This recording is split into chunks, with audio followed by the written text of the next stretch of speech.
What is up, friends, and welcome to day 2 of the Copa America tournament. We appreciate you being here. We're time to get into this international tournament. What an awesome event we have had.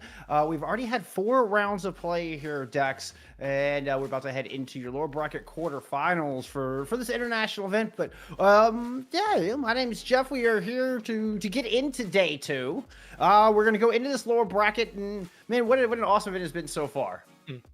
Yeah, it's been a really fun event so far. I mean, even the matchups we saw yesterday, as you see the bracket here, granted, they were all ended in 2-0 sweeps, but I have to say this. There were really some of the matchups that we saw be a little bit closer than what that 2-0 scoreline does say. Canada and US, so you already see it up there in that upper bracket finals. Will we see them a little bit later night? I believe they're actually our nightcap at 10:30 EST here.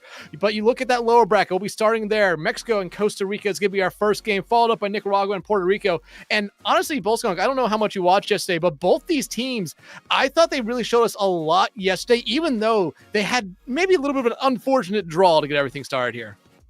Oh, are you kidding? I couldn't miss a minute of this. I've been looking forward to this tournament all month, and definitely looking forward to that match at the very end of the night. Will be worth sticking around waiting for that USA Canada match. But I was very impressed. I was very impressed with our other two squads, or with the other 4 squads that we saw here yesterday, outside of USA and Canada, and the 4 squads that we'll be seeing here to kick off the night. We will get both of these lower bracket quarterfinals on stream, so we will get a look at both of these teams in perhaps a little bit more favorable circumstances here, Tex.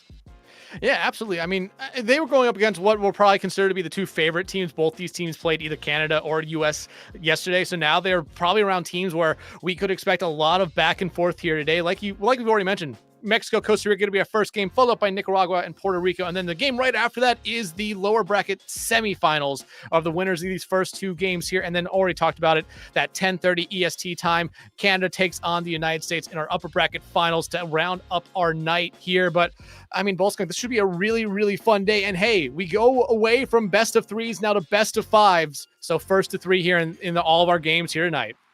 And of course, this all leads up to our grand finals taking place tomorrow. We will have those lower bracket finals, as well as the grand finals themselves, all tomorrow right here. And this is a wonderful event. Has been being broadcasted in 3 different languages, showcasing some of the best of these nations. And I love to get this national competition. This has been something we haven't seen in some time. I mean, definitely heralding back to the times of World Cup and how important that is to the scene, how important that is to esport. And I'm excited to get into this. I'm excited to delve into these lower bracket quarterfinals. I've been really impressed with what I saw these teams yesterday. I want to talk about Costa Rica first. This is a team that I think there's a lot of synergy here. They played together previously. I got to see a lot of this team earlier in the year under BCU Spark here, Dex.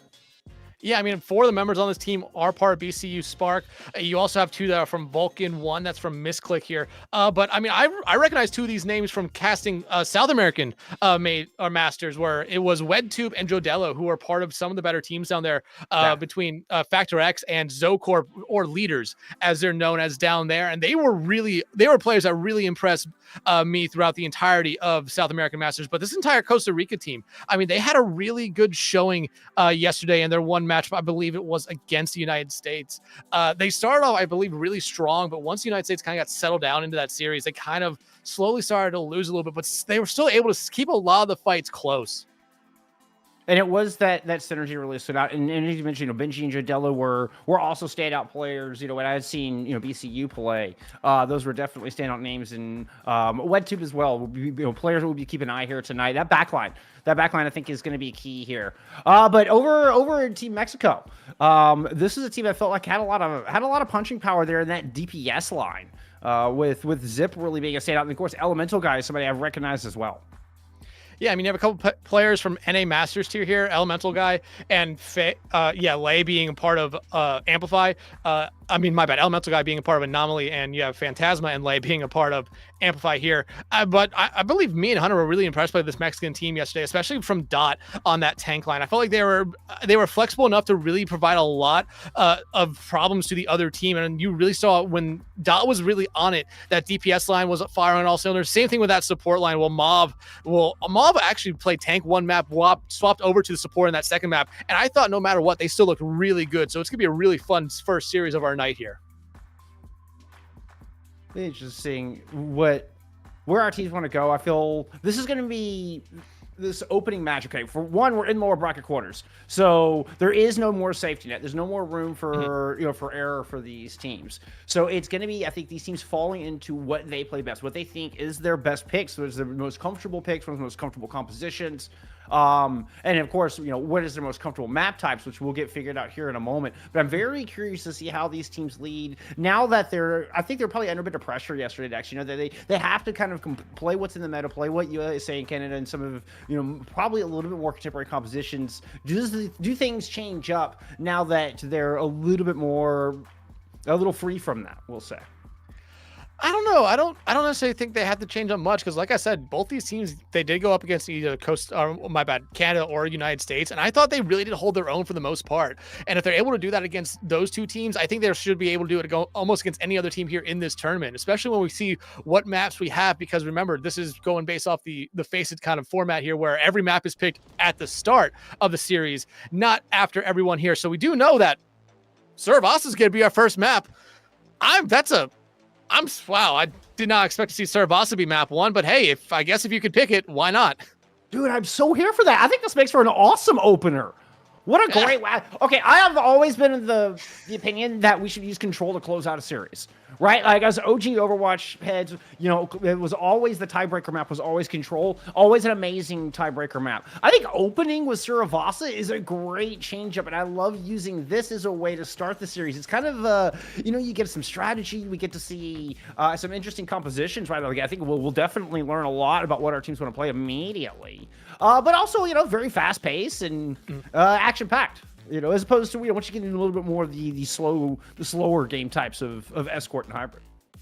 Yeah, absolutely. Especially going to a map like Surabasa, where one thing I want to talk about is control. Control, I think, is a great final map. I think it's also a great starting map, because it's just that map that a lot of teams play. It's a one that every team scrims. It's also just one where, hey, you can play a lot of different compositions, maybe trying to find something that works really well against the other team, but going into a map like Saravasa, kind of the closest thing to control without being control.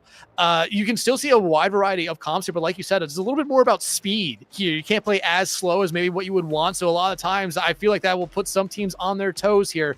But both these teams, I believe we saw both can play Wrecking Ball, both played Zarya at some points yesterday. So I think those would be the two tanks I would really expect to see, at least in our first map here. Or hey, even maybe first two maps, is Rialto being chosen as map number 2. Oh, it's been fun seeing Rialto again. Now, this map pool may not necessarily reflect what we've been seeing, across OWCS or even going into Face It. But we have had Rialto as apparently bridging that gap. And with the Wrecking Ball or the Zarya would definitely carry well into both of these. Both those styles would carry into both of these maps that we've so far been seeing. Ooh, okay. Okay, for push, we're headed to New Queen Street. And this, it feels like variations on a theme here. A little bit less long range than Rialto. A little more akin to the Saravasa ground and pound, I'm thinking. Yeah, absolutely. You don't see New Queen Street that often. No, you and don't. I know it hasn't been part of the map pool in Face It or OWCS, but I just feel like you never see New Queen Street even when playing the game, quick play. Like I might get it once every week, and that might be it. I like whatever team brought us to this map because, like you said, a little bit more ground and pound. I feel like you could still play dive here, but kind of the way to go is just straight up brawl. You want to be in the other team's face as fast as you can, especially on a map like New Queen Street. If you can do that, you're really gonna give yourself a great advantage here. Escort though, gonna be our second. Or wait, 2 escort maps. Fair enough. Okay, so two escort maps to try to make sure if there was the case of a tie because of a hybrid map that it does not bug out Face It. So I completely understand that. Watch Point, that was a favorite map yesterday. I believe almost every series, maybe other than one, played it, and we saw a lot of dive and a Reinhardt for a couple teams there as well. That is funny. That's to eliminate the possibility of a tie. We were talking, there was talks earlier on, tying on escort or tying on push. Those things are theoretically possible. Let's not cross, let's cross our fingers we don't get that rarity here today. Ooh, okay. Now a good natural closeout here on Ilios. This all is right with the world again. We're back to control here for a map 5 closer. Okay. I'm liking this map, but we've got 2 long range maps. We could see dive very prevalent throughout this series. This could become a very Wrecking Ball favorite, particularly once we get through the first half. If we've got a brawl team, they want to close it out quick here, I think, Dex. Oh yeah, absolutely. Especially with just how strong dive is right now in general. But one thing I want to just say real quick, this seems like our maps are just kind of in reverse here, because normally you'd see Ilios be first and maybe Saravasa be last, but we already talked about it. I like this a lot here. I actually do like this a lot. Yeah, but dive, I feel like it's going to be very strong here. If you want to play brawl, it's definitely a possibility that you can play it on all these maps, maybe outside of Watch Point. It might be the only one where you kind of have to force yourself to play dive, at least for maybe the first 2 points, then you can kind of go something brawly. Oh, you're just not being creative enough. Hey. I'm messing with you.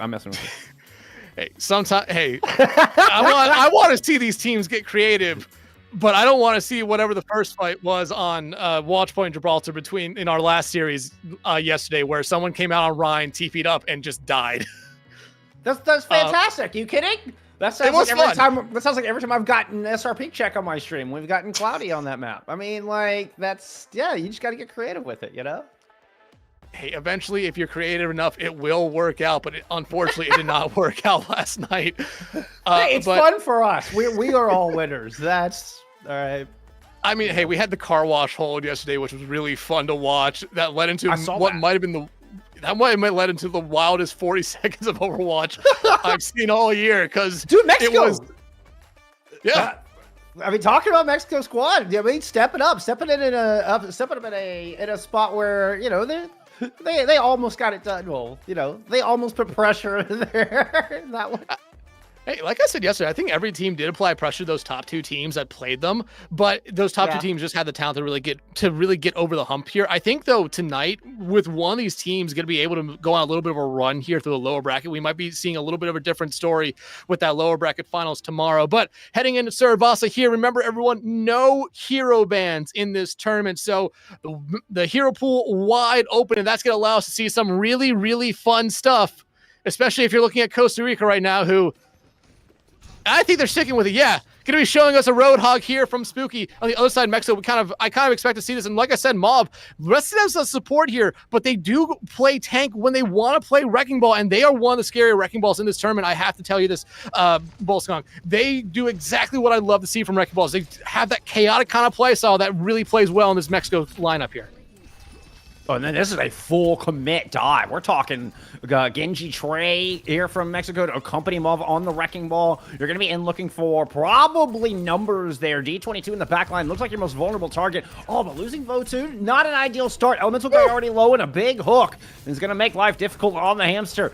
Not able to roll away, but we've gotten first cap over to Costa Rica already. Now, losing Jodello, not ideal. Look for a quick recontest here. Well, yeah, you should look for that here if you're Mexico, but you lost two of your members as well, so you're going to still try to play slow. You have no numbers advantage really right now, and Jodel's going to be able to back here pretty fast. And right now, we are on D22, but playing the Soj is going to be really interesting to see how they play it here, because if they can land those railguns, it's going to open up a lot here for Costa Rica. And for the second fight in a row, Costa Rica has been able to find the back line of Mexico to start off the fight.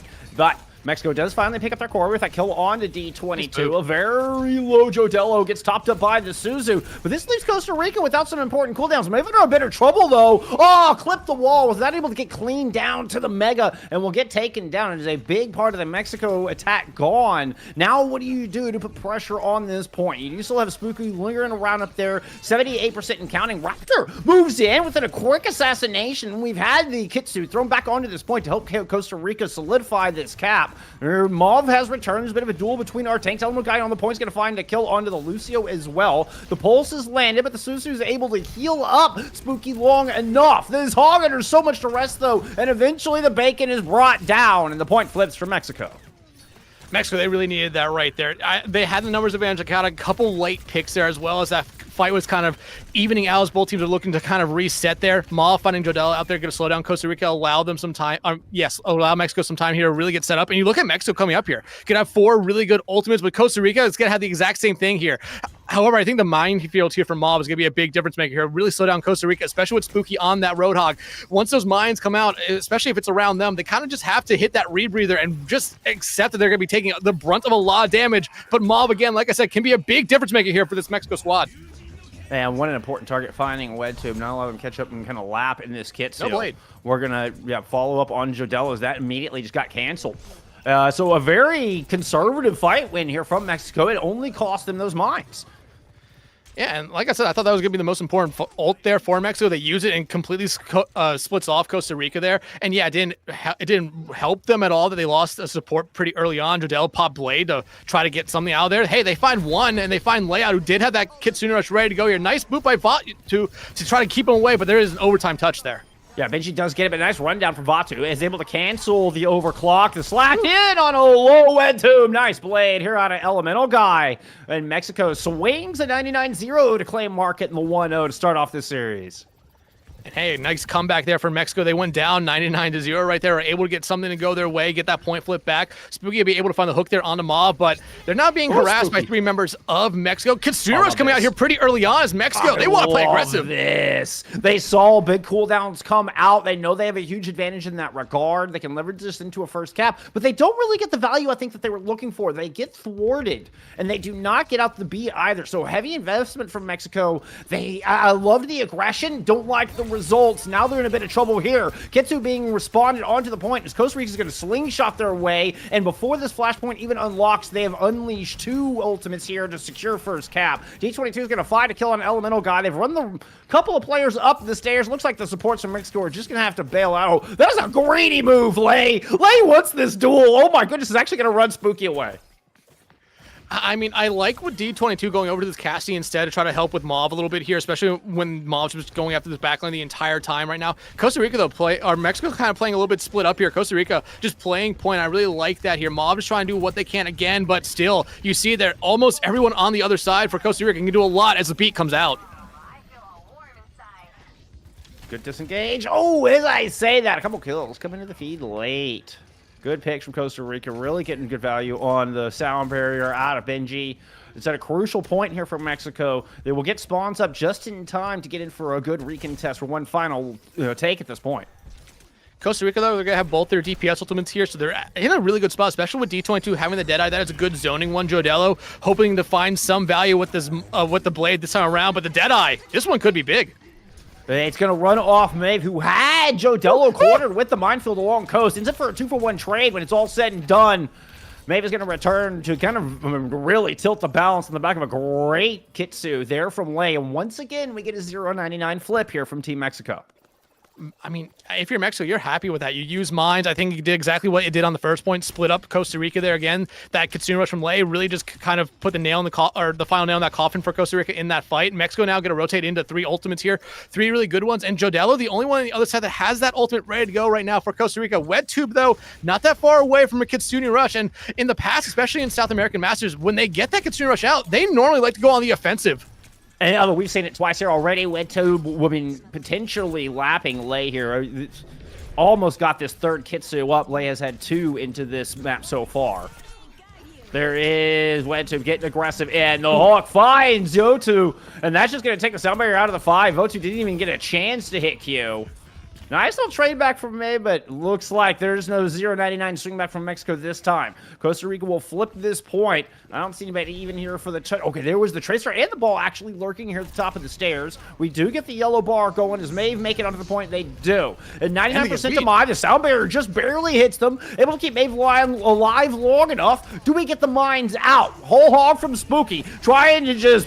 Dodo wall Votu off at this point. Elemental got returns. Oh, and immediately cut down by that Cassidy. The D22 swap coming in handy here. Lei will eventually put them down in the fight. Mexico put up a good one here, but they end up C9ing in the end. And it was all going their way, too, towards the end. The blades so far for both these Genjis have kind of just been duds. I mean, Elemental Guy got 2 early on, but so far we've now seen 4 blades be popped. I think we've seen 3 of them immediately be ended a second after they were popped right there.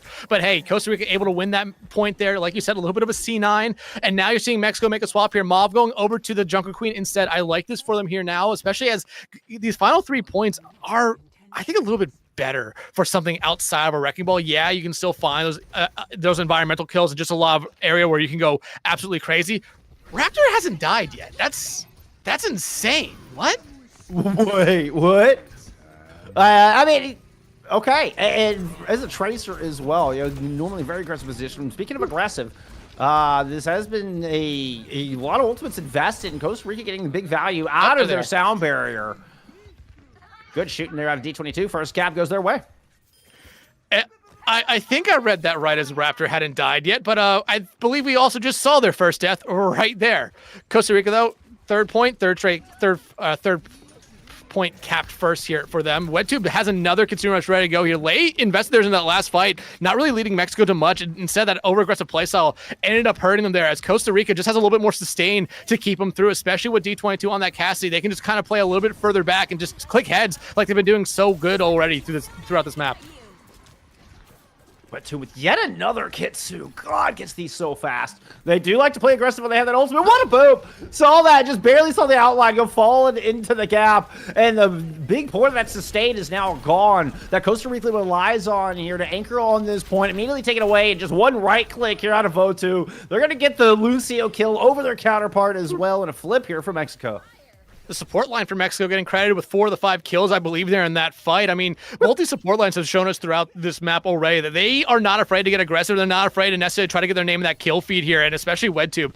I know I already talked about them. Benji as well. They've been able to find a lot of value here, but Mexico, look at them now, about to have 4 good ultimates here. Costa Rica, you're going to have that whole hog ready to go and probably a Deadeye, but outside of that, Benji might be able to build up to a beat here, but is that necessarily going to be what you want to use in this fight, considering if Mexico decides to invest, like they are?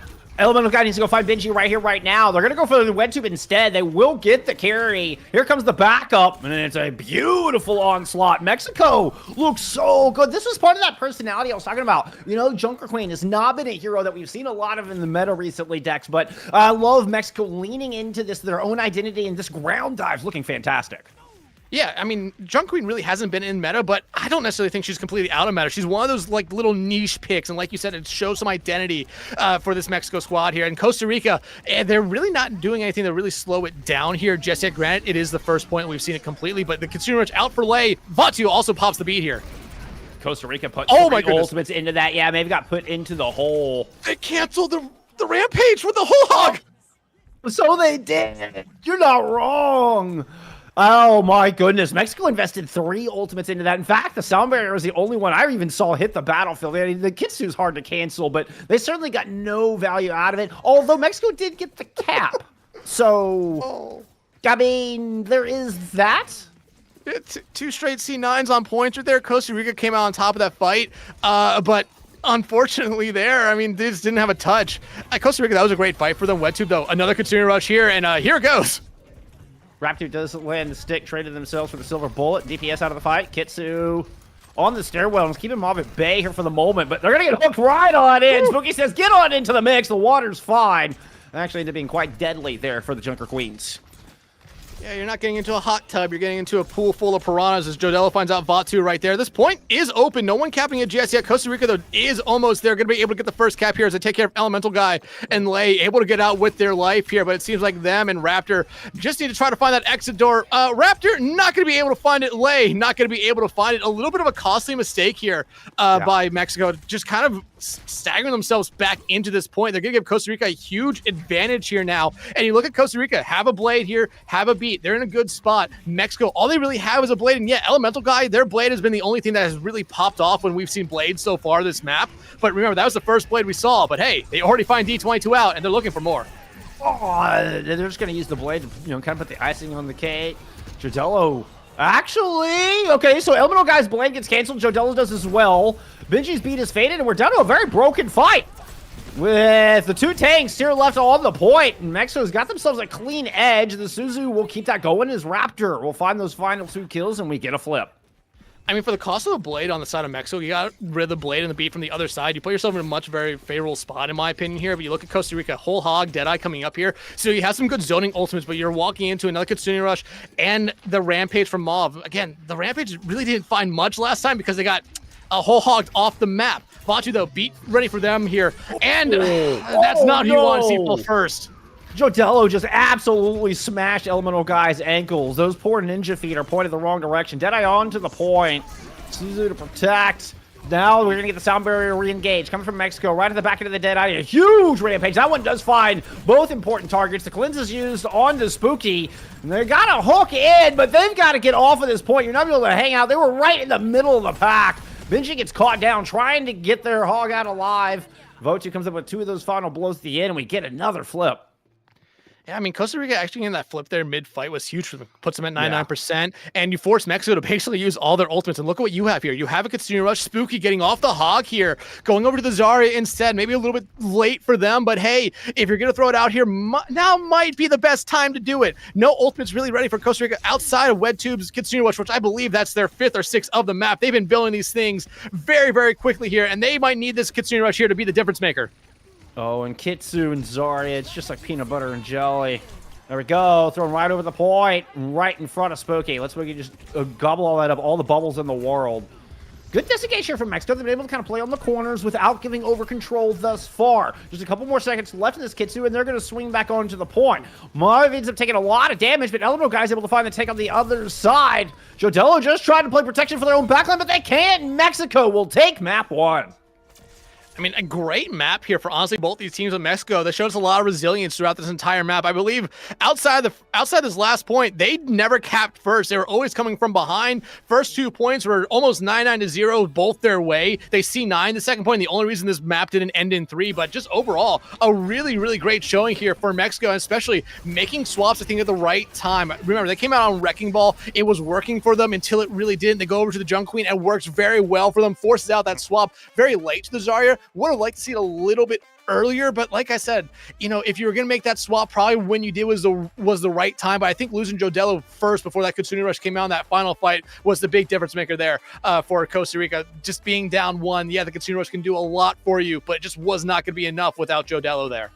Yeah, Jodello had been such a crucial part. We saw, and we got that quick look from our awesome observers of that duel where they were able to break Elemental Guy's ankles. That showed you just the impact that we were seeing from Jodello in those fights. So losing Jodello early amidst that very, very important Kitsu engage, yeah, absolutely stung. I can understand waiting. They were holding the whole hog to try to counter the Rampage once again, hoping it would work as well as it did on the previous, what was that, Temple or whatever the previous point was, where they're able to cancel the Rampage into the gap. Obviously, it did not work as well. The whole hog did not have the same efficacy, but they two-player Rampage. That Rampage ends up being massive, even though, kind of been Sophie's choice of who you're going to cleanse. Yeah, I think the hog and, was it D22 were on opposite ends. And so, you had to pick one. The hog gets the cleanse. The cast goes down. Good play by Mexico. You know what? And we were bragging about the backline of Costa Rica, and clearly, we saw a lot of ultimates come out. But I was super impressed with that backline of Mexico when it came in, when it really mattered most. That backline was showing up in a big way. Yeah, absolutely. We talked about, and we did really much praise that backline for Costa Rica, but Mexico's backline did everything you really want a backline to do, and a little bit more, like I kind of said. Or like I always say with support lines, if we're not necessarily talking about them, it normally means they're doing their job. And if we're talking about them, it means two things. Either they are the reason they're losing or the reason that they're winning. And right now, I don't think you can necessarily say that about either team's backlines, but they really did help out their entire teams a lot. Costa Rica not afraid to get aggressive. Mexico, they had their backline find, I believe, 4 or 5 kills in one of the fights that really won them that third point. It was a huge difference maker there for them. But Rialto going to be our next map up here. Would kind of expect to see a little bit more dive come out here from both sides, but this is still a map where, hey, we saw Roadhog from Costa Rica, map 1, definitely something you could see here again. Poke is still very strong here. Sigma is an option. Ramatra is an option. Hazard is an option here. It's going to be really interesting to see what our teams want to play and what changes they potentially make going into our second map. Ready for battle.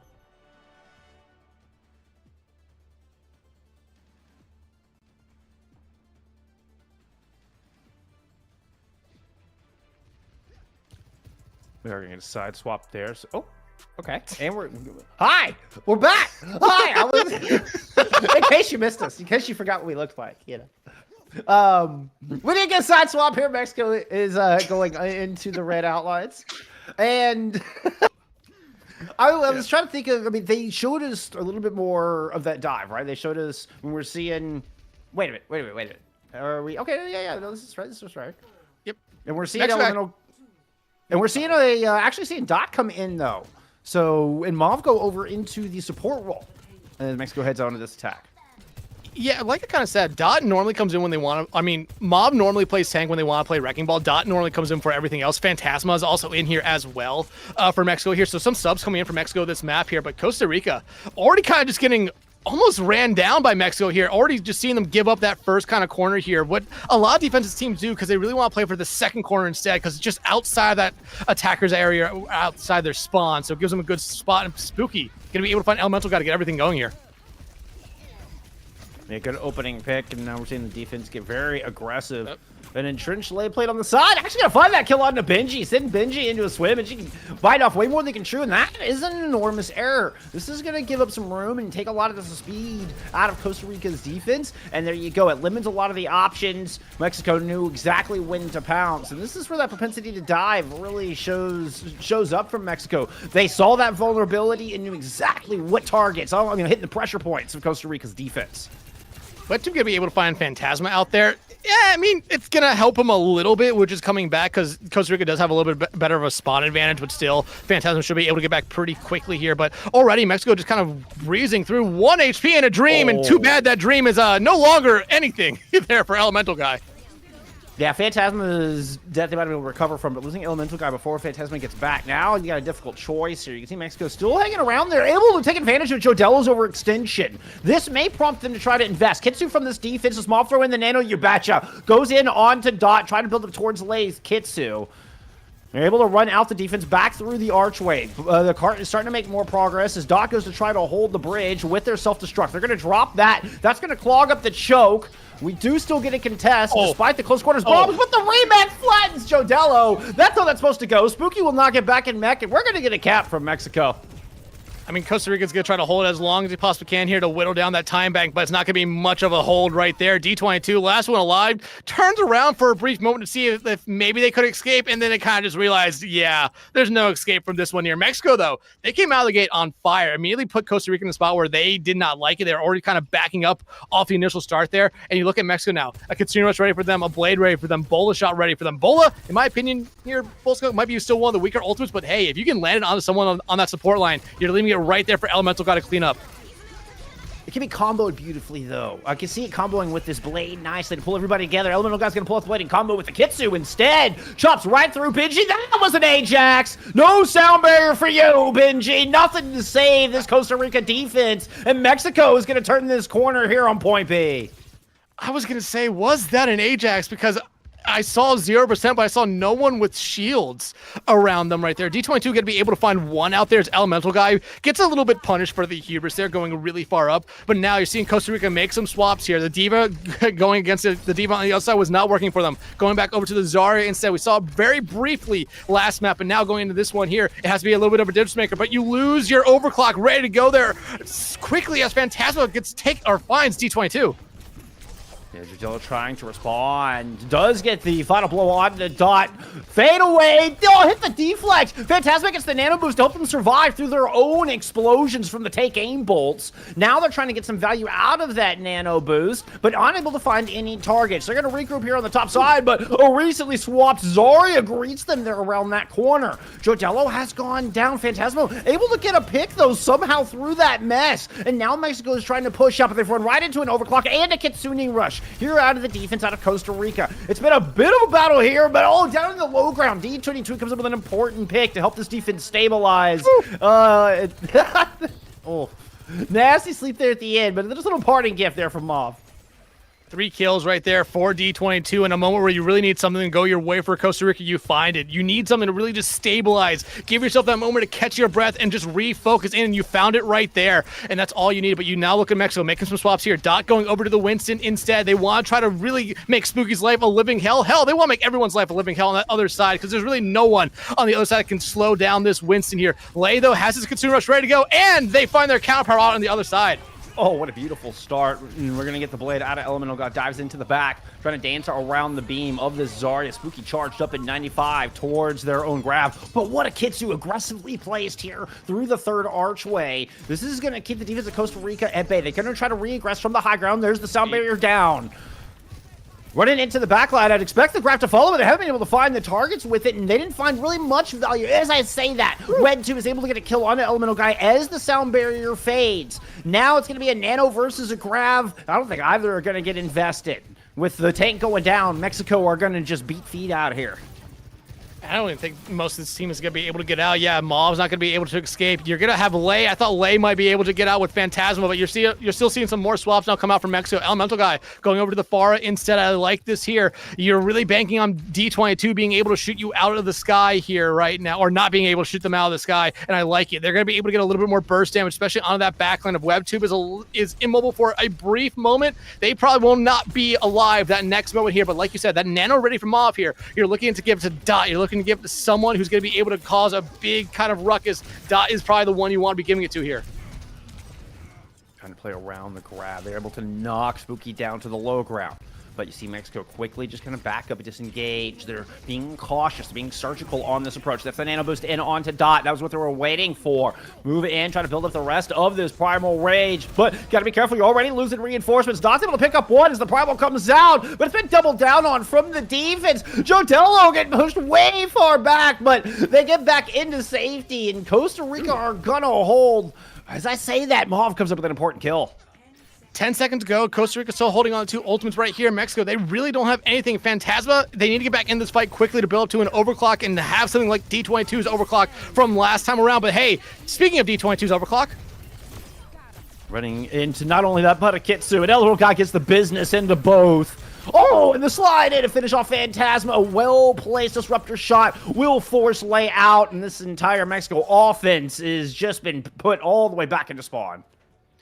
And hey, Mexico came out of the gate on fire. Costa Rica, though, once they were able to firmly stop them, Mexico was really never able to get those just those engines back going again. They were just getting stopped time after time again. That DPS line for Costa Rica really stepped up. I think Spooky also making a swap over to the Zarya was a big difference maker for him there. Da was just kind of playing in a world of their own on that diva. And once Costa Rica got off a diva of their own, you really saw Da really lose what seemed to be all their momentum, all their value as well. They go over to the Winston, and it just never really worked out for them there.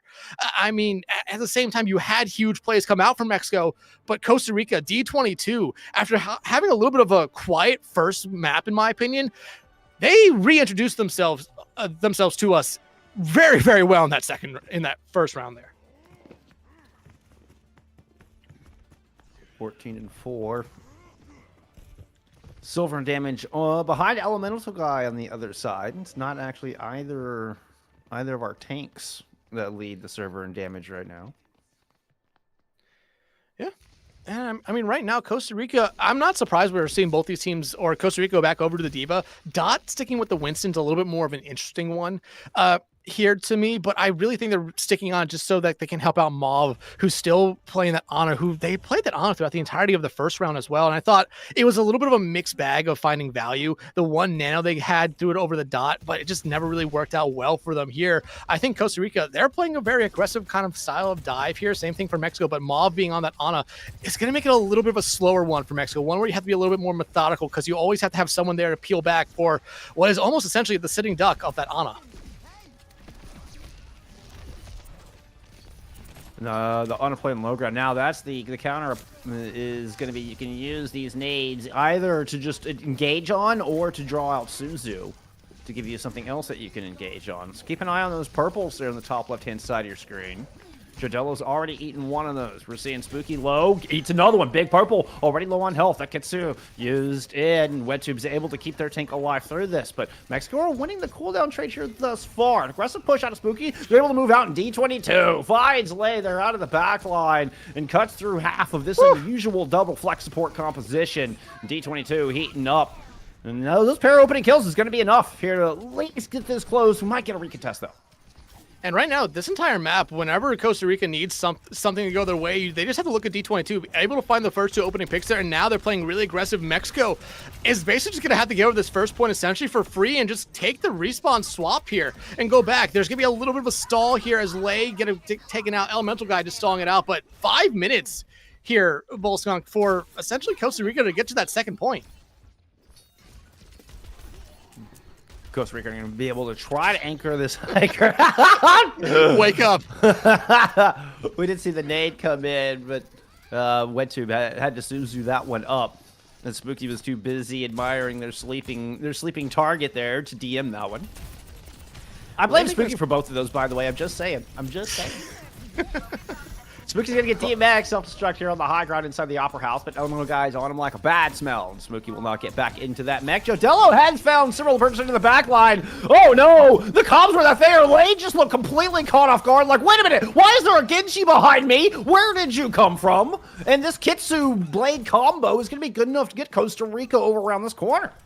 And I was really going to say, looks like Mexico's going to be able to stabilize here, kind of have that same thing that Costa Rica did last round, but Jodello decided they had other plans there. Able to open up a lot. You got the Kitsune Rush investment there as well. And now the beat, or the Nano out here onto an Elemental Guy who has the blade to pair. Oh, well-timed blade right as the beat is fading. You've already gotten two. That's three picked up. Beautiful Nano blade. That's what you love to see. Now that's going to be Mexico stabilizing. They did, in fact, Dex. It just took a little longer than you anticipated. Yeah, and I haven't even been able to mention the fact that Lay swapped over to this break here to try to slow down a little bit of that dive as well. And you have that more kind of traditional dive backline here now for Mexico with the Brig Ana here. In Costa Rica, though, they're going to have their own overclock here in D22. That's been something that's opened up a lot. Pulse Bomb out there from Phantasma. Going to miss the mark there. That will have been a huge opener as you see both of Mexico's ultimates being invested right now. Yeah, but D22 just slides right into the Primal Rage out of Dot. Dot's going to follow up. And it's going to be another beautiful hold here. Dot comes up with 3 on that Primal. And, you know, you got this classic look works well. You got the Brig Ana able to hold in that high ground, and it's very difficult for Costa Rica to get across and access that backline. Yeah, and there was a brief moment during that fight where I saw Costa Rica slowly pushing the car. I was like, oh no, I don't know where everyone in Mexico was. But I like what we're seeing here from Phantasma. They're starting to play a little bit of that annoying pesky tracer where they're just kind of always blinking around. Now you have Elemental Guy trying to do the same, but D22, the opener you're looking for. And that OC just pouring buckets of damage down onto Dot. Dot, I mean, lucky to be alive. Testament to the supports, but still 5v4. Costa Rica have round the final corner. Dot drops a love you in the chat. I bet that's to your supports. D22 has managed to get another kill, though. Speaking of those supports, and that nano boost is finding itself outside of this important fight. Costa Rica tried to tie up this series. All they can do is just get this over the line. The self-destruct will do it. We are knotted up at one apiece. For the first time in this entire tournament, we have ourselves a series on our hands here, and that's kind of what we expect to see in both our lower bracket games tonight. Really, two series that could potentially go a long way. Elemental got getting play of the game here.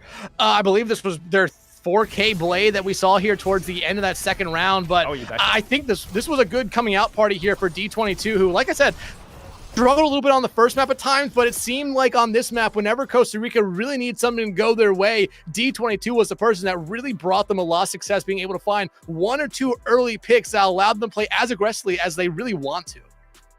Yeah, certainly a standout there on that second map, and I mean, it was the openers. I mean, kept finding opening picks, kept finding kind of giving giving those fights over easy to Costa Rica, making these just so much easier for the rest of the team to get things done. I mean, let's see, we've got some stats here from D22.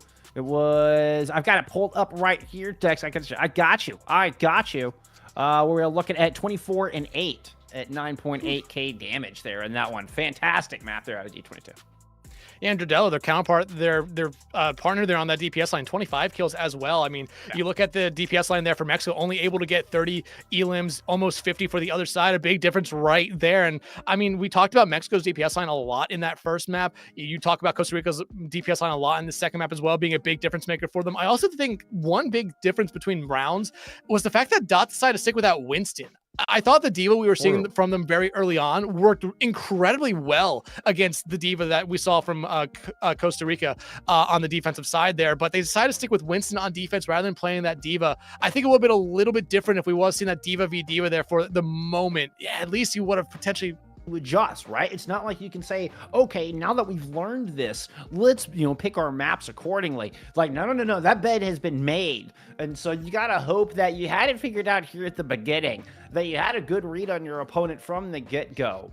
As we are going to get, this new Queen Street pick here for map 2. Let me see if I can figure out. It was picked by Mexico. A shout out to them for picking the only map in the region this tournament has this series.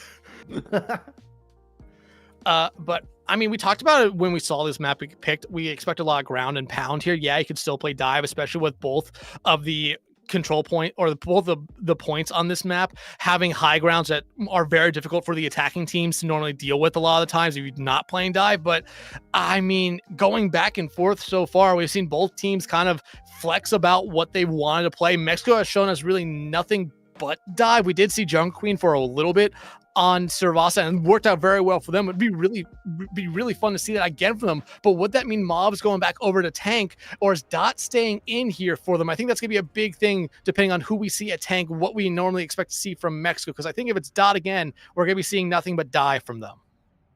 Honestly, and even with the Junker Queen, it looked like a ground dive.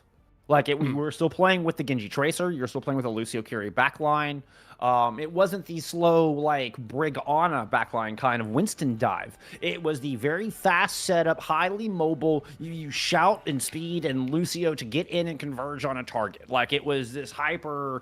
it was ground dive. So, I mean, like, even the style, even though, like, the tank was a little bit more ground and pound, like, the style didn't even change. And now we do get our answer to your burning question. Mob will go back into the tank role. We're getting Zip coming in the DPS as well, showing us the Wrecking Ball pairing with the legs out of the gate.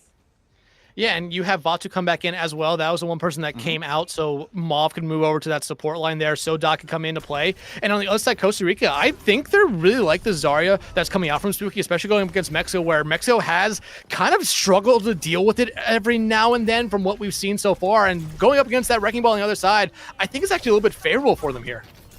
Oh, it's a great pick out of Costa Rica. You got burst defense in the form of the bubbles. You have high damage, high octane offense from the Zarya as well. But Spooky under a lot of pressure here early. But you know what? Trusting in the team, they come through, and it's D22 once again delivers early picks, and we've gotten first cap or first bot control here from Costa Rica. And running back right now, looks like Mexico not going to make really any swaps here. Really haven't had the chance to have a true fight. Yeah, there was that first thing right there, but it wasn't really coordinated well. But again, I always talk about with Wrecking Ball, you want to be playing this kind of chaotic play style as Wrecking Ball just goes in there, gets the pile drive, but I don't think they hit anyone with that. No, but it was a clever move. It looked good.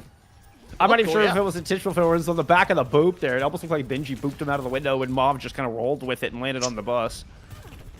We have still just got Costa Rica, which continues to mark forward. Went to very close and considerable percentage ahead of Lei on the other side for this Kitsu. Watch for it to come out directly here towards the checkpoint. Try to pick this up. There it is. Looking for butt scratch here early into this map. But the spin to win out of Mauve on the point doesn't let Costa Rica even out of the mega room. In fact, getting that kill onto Jodello. Negative value. Benji now trying to double down. Invest a second support ultimate. This one will at least pick up a kill. You got one on delay. You still have control of this mega room, and Costa Rica are still threatening to keep this bot moving forward. But Phantasma could just drop a pulse into this room. This is everybody punched up. This is a Tracer's dream. Are they going to make it in? All right. Mom is able to escape. Spooky goes down. There's that pulse I was talking about, and it only gets Phantasma. Phantasma got one, Dex. Phantasma got one. Hey, they got their one. Any way you look at it, you're batting 100% or 1,000% right there. We don't talk about the fact that it was yourself there, but I mean, I like what we saw there from Mexico. Mob used their minds to try to take that bot back, give them some space. Didn't really end up working out for them here, but you're starting to see it kind of rotate back their way now as Zip getting their name in that kill feed. Yeah, beautiful tack visor? God, when's the last time you heard that? I don't even, like, I just kind of tripped, like, was it a beautiful tack visor? Is that even a thing? Like, does that exist? Well-timed. We'll go with a well-timed tack visor to clean up the back of that fight. Oh, that was nice. Nice little 1-2 punch out of Vatu and Mauve. And they are keeping Costa Rica completely off balance here. They are not letting this Costa Rica squad really get back into 5 at all. And this is what you want from this competition that Mexico's playing. You want it to kind of be something where you're finding picks at really random times outside of a team fight. And look, Spooky getting off the Zarya now, going over to a Diva, trying to slow down Mauve here a little bit. I like that from them here. But still, Costa Rica coming back in with both their DPS ultimates and not that far away from another wet tube Kitsune rush here. Mexico, though, they might have a beat and a minefield ready to go at some point, but they're just going to give up some space here as that overclock comes out from D22. But D22 starting to get shut down here. Yeah, Lei had enough of your sass, and that is 2 very low supports, and I'm about to get ran over. Mauve will punch him right back into spawn, the pair of them both. And this is Mexico right back in control. They have now taken the lead here on New Queen Street. Mauve comes up with another kill on Jodello, and Mexico are just moments from getting this cap, and they're staggering out the baby Diva. That's just filthy. That's just mean. And this entire Mexico comp, it's one of those comps that kind of builds up over time. They started off very slow, but they just need something to go their way. They lost the first couple team fights, but once they got Costa Rica inside that small room, it really opened up for them. And Jodello. No. Oh, that has to be a painful way to go. It was a late decision, and then the roll through just smashes Wed Tube into an outlying mine. A little glowing present there on the outside. Trick or treat there, Wed Tube. It was a trick. It was a boom. Hey, they always talk about checking your kids' candy when they come home, and hey, sometimes they're full of minefield bombs, you know. You know what it is. Trick or treating is a bit of a minefield. Kitsu out, but Jodello's able to dash through and find a kill here. There were a little awkward battle up in the window. A little close quarters. Was tiny Overwatch was happening up in that room there for a moment. We have had Costa Rica run away with the spoon here, and by the spoon I do mean the bot. Yeah, but with this Mexico lineup here, they can get back to this bot pretty quickly. Went to though finding out Phantasma exactly what you needed here for Costa Rica. You just need to have some sort of advantage here. Force back Mexico. And have they found Mauve out yet? I don't know, but they've picked up 2 kills. Costa Rica have gotten 2 kills with this bot steal. This bot steal was absolutely brilliant. One of the best bot steals I've ever seen. Mexico try to catch up. They have the speed to catch up, but they end up running into a very difficult spot. Their timing was poor. They lose 2 on the re-engage. We have had 1 trade out from Mexico, but that has been it since the bot has gone back to the other side of the map. Now you're going to get, a beautiful pick out of Phantasma. This is what Mexico needs, and we see how quickly they can swing this momentum. They've already sent Costa Rica packing. And Costa Rica just has to fall back here, play for those forward spawn points here again right now. If you're them, you can't afford to lose anyone else out here because that's what Mexico's looking for with this competition. Again, these late picks kind of outside of fights, before fights happen, just give them any sort of momentum. God. And Benji from the top rope! I'm trying to give me a heart attack, Benji. What was that? D22 unfortunately does fall after swapping to a Tracer here, so minimal value off of the sound barrier. Mob's going to find a D-Mech. Oh, a little bit of a jump scare on the web tube. And, I mean, right now, just kind of in this neutral kind of fight state here. Both teams have members low here as you see just trades go back and forth. But right now, Mexico in advantage here, getting rid of Spooky and Jodello. And Jodello pulled Blade. We'll start it to, at the very least. Lost the ultimate. Blade's going to come up with another one. Takes Benji down. Was a tack visor hit, but you know what? Lei apparently already had all the accuracy you needed. It's so interesting to see a soldier because, like you said, it's been a while since I think I've casted a soldier at any level of competitive play here. And Zip has been doing a really good job on it. Consumer Rush out here, though, from both Archiricos. I mean, it makes sense. Mexico relying on the speed, relying on being able to play in kind of broken parts. Speaking of speed, Costa Rica have thrown in their own Kitsu, as you mentioned. Playing into a minefield, but they're able to clear that out. Soundbay are now invested from Mexico as they've been able to stop the bot. Looks like Costa Rica are going to try to disengage from that sound barrier. Jodello is able to get a deflect kill on that disengage. Mexico now looking to swarm, or at least Phantasma, and Phantasma kind of intercepting this retreat out of Costa Rica as they're trying to get away with the bot. Benji able to dodge the pulls, albeit narrowly. Phantasma blinks away to pick up the mini. We're kind of at a stalemate here as both teams retreat to their respective corners. Bit of a broken engage coming back in. Both teams trying to fight your low health bars, Dex. Yeah, I mean, right now, if you're Costa Rica, you're just trying to get something to go your way here. If you're Mexico, you are okay with how this map has been going on here. You've been able to eat away a lot of time. You have 2.5 minutes left to go on this map, a 50-meter lead, but you're starting to see Costa Rica find picks early on here. That's not what you want to be seeing, especially with how well Lei's been playing. Really good raid, so you get the sound barrier engage just to go run down Lei. I think a worthy investment. Voltu was low. Votu, is able to escape. Does look like Costa Rica have control. They're dangerously close to a cap.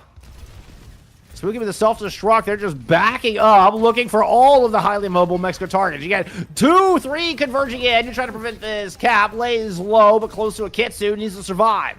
Zip is able to pick up one in the feed. Here's Costa Rica just huddling around this self-destruct. See if they can get this over the line. The spin to win will kill Spooky before they can get back in mech, though. And Mexico will win a very important fight with less than 2 minutes to go. Oh, I really thought that was going to be Spooky crushing Mauve right there, but apparently they were going a little bit too fast. Zip finds D22 as well here.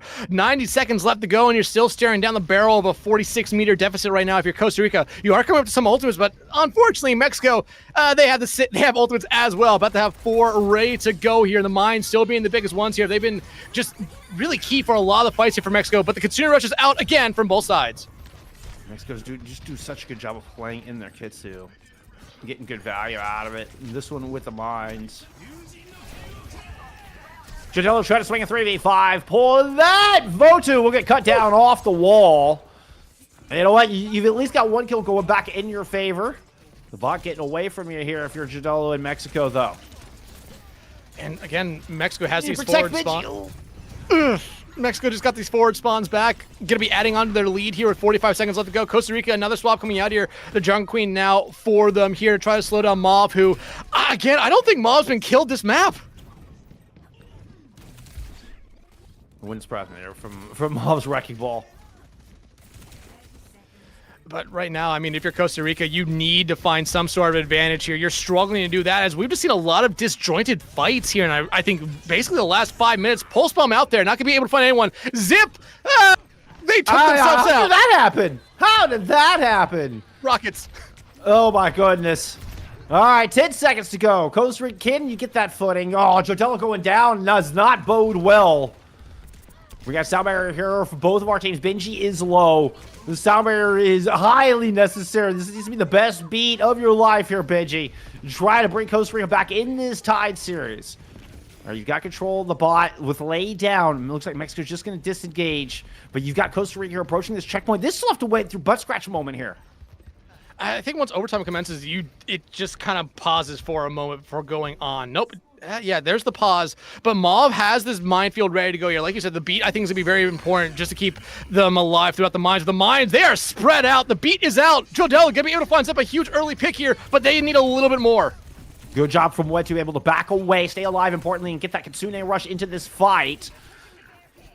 Now just trying to stay alive in the duel. They win it up against Phantasma. Couple of clean shots. Jodell is able to find one on this point as well. Beautiful playing out of this backline of Costa Rica. Keeps them going in this overtime fight. Now Jodell has a blade to work with, and we're coming up on another rampage to work with too. Blade, Pulse Bomb about to be ready here for Costa Rica as well, but Lei gonna have that Kitsune Rush ready to go here. Mexico has been doing a really good job with them throughout this entire map. Blade out here from Jodell. They need to find one with an orb. They just need to be able to keep themselves alive. There's a beautiful Suzu and a beautiful boop there out of O2. Now Phantasma's been able to respond. Kitsu win. Mexico have got this one in the bag. Ooh, the backlines. If we were talking about the DPS prior to this, it was the support lines for both of these teams really able to hold it together or break it apart. And there at the end, it was Mexico who smashed this one open. Lei comes up with that as they enter for this play of the game. Lei comes up with that big Kitsune rush at the very end, the icing on the cake. The Team Mexico needed to take the lead in this series. Whew. Yeah, we Oh, talked look about at those gorgeous headshots. Oh. Both these DPS lines, all 4 support players, all 5 support players, I forgot Mauve has played support as well, that we've seen, are not afraid to get their hands dirty, get in that kill feed. But I was right. Mauve never died that map. Yeah, 26-0. I think that was one of the biggest problems there for that Costa Rican team. The fact that Mauve was never necessarily out of a fight. They were always able to just cause a little bit of panic, a little bit of chaos to that Costa Rican squad, which really did hurt them. Because remember, they got off to that 44-meter lead in the first about 2 minutes of the map. It took them until overtime or just before overtime to get back to pushing that barrier again. Mexico basically held on that bot for 8 minutes of this entire map after not really doing anything in the first 2. Like I kind of said, that Mexico lineup or that Mexico composition was one that kind of built up over time. And we saw it there. Once it got built up, it was very, very hard to shut down, especially Mauve on that ball, who, again, no deaths. They were able to do everything they wanted and more on that map. Yeah, we'll come away with gold damage as well. 13.4k. I mean, they're over 3k higher than anybody else in the lobby. Who was Lei, by the way? Silver damage in that map? That goes to your Kiriko from Team Mexico. I was talking about that backline having that big impact, and one of the big reasons we saw such an outstanding. I mean, Mauve's performance is just, that was ridiculous. I mean, that's you didn't die. You're immortal. Like, you cannot take that away. Definitely the player of the map. But I mean, I think that 10k out of your Kiri really does speak volumes as to how much Votu and Lei really impacted that important map 3, that pivotal map 3, giving Mexico the match point here in this elimination match. Yeah, and like you said, silver damage not on Team Mexico, the lobby for lobby. For Lei there on the Kiri. Watchpoint Gibraltar going to be our potential final map here of this series. But I mean, again, just looking at some of the stats from last map here, I'm just looking at the tanks. Mauve was almost able to double the amount of damage they had against close. Spooky there. Spooky, again, I believe played 2, 3, maybe even 4 tanks. I want to say 3 tanks throughout the entire map. They're desperately trying to find something to get their team a little bit of an edge there, but they were really never able to find it. And same thing with D22 and Jodell. They were highlights on Rialto where they really did push them to victory there. They kind of got shut down that last map. Only 21 combined elims there for Costa Rica's DPS line.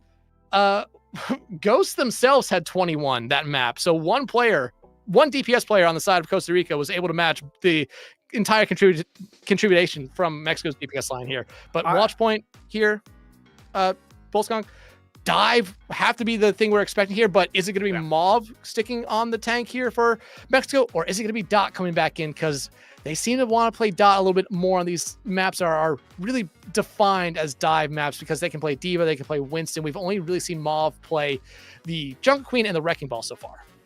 I mean, just because it's Jibby, I would fully expect Mom to move into the Ana. Probably even go into more of a classic. We've already seen the Brig Ana with Dot coming in to play the Winston. We've seen that once already this series. That would be what I would anticipate. Like, this just seems like the ideal map for that. This is... I mean, it's a bit classic. Like, you don't have to do that, but that would be my anticipation. But the flip side of that coin is that Mom was just so outstanding there in map 3. Do you really want to shake that up? Like, are you just trying to kind of play off of that oddity, that we saw there? Also, I do want to highlight, kind of circling back around, to where you're talking about how the effectiveness of D22 and Jodello, they actually had higher damage output than Team Mexico's DPS line, but still were not able to convert. And like you said, Ghost ends up with the same amount of elims as the entire DPS line combined. We also had, I mean, D22 was 1 death shy of the same amount of deaths as both DPS players out of Mexico as well. So, but... I just gotta circle back to Lei. Like, to me, that all goes back to your supports. Anyway, yeah. What 18 assists there for Lei in that performance as well. But you know what? That's the past. Let's get ready. Get ready for map 4. Get ready for Jibby. Let's see if Costa Rica can force this map 5. What are we looking at here? What do you think of this defense? Well, we'll talk about Costa Rica's defense here in a moment. Mexico, though, answering the question here. Mauve actually out. Not even in the map this time around. It's going to be Dot coming in. You have Zip, Raptor there, Phantasma, who I believe was playing DPS a little bit earlier, now over to the Ana here instead. So really interesting swaps coming out here for Team Mexico. But Costa Rica, I like this composition here for them. It's not your traditional dive kind of backline you would normally see with that Ana Brig, which you're seeing from Team Mexico, but they want to have a little bit more of a mobile composition here. They want to be in your face, and Jodello already being able to find out Lei, who caused a lot of problems last map. This is what Costa Rica needs to do. They need to find quick team fight victories, or at least slow Mexico down a little bit here. I don't understand. Okay. I mean, yeah, Phantasma, we saw play the Freya earlier. Nice, but we're just going to deny this very slow approach out of Mexico. You're going to try to gain some space. It's Lei. Of course it's Lei. It's Lei that shows up with the big kills. The Brig somehow finds the most elusive support in the game. How did you do that? Hey, that whip shot is one of those abilities that just does a little bit too much damage. And Lei, again, second pick already for them here, picking up right where they left off, essentially. D22, though, going to be able to find Phantasma as the fight going on here, but Mexico seem like they're going to be able to come out on top here, and Costa Rica already just looking like they're going to do a soft reset here. No big swaps from them just yet, but my feeling is if they give up this point here, this fight, they might be making some swaps. Oh, Zip's just going to get run down immediately. What a great retake. Beautiful call out of Costa Rica. They find an isolated Zip kind of floating through the air. 3 players converge. Now this has been just dominoed into a good stabilization. No trades? I was about to say no trades. There's D22. Okay, you're going to invest the pulse to try to finish off Phantasma. Phantasma lives with just a sliver of health there, but the defense does stabilize. That would have been a huge stagger because it would have forced Mexico to slow down a little bit. Rally coming out here from Lei. There's no one for their team around them. Lei does not care. Lei is just looking for the MVP. Like, I will carry this thing over the line. Raptor comes up with 2. The help of that rally. You can see Lei actually credited with an assist there for the first of those 2 kills. Self-destruct bubbled up on the point as Raptor picks up their 3rd. And this is going to be a point on the board here for Team Mexico. 4 minutes here now for them to push through the hangar here. Lei finding Benji out as they're going to be sending them back to spawn here. Costa Rica, if they were going to make swaps, I think they would have made them already. Spooky did invest the bomb, so that would have been time to do it. Looks like they're going to be sticking with this Diva here, but you look at the rest of Costa Rica coming up to a lot of ultimates here. A Nano Blade definitely on the table here, but Nano Dot, that's definitely on the table. Well, Dot just got slapped. Sound barrier out of the defense. Now Dot's just struggling to get back inside the door. Finally does make it in without having to spin their ultimate. Now running away. Here comes the chase. Blade used in that endeavor. Webtube does go down. The Nano did at least get applied. And Jodello is able to convert that into a pair of kills. Primal out of Team Mexico to try and see if they can push this forward, but it's just not going to be enough. There's already just been too many casualties here for the Mexican squad. Well, if you're Mexico, you only invested 2 ultimates in that fight. Actually, you might have invested 3. I think it was an even trade across the board there for both sides. And Mexico coming out the loser there. Really, Costa Rica going to be able to stabilize here. Hangar, I think, is one of the hardest points to really push through just because of how hard it is to kind of navigate through no matter which way you go. But Mexico, you got to have this bolo shot, and Lei has a rally ready to go. We've already seen him once. Not be afraid to use it to be hyper aggressive into anyone they see on the other side. So, Bolskong, once they get this rally, I think it's going to end up being Jodello who's target number 1.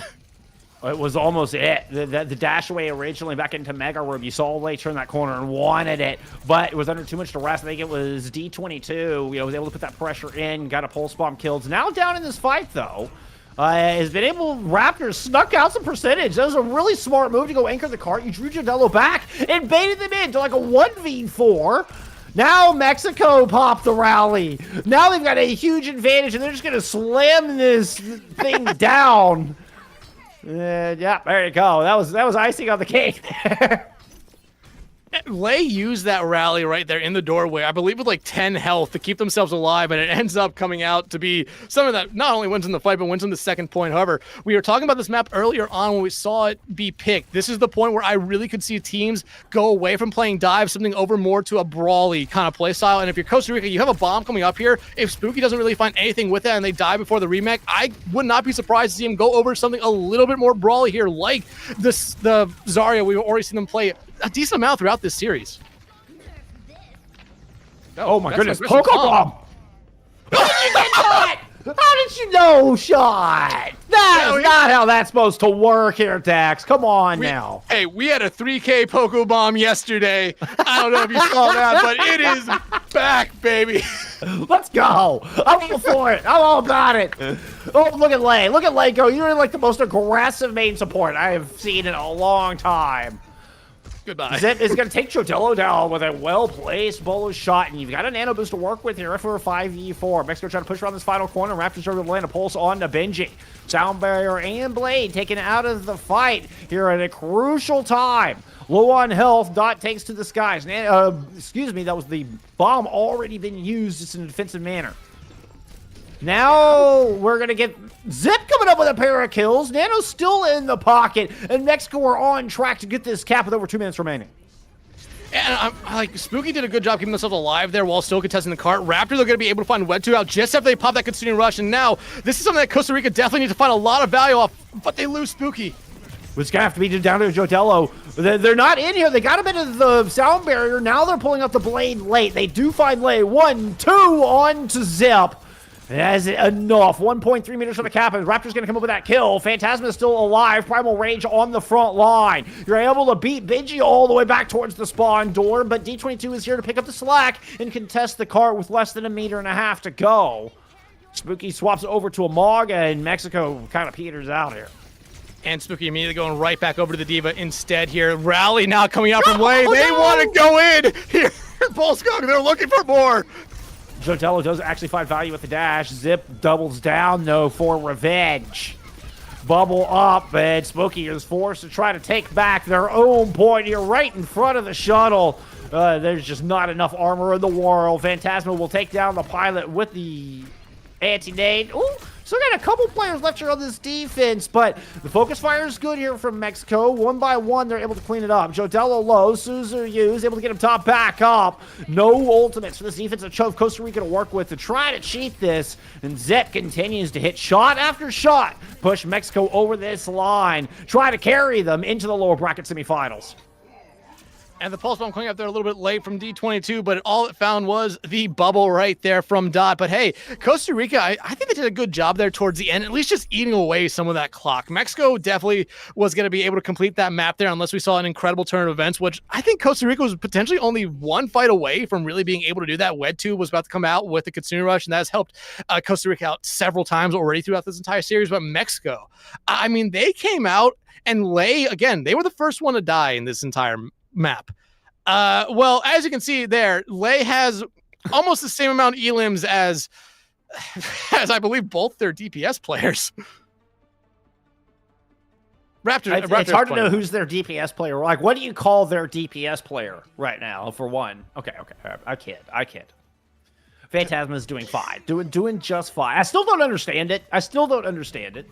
Like Maeve did great on the auto, so Phantasma was great on the Freya, but you know what? Mexico apparently saved their final form here for Watchpoint Gibraltar. I mean, Mexico, so far, they're just showing us that everyone on this team, yeah, we might have showed off what roles they were on the roster graphic. They're showing us that they are a very, very flexible team. I mean, Dot and Maw have been able to basically flip-flop between tank and support, Phantasma, DPS and support, and Lei, I mean, yeah, they've been playing support, but man, have they been out-damaging some of the DPS here. But now, Costa Rica, I mean, you're looking at D22. When they last played the Soj back on Rialto, it was a big difference maker for them. They really need to do that. They really need to have that Soj be the same thing here for them now. D22, when they're finding those early picks, it really helped Costa Rica out. Jodello, though, already getting very low. I mean, Lei, just to circle back around, did play both flex and main support. You know, very versatile support player. A lot of damage on to Spooky early for this engagement, but you're able to get D22 up to that high ground. You can see the move there as Dot did not want to give up that high ground for free, but Benji's pulling out a brig in their own right, is able to reclaim some of that space, and it's been slow and steady here for Costa Rica. This approach working out as they find first pick onto Raptor. And that's who you want to get rid of first, because that was what Mexico's basically they're pesting that backline, just trying to cause a lot of disruption. That Tracer duel going your way here is going to help you out in the long run here. But Spooky, they need some health, and they need it bad. Same thing with Dot, who got anti there for a brief moment. This also means Costa Rica gets free cart push. Your Tracer is very much your cart anchor in this situation because the Diva needs to pretty much stay on the high ground. You can go for a 2-3 split, but it's not what we're seeing here. And as you can see, Costa Rica have gained a lot of very important pivotal space. Lei's going to get the nano boost, try to take it back. The nano break gets brought down, though. Benji pops the rally. Lei didn't quite have their ultimate in time. Now dropping back down onto the point. Benji's got a rally of their own. Oh, that bomb looked a little dangerous there for a moment as they were spinning around in circles. Dot does get back in mech. Still work to be done here for this Costa Rica attack. I think the nano on delay there was maybe a little bit too aggressive, maybe a little bit too much of hubris right there, but now Costa Rica... Anti. Ooh, yeah, huge anti there. It's going to take out that support line. Yeah, that's just nasty. Lei's going to run over both of them. And I thought Mexico, Costa Rica right there might have had something. They found a couple early picks, and I thought those were going to be key for them, maybe getting that cart there to that first point. But no, Mexico came right back out. Lei able to find a huge anti-nade from Phantasma really leads to that fight, basically ending really before it even started. But you look at Costa Rica now, 4 big ultimates coming up. Mexico only going to have 3. Do we see another Pokebomb come out here? I don't know if Spooky's going to be the one to throw it out, but it would be fun to see. WebTube, though, finding Zip. I think this should put Costa Rica into overdrive at the moment. And they absolutely are. They're moving in. They've got the supports isolated on the high ground. Phantasma's already been brought down. Oh. That's going to be a stick onto D22. Can Raptor do more?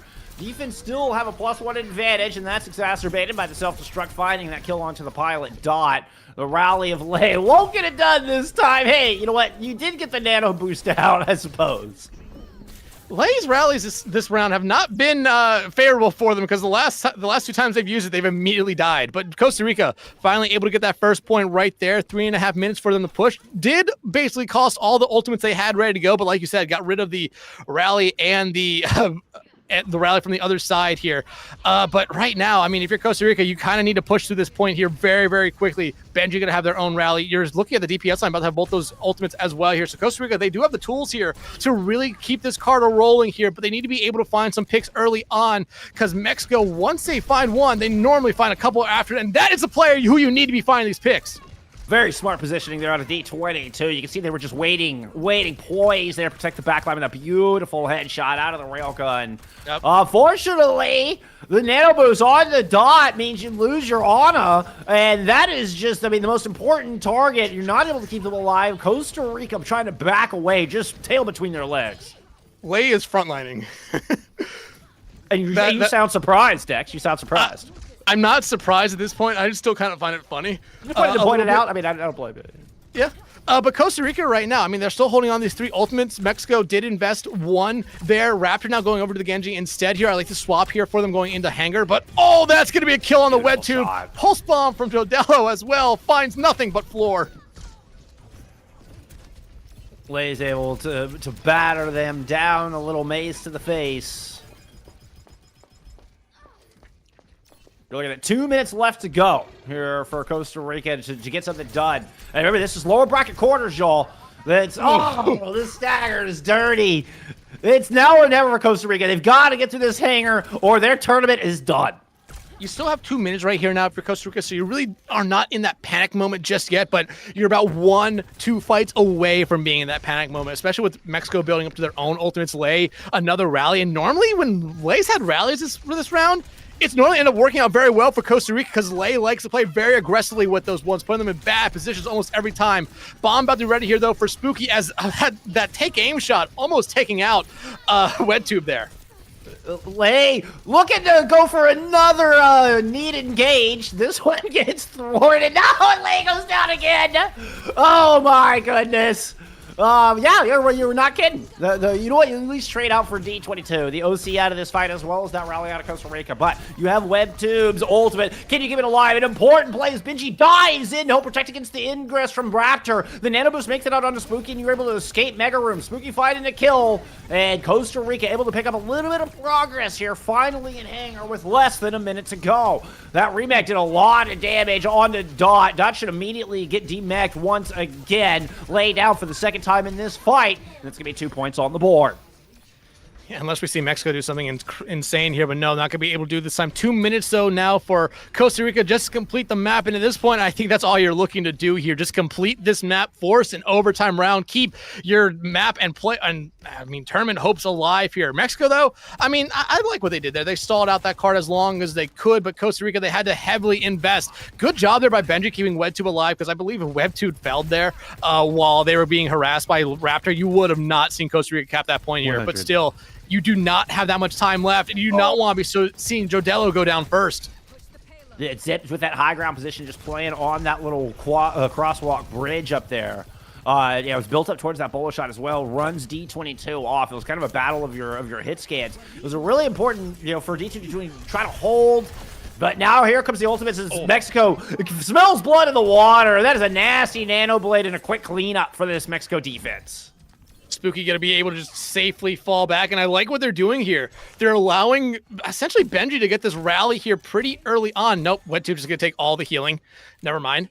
But you're going to have Nano, you're going to have Rally ready to go here for Costa Rica, but same could almost basically be said for Mexico minus the Nano. You're going to have Rally, you're going to have a Bola shot here ready to go. So expect Lay to get very aggressive here, and momentarily, very soon. There's the Rally.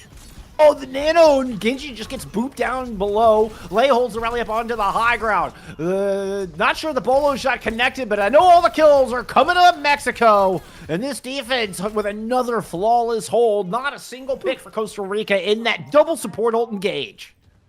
First time this round that Lay has popped Rally and not immediately died as well. And it was a good kind of, like you said, a boop off that high ground from Jodello, who got that Nano, was big for them. Now, Costa Rica making wholesale swaps here outside that DPS line, who was close to ultimates. But you lose Jodello again early. You cannot have that happen. Oh, and that might just be it. I think Mexico have just punched their ticket into the lower bracket semis. With 7 seconds to go, they're getting aggressive down all the way into the hangar. The self-destruct out of Dot to celebrate the 3-1 as Mexico will send Costa Rica home. And overall, just a really, really good series from Mexico. They got that first round bye yesterday, so they were able to watch a lot of the teams play. And I really did think they put up a really good fight against, I want to say it was the United States, but United States was able to come out on top in that one there.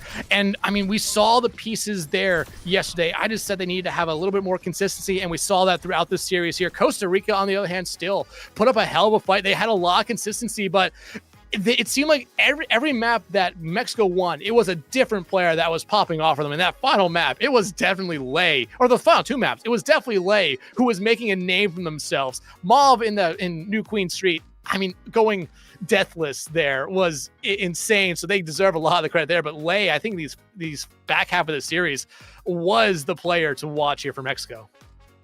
Yeah, pretty hard to argue with the 26-0 out of Bobbin in that new Queen Street. But you know what? I mean, Dot ends up 31-5 here in the tank roll. Does lead in damage here in that map. But we get another 10K performance out of Lay. This one isn't as above and beyond the rest of the server, but still that your supports. And this is on a brig, mind you. That is a 10K map on a brig. We're not talking on, Wu Yong here that we've seen recently putting out just buckets and buckets of damage. No. This is 10K damage on a brig on the most high ground dominant map in the game. Like my brain is broken. I think Lay has to be your player of the match for this. I mean, just insane. Also, just to highlight further that we often saw a lot of assists out of Lay as well. One thing I look for when I'm looking at these stat lines is, how many assists compared to how many elims. And we're just seeing, tons and tons of assists where, like in this case, we have 33 assists out of Lay and the max elims in the lobby also 33 out of Raptor. It just goes to show you, Lay in there involved and important in seemingly every single team fight. I don't know what you think, but I think he's got to be your player of the match here for this one. Oh, easily has to be player of the match. Like I said, those last two maps that Mexico kind of dominated for the most part. I think you can contribute a lot of that to Lay. You can contribute a lot of it to that the tank line as well. But Lay was the difference maker there. And you're talking about just assists. 59 combined assists between that support line there for Team Mexico. I'm unreal. Like, that's way more than the entirety of Team Costa Rica there. And I don't think it's that far away from the number of elims that Costa Rica had that entire map. They're probably about maybe 10, 15 off, but still, it's an insane amount. That's support line. We highlighted them a lot throughout this series. Granted, we highlighted everyone, it seemed, for both these teams throughout this series. But this Mexican support line here is one that, like I said, there's going to be one of these teams in this lower bracket that's going to make a little bit of a run. After this game here, it might be this Mexican squad. It's certainly looking like they're moving on into this lower bracket semifinals. Who are they going to face? We're going to find that out when we come back. We've got your other lower bracket quarterfinals. It's going to be Nicaragua taking on Puerto Rico when Copa America returns.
Well, we've already had to send one team home here in your Copa America, North America for day 2.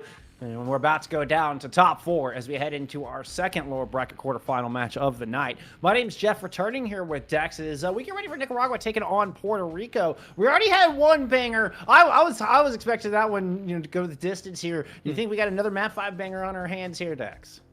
Absolutely. I think a lot of people were very high on this Puerto Rican team going into this tournament. And a lot of people, I think, had a lot of question marks about this Nicaraguan team.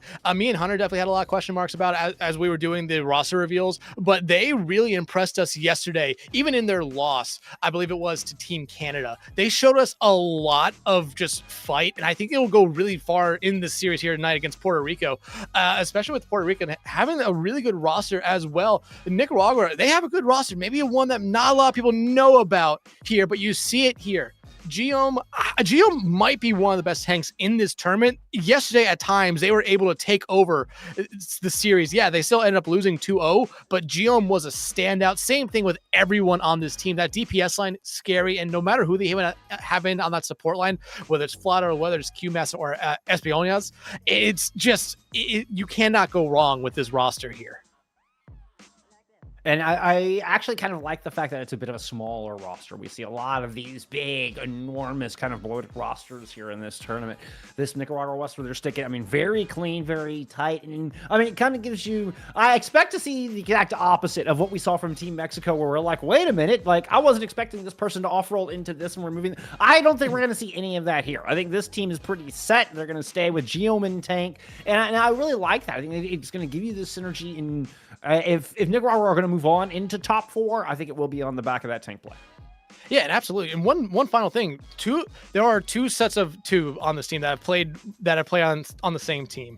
SNK Red has Guillaume and I believe it's QMaster, while 505 Esports has that DPS line there.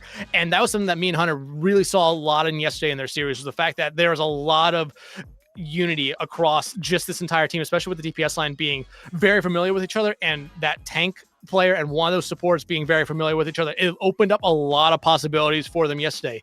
But for Puerto Rico here, again, still a very, very good roster here. One of our bigger rosters here with 9 players on it and 3 at every role, which is very, very fun. But you look at it here and you recognize a lot of the names here. Arsona, Talisman, Lightwolf, Smacks. These are players that if you've been around facing Masters and even a little bit of OWCS here, and even some of the old Overwatch World Cup back in 2023, where it was Talisman, Lightwolf and Talisman that were a part of that Puerto Rican squad. Yeah, you betcha. You betcha. This Puerto Rican team has been around for a while. Louis there is another one. Louis, famously from University of Texas, Dallas, was a Reinhardt main tank player for them for a long time. As you know, a personal favorite of mine, has been around as part of this Puerto Rico squad since that Overwatch World Cup. But yeah, we just saw Talisman. I think is going to be the highlight here, where we just saw Talisman in a Master Finals there for Faceit League Season 6. Going up against EOH, and even though they don't quite take that one home, but still was Talisman putting up just an outstanding performance and is a world class flex DPS player. Yeah, this Puerto Rican team, I think me and Hunter talked about it being probably that team that would be considered the dark horse in this entire tournament. They have the names to really go up against the favorites of Canada and the United States. They just need to put it all together. They did have a good showing, I believe, in their first series, but I think they played, I want to make sure I get this right, I think it was the United States, where they kept it very close in the first point on Busan, but after... Yeah, I was right. It was the United States. Yeah. They kept it very close on the first point on Busan, but then the United States really settled down into that entire series, and Puerto Rico was never really able to get back up to it. They were able to take fights here and there, but they weren't ever able to have that same kind of consistency that they had coming out of the gate here. But still, they're going up against a very, I think, well put together Nicaraguan squad here tonight. One that, like I kind of said, a lot of people, I had a lot of question marks about. I think Puerto Rico, if they did not watch Nicaragua play yesterday, they might have some question marks about how good this team is as well. might get caught off guard a little bit, you know. Maybe if you're not expecting that prowess, particularly out of a front line, if you're not expecting a tank of that caliber, you know, like we're seeing from Nicaragua, could certainly catch Puerto Rico off guard. And you know, and this is the, you know, how much rotation do we see as far as, you know, roster, as far as players coming out of this very large Puerto Rican roster. I mean, you have, you know, we have. Didn't even really get to talk about the front line. You know, you've got, you know, a very stacked front line here as well. I'm curious to see. I'm curious to see how this plays out. Of course, we are going to continue with first to threes here for the rest of this tournament. Just kind of talking about format here for a moment. So, you know, we will have, you know, first to three for this lower bracket quarterfinal. No more safety net. Winner moves on to face Costa Rica. Excuse me, face Mexico. Excuse me. And well, loser's going to be watching from afar here. Yeah, I mean, it's still a lot of action left to go here, not only tonight, because we do have that lower bracket semifinals immediately after this series, and then the upper bracket finals being our nightcap here, and still a lot of others and more action tomorrow. And like you already talked about, Mexico waiting on the winner of this series here. So they're going to have, Mexico's actually going to be able to scout these teams here. I don't think that's something that Nicaragua or Puerto Rico really had the caveat to be able to do in that during that first series, because they were probably warming up during the majority of it. They couldn't sit there and watch Mexico or Costa Rica play and try to get any kind of scouting on them. Granted, both these teams do have a decent number of staff, so they might have the staff been watching them while the players were warming up, getting ready for this series here. One can only hope. One can only hope. Oh, we are going to get into map. Let's talk about format here for a little bit. All of our maps are being chosen at the top of this series. So it's not a loser pick kind of format. It's a little bit different here if you're just joining us here for this Copa America tournament. Everything is decided at the get-go. So you got to have a good read. You got to know what you want to play coming in, because you're not going to be able to adjust as the series goes on. There's no bans here either, Dex. Yeah, and I think that was one thing that we were kind of surprised about yesterday, that there were no hero bans. But I think it also just kind of opens up a lot of stuff again. It makes it very interesting because these players and both these teams, all these teams have really been playing with hero bans for, has it been almost a year at this point that hero bans have been in, or has it been about 6 months? 2024. I mean, 2025. It was the start of the year is when we introduced hero bans. But it was kind of like if you're watching Face It League, or, you know, if it wasn't direct OWCS, there has been some adjustments, right? So we are, you know, this is a similar format to what we saw in 2024 for Face It League. So if you're watching seasons 2 or seasons 3, this is the exact same format that we were using for that in Face It League. But, you know, the bans started in 2025, but kind of adjusted and just kind of recently found their final form. So it's been something that's kind of been ongoing from the entire esports community in Overwatch throughout this entire year as we kind of settled into introducing bans into the system. A final form for the moment. Let's just leave it there in case they want to add it. For the each moment. team. All right. In case they want to add, each team gets 2 bans per map. Because God, no. We don't have that many heroes. We don't have any heroes. We're about to add Hero 45. What are you talking about? Yeah, but that's across the entire breadth of. Okay, no, 2 bans per team. No, that is entirely too much. Absolutely not. I'm not convinced that having bans in ranked is a good idea. I'm like, okay, we're done with this experiment now. Can we get rid of this now, please? I think it's an amazing thing that we've introduced as far as our esport. But yeah, I'm not a fan of having ranked bans at all. I think it's terrible. Agree to disagree with you there. I think the community vote approach is a little with it.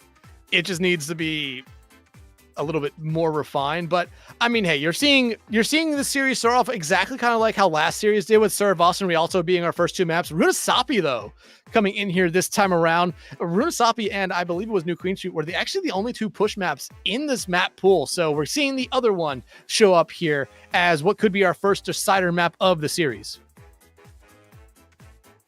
Let's see who's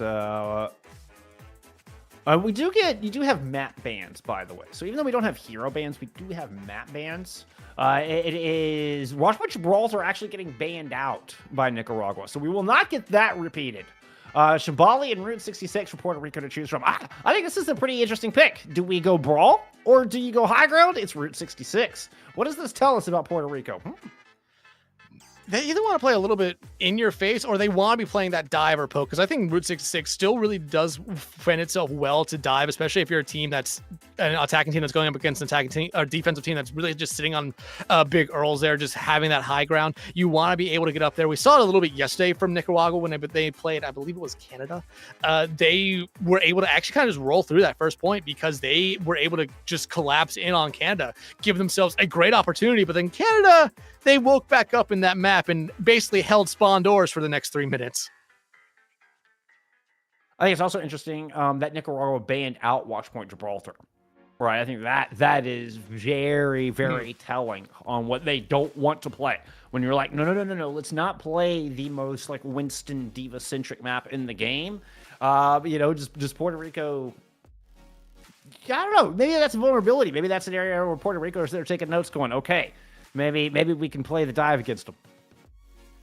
Yeah, that definitely could be the case. But like I said, Geom was a tank player yesterday that was pretty flexible. And honestly, I think they really did show their best qualities when they were playing dive tank. So going away from something like a watch point to play Route 66, it might be a little bit of an interesting one. But like I said, we saw it yesterday from them against Canada. And that was the map that I think really made me have a lot of confidence in this Nicaraguan team going up against Canada. And actually, I think putting Canada on their toes at some points there in that one. But I mean, we're waiting for the final map to come in here now. It's going to be a control one. And I'm going to be honest with you here, Bolskunk. I really want to see this one go the distance because I think if we get into that control map scenario, we're going to be seeing some insane picks come out just to try to make sure each team is one-upping the other here. Well, your choices are Antarctica, Ilios, and Samoa. Antarctica gets banned out from Puerto Rico. Like, no, we're not going to Ant Pen. Ant Pen can suck it. We're all right. Hey, I mean, Ilios and Samoa though, both fantastic maps. Ilios is a little more silly, I think. But both, and Ilios is a little bit more dive favored. I would expect to see, judging by the WPG ban, that we'd have Nicaragua pick Samoa. Tends to be a little bit more ground and pound. Now that is if their map picks are, fitting into like my identity that I have of them in my head. Nicaragua has been one that has really taken their time when coming down with the picks here. So it's going to probably be a little bit before we see this final pick come in here. I think you're right. Ilios would be, I think, the one that makes a little bit more sense here for them. Samoa, though, I don't think we've seen Samoa at all throughout this entire tournament in any of our games yesterday, and definitely not tonight so far, since we haven't seen control at all.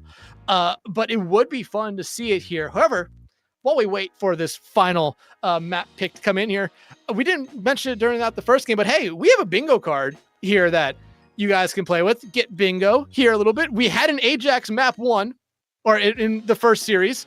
Again, unfortunately there is 2 rows that we can't, or 1 row and row column that you can't get a bingo on, but there's definitely chance for bingos a lot of other places. Yeah. I mean, I was gonna say if I wore a Hawaiian shirt, maybe we could have gotten convinced that we get a freebie on the bottom left hand corner. Alas, I did not. Have we had any? Have we had any wrong? I don't think that we've had a whole lot of these so far. We've had a C9. We have had a C9 and an Ajax. And did we get the environmental kill? Yes. We did get the environmental kill. There was I'm thinking the canceled Rampage was an environmental kill. Haven't had a Mercy DPS. We've definitely seen some solo ults. Seen a lot of that. We've seen Silly Chat. Haven't seen the Weaver. Haven't seen the Doomfist. Have we seen a Teabag? I don't recall any broken keyboards yet. Yeah. Dildux Invasion, that's definitely not going to happen tonight. Maybe tomorrow, because I believe the 2 Dildux for Canada are actually playing the collegiate land at the moment. Ah, yes. Yeah, I saw them in chat yesterday. We did have them invade yesterday. So I don't know if that counts. I don't know if these are... Is this for the whole weekend, or is this just for today here, Dex? I think you reset it every day. I mean, it's still the same bingo card. I'm going to take a guess that there has been a Monday quote over on twitch.tv/MillianMonday if you are a Portuguese language speaker. And if you're Spanish language, CGL2 is where you want to be for the Spanish language broadcast. How awesome is this, by the way? I mean, we have this tournament spanning across 6 countries. Giving us this, this World Cup style format. Big shout out to Grupo Senchu for putting on this amazing tournament, broadcasting 3 separate languages. I mean, that's just so cool. That's just something it's hard to really wrap my brain around how amazing that is, and just how universal this beloved little game of ours is. And I love how passionate. You've been doing a lot of work with the South America communities here, and so we're seeing some players on the screen that maybe you haven't got a chance to see before. You haven't gotten a chance to see him play before. Hey, I'm telling you, like the South America scene is so passionate about Overwatch. It's amazing to have this showcase here for these players. Yeah, and that's been the one thing that me and Hunter really talked about a lot when we covered Face Masters in South America, is how passionate all the players are, because there's only 8 teams there, but man, it doesn't matter what their records are. They will come out every week and put on a show no matter what here. But we do know what our final map of the series is potentially here if we do need it. It is Ilios here, so Skunk, you were right. We will be heading to the more favored dive map here, which is kind of what we expected to see there, as Samoa was, I think, the more funny one, if we would have seen it. But hey, we know where we're starting the series. We're going to be starting off the same place we did last one. We're going to be heading to Surabasa here. And I think we could see Wrecking Ball here again. Nicaragua did play a pretty good Wrecking Ball in their series yesterday with Geom on that pick. But for Puerto Rico, I think it's going to be a little bit more interesting to see, 1, what they come out with, and 2, what tank they're actually going to be starting off here. Because again, we really only highlighted Arizona, but it's actually going to be One Hook, who I remember yesterday played that Roadhog pretty well. I mean, if you're named One Hook, but it does. This tracks. I was also bragging about the potency of Talisman. We are not getting the Zocorp DPS player in the lineup here for this opening map when we Gabo and God Baby start things off with this Symmetra's. Okay, that's just to get you out of spawn. Ends up being a Genji Sombra look. Still a little bit interesting with this Sombra wrinkle added to this Roadhog composition. Especially with the Wrecking Ball on the other side. I mean, you have 2 heroes right now for Puerto Rico that can really slow down Geom here, which is exactly what you want if you're Puerto Rico here, to open up a lot. But Destiny and Navy on that DPS line for Nicaragua, watch them just to show up places and be able to find multiple kills where you just don't expect them to find anything. Oh, well, I mean, apparently One Hook is all you need. Q Master gets put down. Espen and Jas, the other duo of that support line, falling. And of course, without new supports, there's not a whole lot of sustain here for Nicaragua. We've got 4% and counting on the board for Puerto Rico. Keo finding the last couple, I believe they got credited for 3 kills in that first fight there. And again, Roadhog is very interesting to see back in the meta here a little bit, considering that they're the strongest they've been in the entirety of Overwatch 2. And with Nicaragua, they have a very kind of squishy squad that a Roadhog can take advantage of, but God Baby in a bad spot. Literal one! Was literal one when they got that mega. Oh my goodness. 46% counting on the board here for Puerto Rico. And running out. Geom is able, trying to assist him to kill. Just gets hooked out of it. Isn't able to do much. Isn't able to even live. And this is just Puerto Rico in full control of the market, the streets around the market, the spawn doors. I mean, it looks like they're going to start setting up camp in the palace here if we're not careful. Yeah, and right now, if you're Nicaragua, I really think that you might be potentially making a swap off of the comp you're playing here, at least Geom off the Wrecking Ball. I think having both One Hook and God Baby playing the heroes that they're playing, it's just going to be a little bit too much for you here. But Keo has been the biggest problem, finding a lot of elims so far here pretty early on. Nicaragua, though, does get the overtime proc here, but the minefield was ready. We won't be seeing it, though. Yeah, Geom has to sacrifice themselves just to get the yellow bar going. I mean, you have ultimates to hold, to hold this. If Puerto Rico even needed them, they will not. So double support ults available to start moving into the second point of the map. Market will go 100-0 to Puerto Rico. I mean, look at Puerto Rico here. No ultimates invested at all in that first point. They're gonna basically have all 5 here pretty soon. Nicaragua, I would be saying the same thing, but Q Master has had such a struggle coming into a lot of these fights. They've been one of the first ones to die for Nicaragua here. This in almost every fight, it seems. You can see how far they're struggling behind here compared to Q, who already has that beat ready to go. And Geom, Not gonna be In able to a escape. world of hurts. Take a breather is going to negate a lot of the damage off the pulse bomb. One hook, in fact, just shrugs off the entirety of that pulse. No tank for Nicaragua to try to move on to this objective. Just makes it so tough. I mean, you don't have anything to anchor. You don't have any way to work through the sustain. Woo! A very quick re-engage, though. Geom's able to get this minefield out. Finds Keo! This is all before the point unlocks. What a lightning fast explosion out of the Nicaragua squad. Caught Puerto Rico a little flat-footed here. They tried to respond with their Kitsune Rush, but it's too little too late. We've got Nicaragua in control of the point. One hook will hit Geom, but, you know, they're able to shield up and drive the hog away. And look at how much percent that GM's already built up to the next minefield. That was only one fight, and they basically are a third of the way to it. Puerto Rico, though, still holding on to 4 big ultimates here. That EMP from God, baby, I'm looking at that one being the difference maker here as one that is going to basically start the fight and probably end the fight as they only hit on to Espinoz. They will get that kill on Espinoz, but Blade is in play from Destiny. 1v1, KO once again out of the fight, unable to use their sound barrier. Q-Master got hacked, but there's a clear beat advantage here for Nicaragua if they want to use it. Navi's able to find one. Oh, Destiny down, though. Had the blade drawn, but not able to get anything done with it. Q-Master falling into another ult, just falls by the wayside. And this is Puerto Rico able to overcome what was a very dangerous fight where they were fighting from the back foot, it felt like the entire time. I gotta give it up to Geo right there, though, just for holding on to that point, stalling it out for an extra 10, 15% right there. 86% basically throws them into one fight territory if they get that point back. And you look at GM, already has another minefield ready to go here. Keo, though, still holding on to that beat here, as there's been really no real reason for Puerto Rico to use it. Gabo Blade as well. I mean, both these teams are coming in this next fight with even ultimates. Navy, though, having that pulse bomb ready to go might be a difference maker here, but you really cannot stick it on to one hook, as we've already seen what they've been able to do. But ooh, that's not how you want it to start. Yeah, Navy just gets assassinated immediately. Quick pair of kills. It was 2 kills back to back there from Puerto Rico. Like they were just set up and kind of 3-2-1. Their double assassination there. Yeah, and look at what that fight was there. Just those 2 picks, and Nicaragua just backed up. And look at the percentage here. It's basically going to even out throughout the entirety of this fight.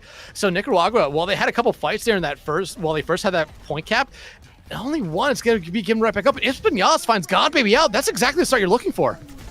So it's a 4v5 re-engage. Mines and sound barrier invested here from Nicaragua to win out this 5v4. One fight will take this point. Trying to chase down Q-Master. Gabo was able to get a plethora of slashes to finish off the Lucio. But job's not done here.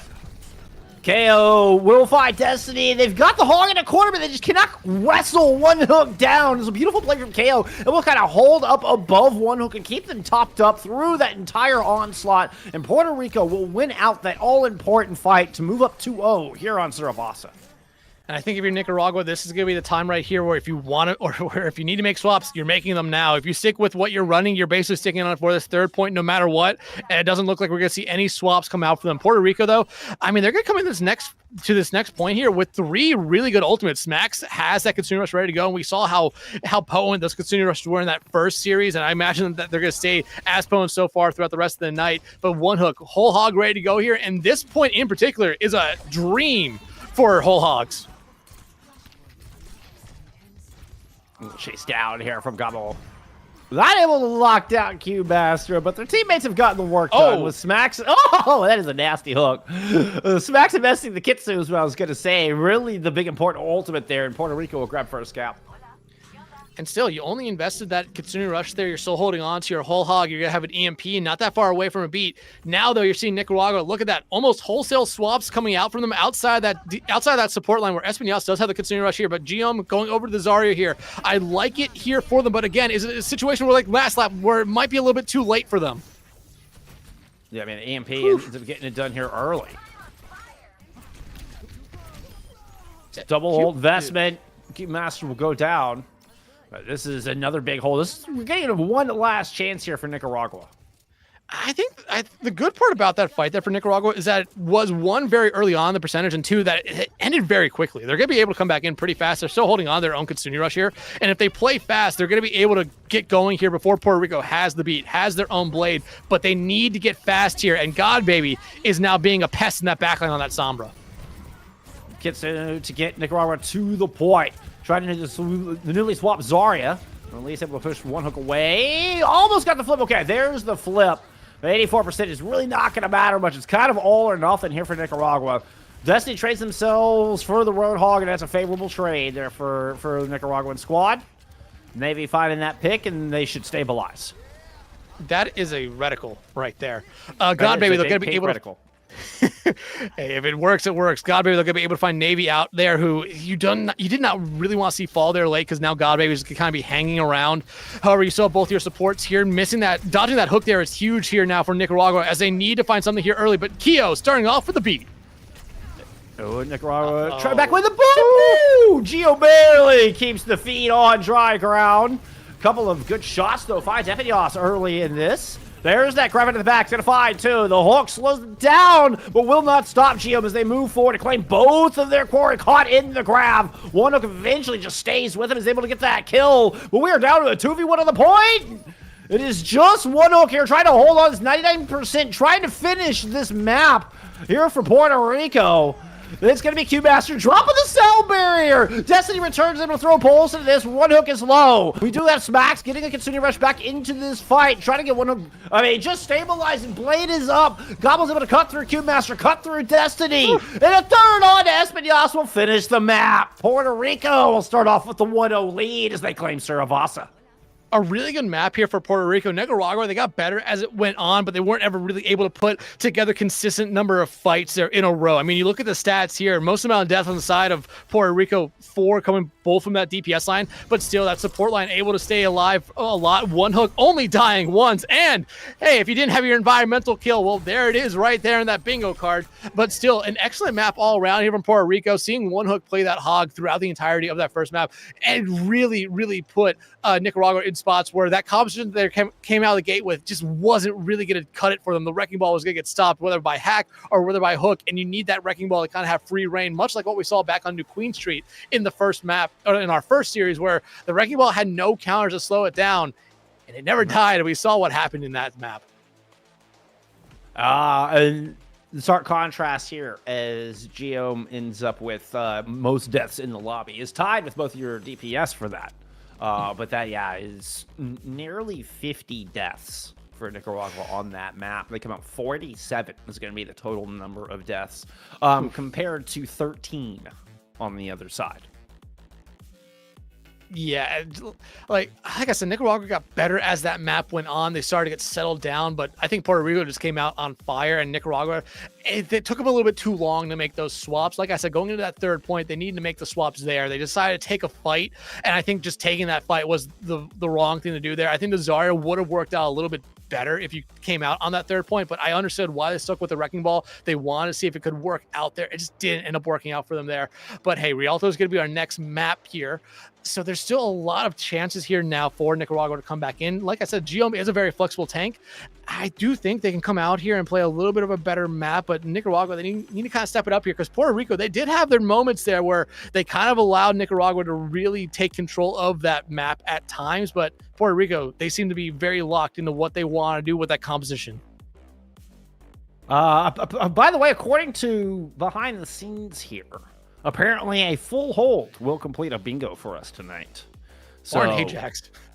Or an Ajax for that matter. But I was thinking on Rialto, we have seen lots of full holds on this map. This is a map that's very defensively favored. You can set up a big, strong defense on this map. It could be a point for Nicaragua both to tie up the series and to complete our bingo card here, Dex. The important things.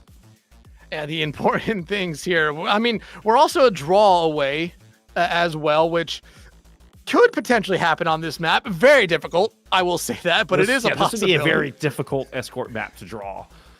Like, drawing escort is already difficult enough. I don't think I've ever seen it in an official in 6 years of casting.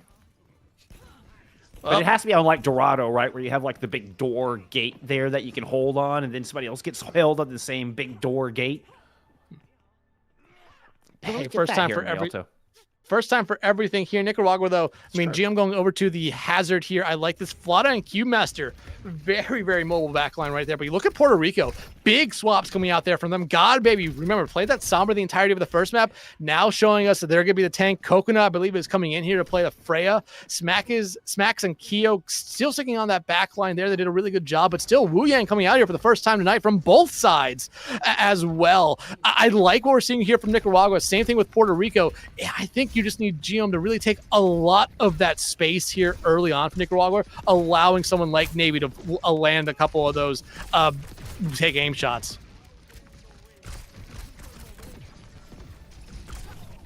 So far, could early push. Nicaragua, it doesn't have too much to worry about the early high ground. They use GM, who's on this hazard. And the threat of that burst damage is really just kind of aura Puerto Rico away from that initial defensive spot. So now onto the second leg here of Point A. Rialto moving into the courtyard. See, Gabi was able to stage there on that high ground. Just moves in and grunts a little bit on the point. Meanwhile, Nicaragua playing inside this bank area. That was a good shot. Navy's going to go down to about half health. Here comes Puerto Rico leaning more towards this right side. It's a big anti-lands. And God, baby's there to follow up on it. Huge kills on the Navy. And Cube Master light up the feed here for Puerto Rico. They're going to send Nicaragua packing. Yeah, it looks like it's just a strategic and calculated reset here for them. Flata going to be able to wall right out of that one, so they don't have to take the respawn there. And Nicaragua, I don't expect to make any swaps here. Yeah, I think they're going to stick with this for at least another fight. Probably maybe this entire first point here in general. But right now, Puerto Rico's playing this corner here perfectly. They're really just stopping Nicaragua. Nicaragua's trying to play a little bit more aggressively into it, but I think Puerto Rico's kind of waiting for that. They're baiting them into it, especially with Smacks on this Ana. You saw right there that Anthony opened up a lot in that first fight. They're looking to do it again here. GM taking control of this courtyard area, this little mega courtyard. This has been a great spot, real kind of a recent move on the attacking side from WPG, and you can see leveraging those windows, a lot of damage poured out from those windows, and there's a big ante. Well, you're able to even the odds with it, but things have gotten messy. The defense will stabilize as Navy kind of just got caught out, isolated from the rest of the squad. Good job from Puerto Rico. Doing a bit of a divide and conquer here in this second fight.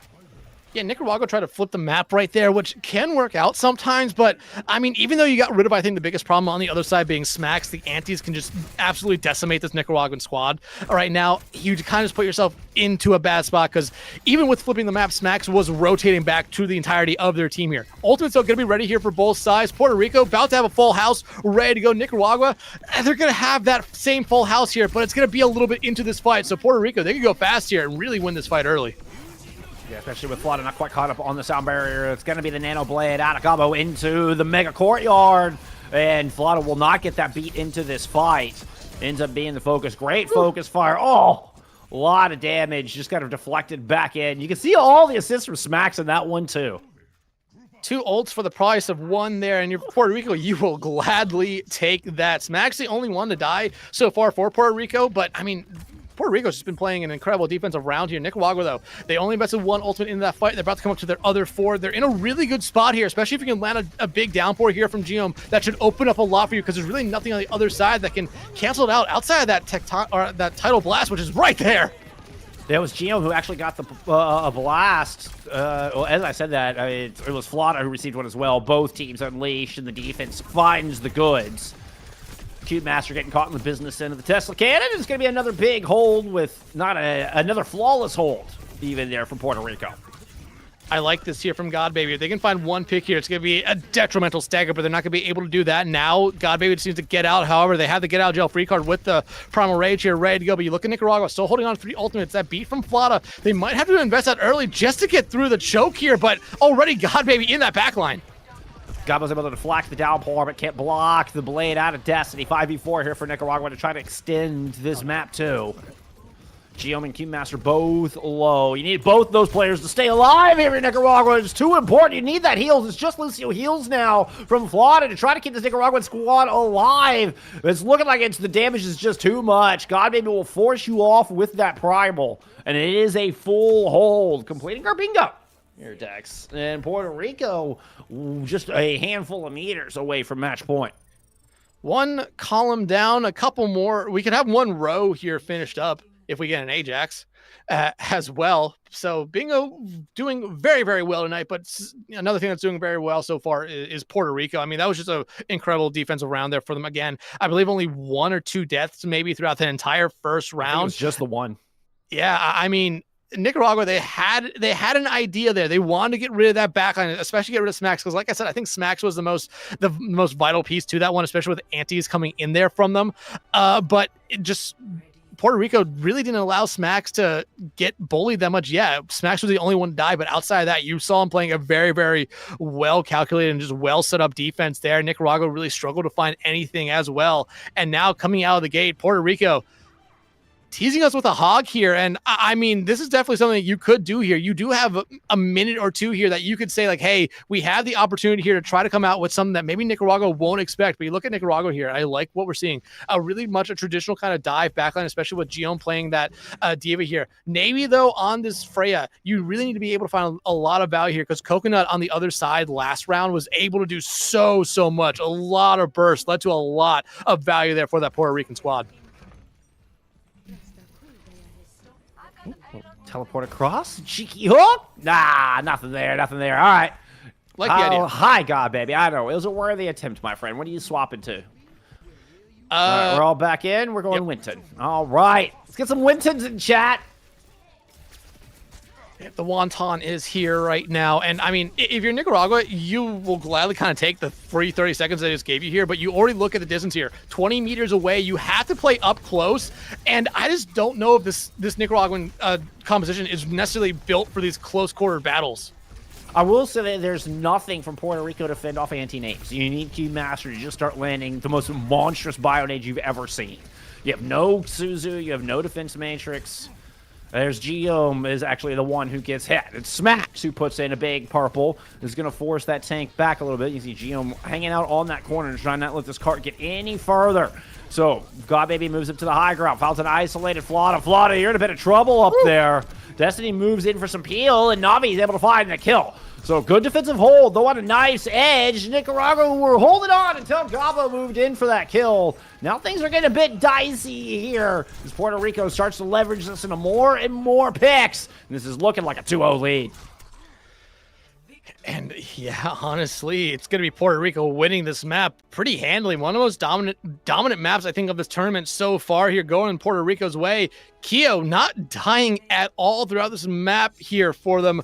The Briggs tonight have been on something. It doesn't matter what series it's been. They've just been taking over almost as if we're watching Launch Brig again here. But Gabo getting the play of the game here as Puerto Rico now one map away from a lower bracket semifinals matchup against Mexico here. And it's kind of the same thing from the first map. It really did seem like Nicaragua was doing everything right. They weren't ever able to find the value they were truly looking for. They always tried to rotate through the backside of the map on the attacking side, and they got shut down every time. And on the defensive side, they tried to play that corner as well as they could, but once you lost Guillaume there in that mech, you could really see that was the beginning of the end, even though you were able to get rid of God Baby on the other side. Like you say, I love the idea. We see a lot of teams try that wrap around there on that point A. We've seen it work for plenty of teams, but the execution just wasn't there. And you know what? There was no 500 shield here for Brig, no 500 shield there for Puerto Rico. Just 500 IQ plays. S tier teamwork is able to get it done. And yeah, I don't know what we're feeding our Brigs here tonight, but it's been ridiculous. It has been ridiculous. Hey, World Finals buff in Sweden, maybe? Yeah, maybe. That's. Hey, you know what? Nicaragua, they're just hyping it up for us. You know what? They're going to start the reverse sweep right here. That's what I'm feeling. I'm feeling it in my bones as we get ready for our third map. We're going to push here for map 3, if I remember correctly. Yep. Runasapi is going to be our third map here. Don't second guess yourself. Hey, I wasn't second guessing myself. I was just second guessing. Was I going to say it right? Hey. But yeah. Runasapi, map 3. And this could be an interesting map here because you've seen Dive here in the past, you've seen Brawl, you've seen Poke, you've seen a little bit of everything. And I feel like that's just the normal kind of case with push maps in general, that it sort of falls in that same category with Control, where you can see a little bit of everything. And it's kind of, especially with Runasapi being that map where you see teams really gravitate towards the compositions that they think they're best on. And if you're Nicaragua, I think at this point, you kind of have to do that here. Just go to what you think everyone's best hero is and come out with it. Puerto Rico, they've been able to show us a lot here tonight, and it's really going to be interesting to see who Puerto Rico has out here because they made subs, they made role swaps. Are we going to be seeing a little bit of the same here in our third map, or are we going to be seeing almost the exact same thing? We see one hook back out, so I imagine we're seeing the Roadhog. I'd say it's probably a safe bet. Can't wait for them to be okay. I was gonna say I can't wait for them to be on support. Completely different. Yeah, but it looks like Puerto Rico's just going back to what they showed us on Surabasa, and I don't blame them for that. They looked incredible on Surabasa, Nicaragua. GM coming back out on the Zarya. I like it here for them as well. They're still playing a very kind of quick composition, and this is a really a little bit of a death ball-y comp, I want to say, coming out of here for Nicaragua.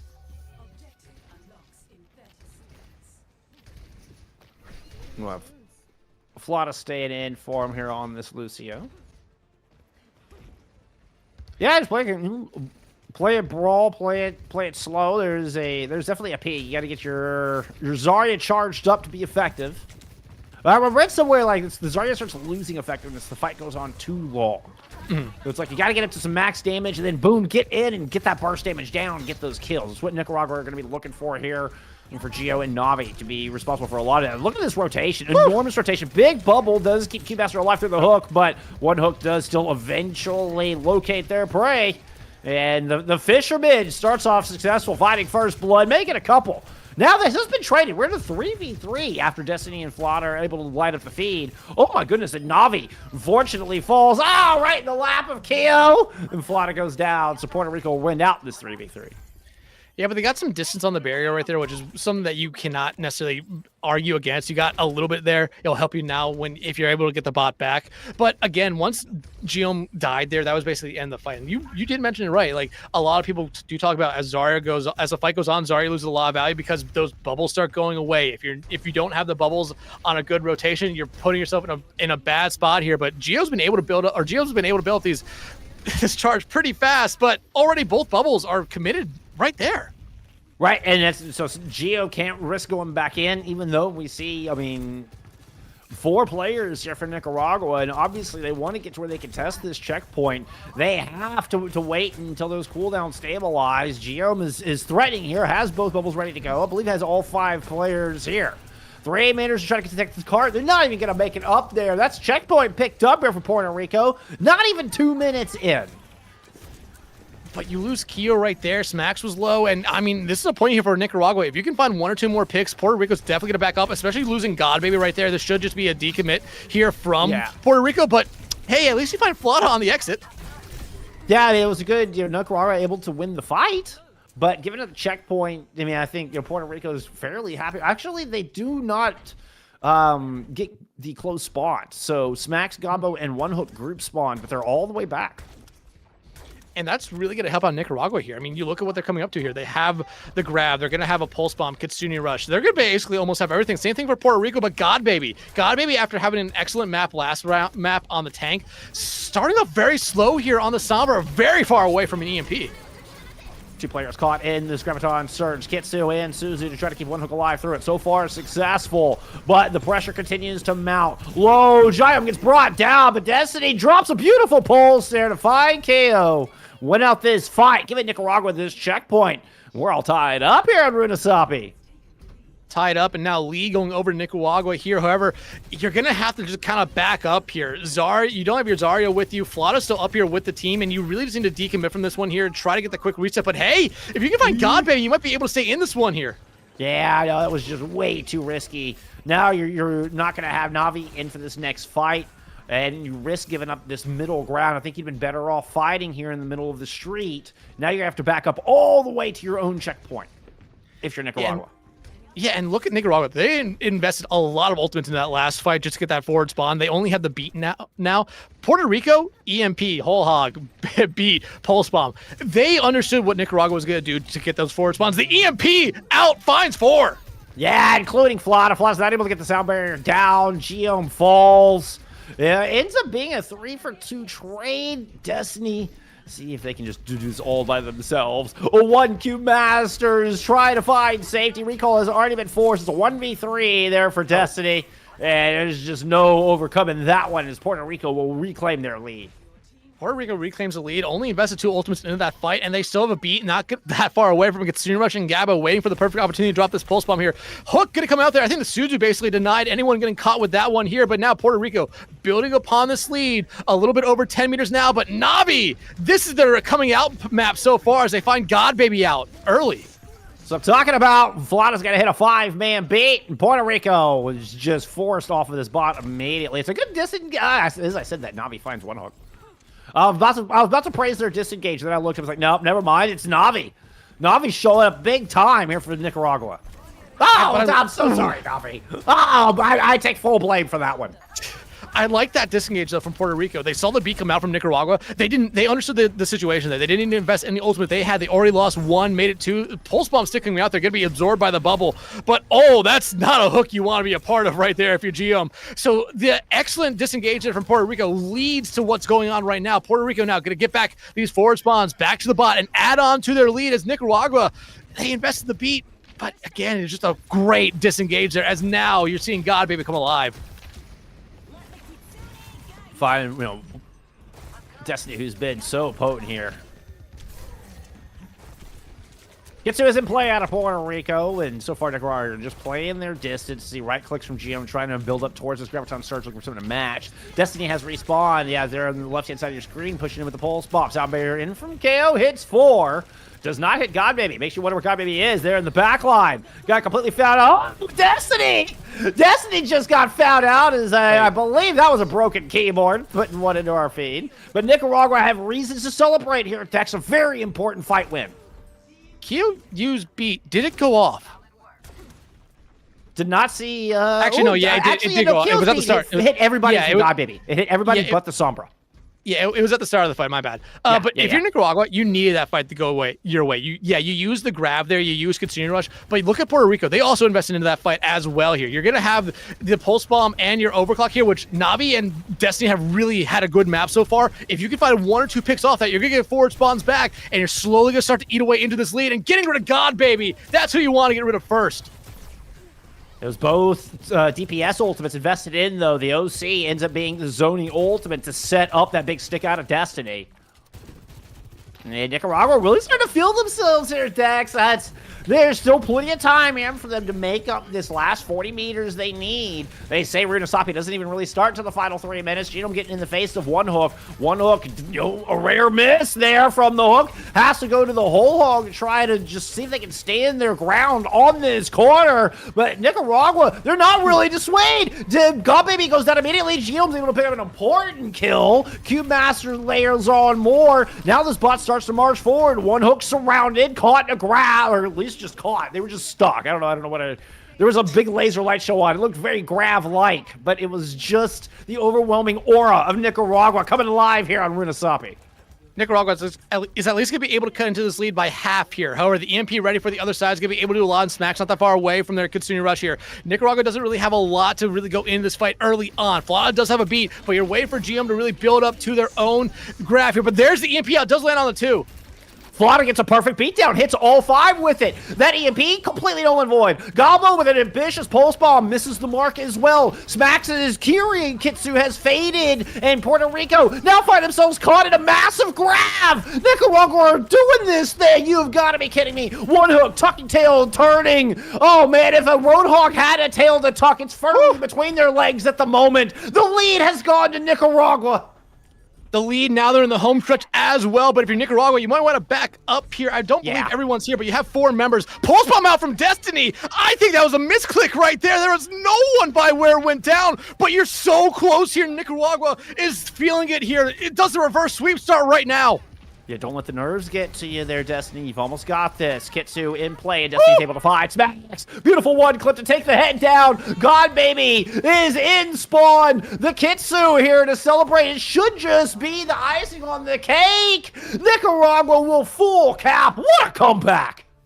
What a comeback, and they finally put it all together here. Like I've been saying throughout this entire series, they got better as the map went on, and I think you can say that same thing here. Cube Master having themselves a map. 1 death on the Kiri here and getting the play of the game as well. But this was just the most put together and most well-rounded map we saw from this Nicaraguan team here. I mean, they understood the situations a lot of time, backing out the right moments. But I also do think that there was a little bit of misplay by Puerto Rico throughout this entire map, especially after they almost got to the home stretch themselves. They maybe kind of stayed in fights a little bit too long. But I think at the same time, you started to see that DPS line for Nicaragua really come alive. Navy and Destiny really did a lot there to help their teams out in a lot of key situations. Yeah. Navi really popped off there towards the end.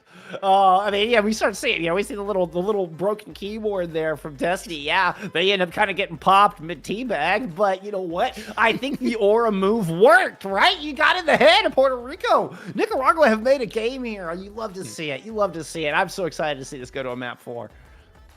And map 4, gonna be a familiar one already. Seen it once tonight. Watchpoint Gibraltar is gonna be the name of the game here for these two teams. And yesterday, I believe it was Nicaragua that ended up losing their series in Watchpoint. Same thing for Puerto Rico. I think they lost their series as well on Watchpoint. Watchpoint has been a pretty much a fan favorite for a lot of these teams here. I really haven't seen a lot of the other escort maps until tonight, where we've been seeing Rialto show up first here. But Dive has kind of been the spot where Nicaragua has played a lot. Puerto Rico, they've been playing a lot of different stuff. It's been a lot of Roadhog. We did see Diva a little bit there out on Rialto, but that was such a short map. You really can't get a lot off of it there. Right, yeah, because it was a full hold. So far, we are seeing One Hook stay in the lineup. They do still have a little bit of time to change that, but they are currently deciding those lineups. So it would have, if they wanted to make that swap immediately, we would see that right now. They could still be deciding on that decision. That's not a redundant statement at all. Never mind my inability to speak right now. Let's go look at some stats. I just want to shout out some stats here from Q Master. That 11-1, 20 assists, by the way, is more than Puerto Rico's backline combined. 20 assists for Q Master versus 19 for Smacks and KO combined. Yeah, they have 3,000 damage, not the most, but you know what? You're involved in 11 elims there. That is more elims than either DPS player have had from Puerto Rico. Actually, I mean, just to highlight this, Puerto Rico's backline had more elims than their DPS players as well. But really, Q Master stealing the show there on Runa Sapi. And making, I mean, what an exciting series. Chairs all around here, Dex. Chairs all around. Yeah, one other thing is, I'm looking at the stats here. Geom, 11k damage. Gold damage in the lobby. Out damage by One Hook mile. Yeah, by 4,000. And almost, you really have to grab One Hook and that DPS line to basically get over the amount of damage that just Geom had on their own there. That's Zarya. It's really fun to see that Zarya get a lot of value, and Geom was finding it in spades. Whether the grabs were very important for them in a lot of key situations, always seeming like go after the backline. That's exactly what you need to do going up against the Roadhog, because yeah, the Hog could heal themselves, but once you get rid of that backline and that rebreather goes away, the Hog is essentially a sitting duck. And you even kind of mentioned there towards the end of that map, the hooks from One Hook weren't necessarily hitting like they were at the start of that map and the start of this series, and it really did affect Puerto Rico there. I mean, that's kind of the nature of the Hog. You live by the hook, you die by the hook. And as you know, they will continue to make that gamble going into Route 66. Can confirm there. We're not quite in the lobby yet. It's on your screen, but I can confirm from our match page that One Hook is staying in. So we can expect to see more of that Roadhog, or at least more of that Roadhog player out of Puerto Rico. Yeah, I forgot we were going to Root. I thought we were going to Watchpoint here. Honestly, I think this plays into Nicaragua's hands here, especially if One Hook's staying in. You're going to be looking at One Hook having to... I don't necessarily know if they can truly frontline like you would want a tank to here. They're going to be playing a lot on this high ground. But if Puerto Rico stays with their kind of lineup here where everyone's kind of playing far back, I mean, I could see Nicaragua having some problems here, especially with Flata coming out on the Zenyatta. We saw this yesterday from them, and they were able to do a lot of damage, especially with One Hook sticking on the Roadhog here. That Discord Orb is going to do a lot, and it might be something where it really does force out that Bionade or the Suzu pretty early on from Smacks, just to get that off of them. What an interesting wrinkle. Both of these teams playing very pick-oriented. An enormous amount of damage coming out from Puerto Rico on this defense. An enormous amount of spam out of KO in particular. moving, showing us the Wu Yong for the second time. Maybe we see mostly Lucio, but we did see a little bit of Wu Yong earlier. Yeah, hasn't been a favorable pick, I think, for a lot of these teams Really so hasn't. far. Yeah. Like, Tidal Blast is not as strong, and with the nerfs that Wu Yang's recently gone here, not as strong as you want. But what a hook! What? I didn't think that was going to rip GM all the way up there. That was wild. Fortunately for them, had both bubbles, and Nicaragua was able to turn it. Oh my goodness, they're keeping the momentum going here. And Nicaragua have two very important picks. Yep. Oh, another big hook, though, and that one will find pay dirt as Navi is sitting back to spawn. Yeah, but look where the card is right now here for Nicaragua. I mean, Puerto Rico's just kind of backing up, and I love what GM's doing here. Just kind of ignoring one hook, going into the backline. Huge anti on the one hook, as they just have to play safe. There's a late contest out there from Puerto Rico right now, but Nicaragua, I think they're in control here at the moment. 100% are in control Never of the mind. map. I mean, you're going to find the Tracer. That, I don't know, is that going to be enough? Okay, apparently that is enough that Nicaragua is going to go ahead and disengage. I'm guessing they didn't like their bubble rotations and stuff also going on. Flata, the most vulnerable hero in the game, has to back up, has to respect Gabo on that engage. But look at Nicaragua here. Flata already has a Transcendence here ready to go. Geom not that far away from a grab. I mean, you could really see Nicaragua here play fast.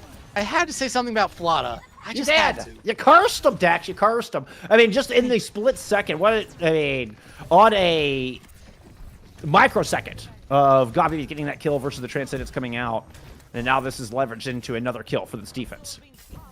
And now this is the problem with this Nicaraguan comp here. Once you lose someone like Flata, once you lose someone like Navi, you just kind of have to back up. Navi, they did this yesterday in their series against Canada. They made this swap eventually at some point during the first point, and it really ended up working out for them. But you look at Nicaragua here, about to have 4 really good ultimates. Puerto Rico about to have 4 as well, but the fact they don't have that EMP ready to go here, I think is going to be something that really does hurt them coming into this fight. Granted, though, you have a lot of sustainable ultimates on the other side, especially with that Tidal Blast coming out here from Keo. Probably onto whoever gets in that grab. I think Nicaragua need to win this clean. They need to win it quick. They're going to have to do it without their order.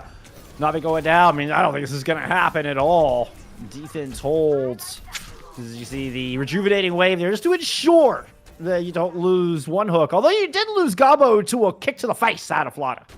And you got rid of Keo's ultimate there. I mean, I think that was one of the key ultimates there for keeping a lot of people alive, or at least someone alive from that grab. But now if you're Nicaragua, you're in a spot right now where you should really heavily invest into this next fight. Nice. Huge opening pick, no EMP. That has to be the go button here for Nicaragua to play fast. That was extremely enormous. Big grab in from Geom. The Suzu keeping him alive temporarily. And Geom's going to go down. The whole hog in play inside this Kitsune rush out of the defense of Puerto Rico. And Gabo's going to go in and throw in the blade. But the Transcendence just devalued all of those ultimates that I just listed off. Flata just sent 3 ultimates packing and said, what? Hold my Discord orb. No chance. You get nothing out of your Kitsune. You get nothing out of your blade. Nicaragua going to point on the board. And God Baby kept coming back in and dying so close to EMP. And EMP right there would have pretty much, I think, ended that round here for Puerto Rico. But now Nicaragua, they're staying alive in this one. Navi has the Deadeye ready to go here. Yeah, God Baby can either EMP or hack them out of it. But still, a little bit of a zoning ult here. Buy some space. Nicaragua, they lost a lot of time in their series yesterday against Canada on this point right now because they got spawn held. I don't think that's going to happen this series around. EMP comes out, lands on a 3. Yeah, including both your supports. Flata! It's the second time we've seen Flata come up with a kill like against all odds. You love to see it. Yeah, okay, it's not going to amount to much in this fight, but it did send a message, you got to admit. But look at this now, Puerto Rico. Puerto Rico has no ults, none. That EMP just bought them some time. And yeah, God Baby getting go over to the Freya now. I like this a little bit better. I don't think the Sombra was really finding the value, and it seemed like Flata knew where they were at all times. Nicaragua, though, about to have both their DPS ultimates here. Navi needs to buy some space. Geom, though, getting pulled in. There's the Deadeye to buy some space. It's actually going to help save Geom from that big hook. Geom, we're trying to rotate, regroup with the rest of the team. One hook, backing away after eating that Deadeye shot. Does wait for the Discord to fade. Good flank there from Gabo. Drew the attention while one hook lands the shot. Navi didn't know which way to look, and Gabo was able to sneak in and find your Zenyatta as well. Destiny has been able to strike back. That's an important kill, but it's just too little too late here for the Nicaragua attacking squad. They really wanted One Hook dead there. Gobble find the final 3 picks in that fight, but they really wanted One Hook dead. Not only did they anti him, they pulse bombed him, and they had Geom just staring down him with the beam. But now you look at Puerto Rico, they've rotated now back into a very healthy ultimate economy. Nicaragua kind of struggling here with Navi now going back to the Freya. They were deciding there for a moment. Destiny also making the swap over here to the Genji, but you're going to have Trans here for Nicaragua at some point, Nano as well, but you're walking into a lot of ultimates on the other side. Kyo, though, very low, needs that health, and One Hook could really look for some environmental kills here if they truly wanted to. That's a dangerous spot for a whole hog. We're just going to get the title blast, throw it on to Gabo. You're able to move in and find Flotto with that, now pressuring in a 1v2. Okay. If you're Nicaragua here, you have a slight advantage right here. You need to play a little bit fast. That's huge. Yeah, Puerto Rico down one of their supports, down Gabo, who had the blade here ready to go. You're going to have Nano, you're going to have Transcendence, and you're going to have your own grab. This is the moment where you really need to get going, or at least force some stuff out. But, I mean, you look at the clock, you have to get going here. This is final fight. Yeah, and Nicaragua are playing very safe right now when it felt like they needed to kind of go fast. But they're taking their time. It's going to be the bolo shot's going to get the Transcendence out from Flata. You need to push in. High flying grab is able to pick up one. KO will go down. Gabo pulls out the blade. The bubble is able to protect your Zenyatta, but only temporarily. And the whole hog, sped up by the Fox on the point, will push Nicaragua back. And they hope this 54 meters on point B is enough to send us to a map 5. I mean, hey, Nicaragua in that first point cap, I think is the biggest thing here.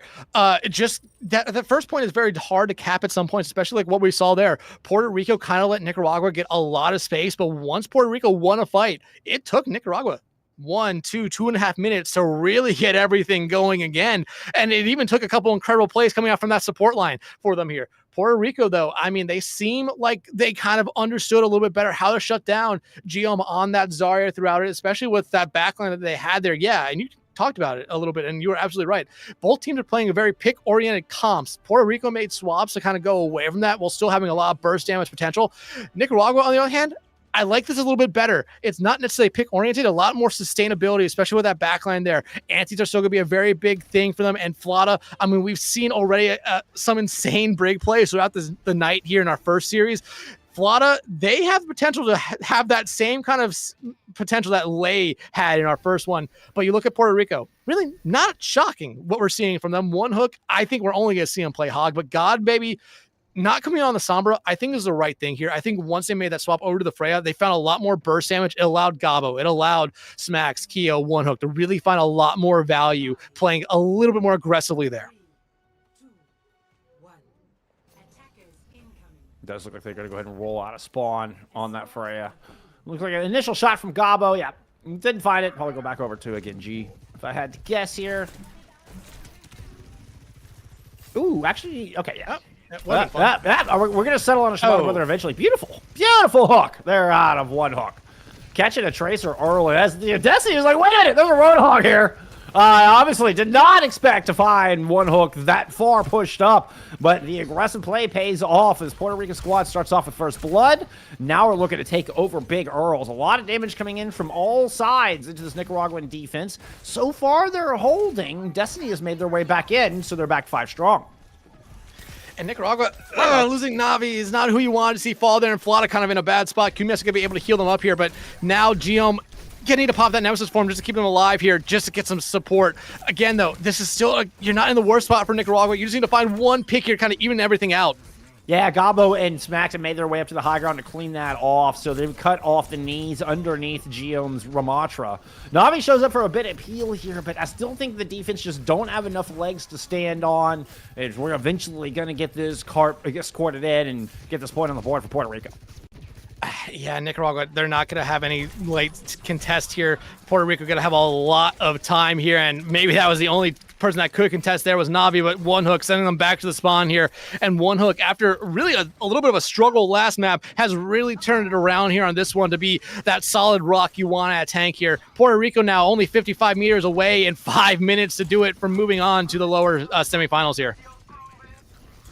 Gabo up to the high ground, 2/3 of the way towards the blade. Drop it is. Some good damage forced Geom off of this high ground spot. Ooh, Destiny! It's Destiny with the pair. Sneaks in underneath, finds Keo. Oh no, this has been traded. Look how aggressively Runuk is just playing out of garage, up in the face of this Nicaragua defense. Navi dancing around, but just not getting the efficacy they need. And that hook is going to be the end of Geom. That might just be the end of the series. There's still going to be a couple contests out here, but look at Puerto Rico. All 5 ultimates about to be online, and they might all just come out here as celebration right now. There's the Katsuna Rush from Smacks. Has everything, I believe, is about to come out. Yeah, there's 4 ultimates invested here from Puerto Rico. We have a momentary hold as Navi is nanoed. There is a contest going on, but it is going to be Puerto Rico moving on to take on Team Mexico in your lower bracket semifinals, moving into your top 4 here for Copa America, North America. Yeah, and I mean, Puerto Rico was really consistent throughout this entire series. Maybe the only one map that they kind of looked a little bit lost on was Runasapi. And Nicaragua, they put together an incredible Runasapi. But at the same time, they kind of fell into the same mistakes in every map. Slow starts that really kind of hurt them. They got better as it went on, but then they kind of hit a bump in the road, and they had to kind of start all the way back from square one. It seemed like this Nicaragua team was one that once they got momentum, if they were able to keep it, they were almost unstoppable. But once they got set back to 0, it took them a little while to get going, and Puerto Rico did a really good job making sure they set Nicaragua back to 0 a lot of the time here throughout the series. And again, this Puerto Rican squad, we did not see a couple of big names that we were talking about going into the series here. They still have a lot of great talent across this team. Yeah, I mean, no Talisman tonight. You know, that's the big one that comes to mind. And I don't know, maybe some collegiate going on. You know, Talisman is might have collegiate obligations, not sure, but definitely doesn't feel like Puerto Rico gave us their final form here in this match. That does feel like they have another gear that they could go to. Find a little bit extra punching power. But hey, you know what? At least we had no 3-0s here so far. No 3-0s in our quarterfinals. I hate sending teams home. It breaks my heart to send teams home. But alas, it is the nature of the beast. We are now down to top 4 here in Copa America, North America. Ooh, and coming up, we're going to have that lower bracket semifinals. Y'all don't go anywhere. We're going to take a little break. We can get that set up. We're going to bring Hunter in, take my humble spot. I will pass the baton and get you ready for these lower bracket semis. We'll see you back here in just a few.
Ladies, welcome back with a continuation of day 2 here for Copa America. And Dex, you yourself have already had a long day. Well, it's about to stay a heck of a lot longer as we have Mexico taking on Puerto Rico. Both these teams just taking that dub here in the lower bracket. And now, whichever team ends up getting this is going to get into that top 3 area and will take on the loser of USA and Canada. And for both these teams, they got momentum purely on their sides here. So one of these teams is gonna have to run out of stamina eventually. Yeah, absolutely. Puerto Rico just getting the win over Nicaragua, and Mexico getting the win over Costa Rica in the first game of the night here. And I mean, Mexico really, really impressed both me and Bullskunk. Hunter, I don't know if you were watching, but it was a really good series by both those two teams. But in the end of the day, Mexico played a kind of play style that is very, very hard to shut down. If you struggle on shutting down Wrecking Ball, Mauve played an excellent Wrecking Ball when we saw him. But I think the biggest takeaway from that Mexico-Costa Rica game was just lay on that support line. They were able to do so much. I think the second most damage, second most elims a lot of the time. The final map of that series, they went off playing that brig. It was insane to watch. And you just watch Puerto Rico beat Nicaragua, where Nicaragua, I thought were slowly going to claw their way back into that one. But like I kind of mentioned, whenever Puerto Rico was able to take away that momentum away from Nicaragua just struggled to get back going again. So, I mean, if you're Mexico, you were able to sit there and watch that entire last series. And that was one thing that I was talking about going into that second series of the night, that Puerto Rico or Nicaragua probably were not able to watch the first series at all to get any kind of scouting on. So even though Puerto Rico is coming off that last series and going right into this one, Mexico might have a little bit of that upper hand, able to scout the team a little bit, casually play a little bit of warm up here going into this one. But it's going to be really interesting to see here with these two teams. No, I'm extremely excited about these two teams right here. It is one of those games that we hope we really get to see when we're down here in the lower bracket. That's why before yesterday we were saying, hey, this is going to be exciting, and it is exciting. Nothing has been a flat-out stomp up to this point, and honestly, I think the trend that we have here is going to continue onwards, Mexico and Puerto Rico, and I think it'll continue with Canada, USA later tonight as well. But of course, gotta settle the lower bracket side of things here and now first, and I could not be more excited for both these squads. We've already gotten to see a great look at them here today. These amazing rosters that have honestly, I won't even say exceeded expectations. I think they have lived up to what we know and what we acknowledge that these teams are capable of doing. Yeah, absolutely. And even with Puerto Rico, me and Bolskung highlighted some well-known players like Arizona and Talisman. Well, they haven't shown up.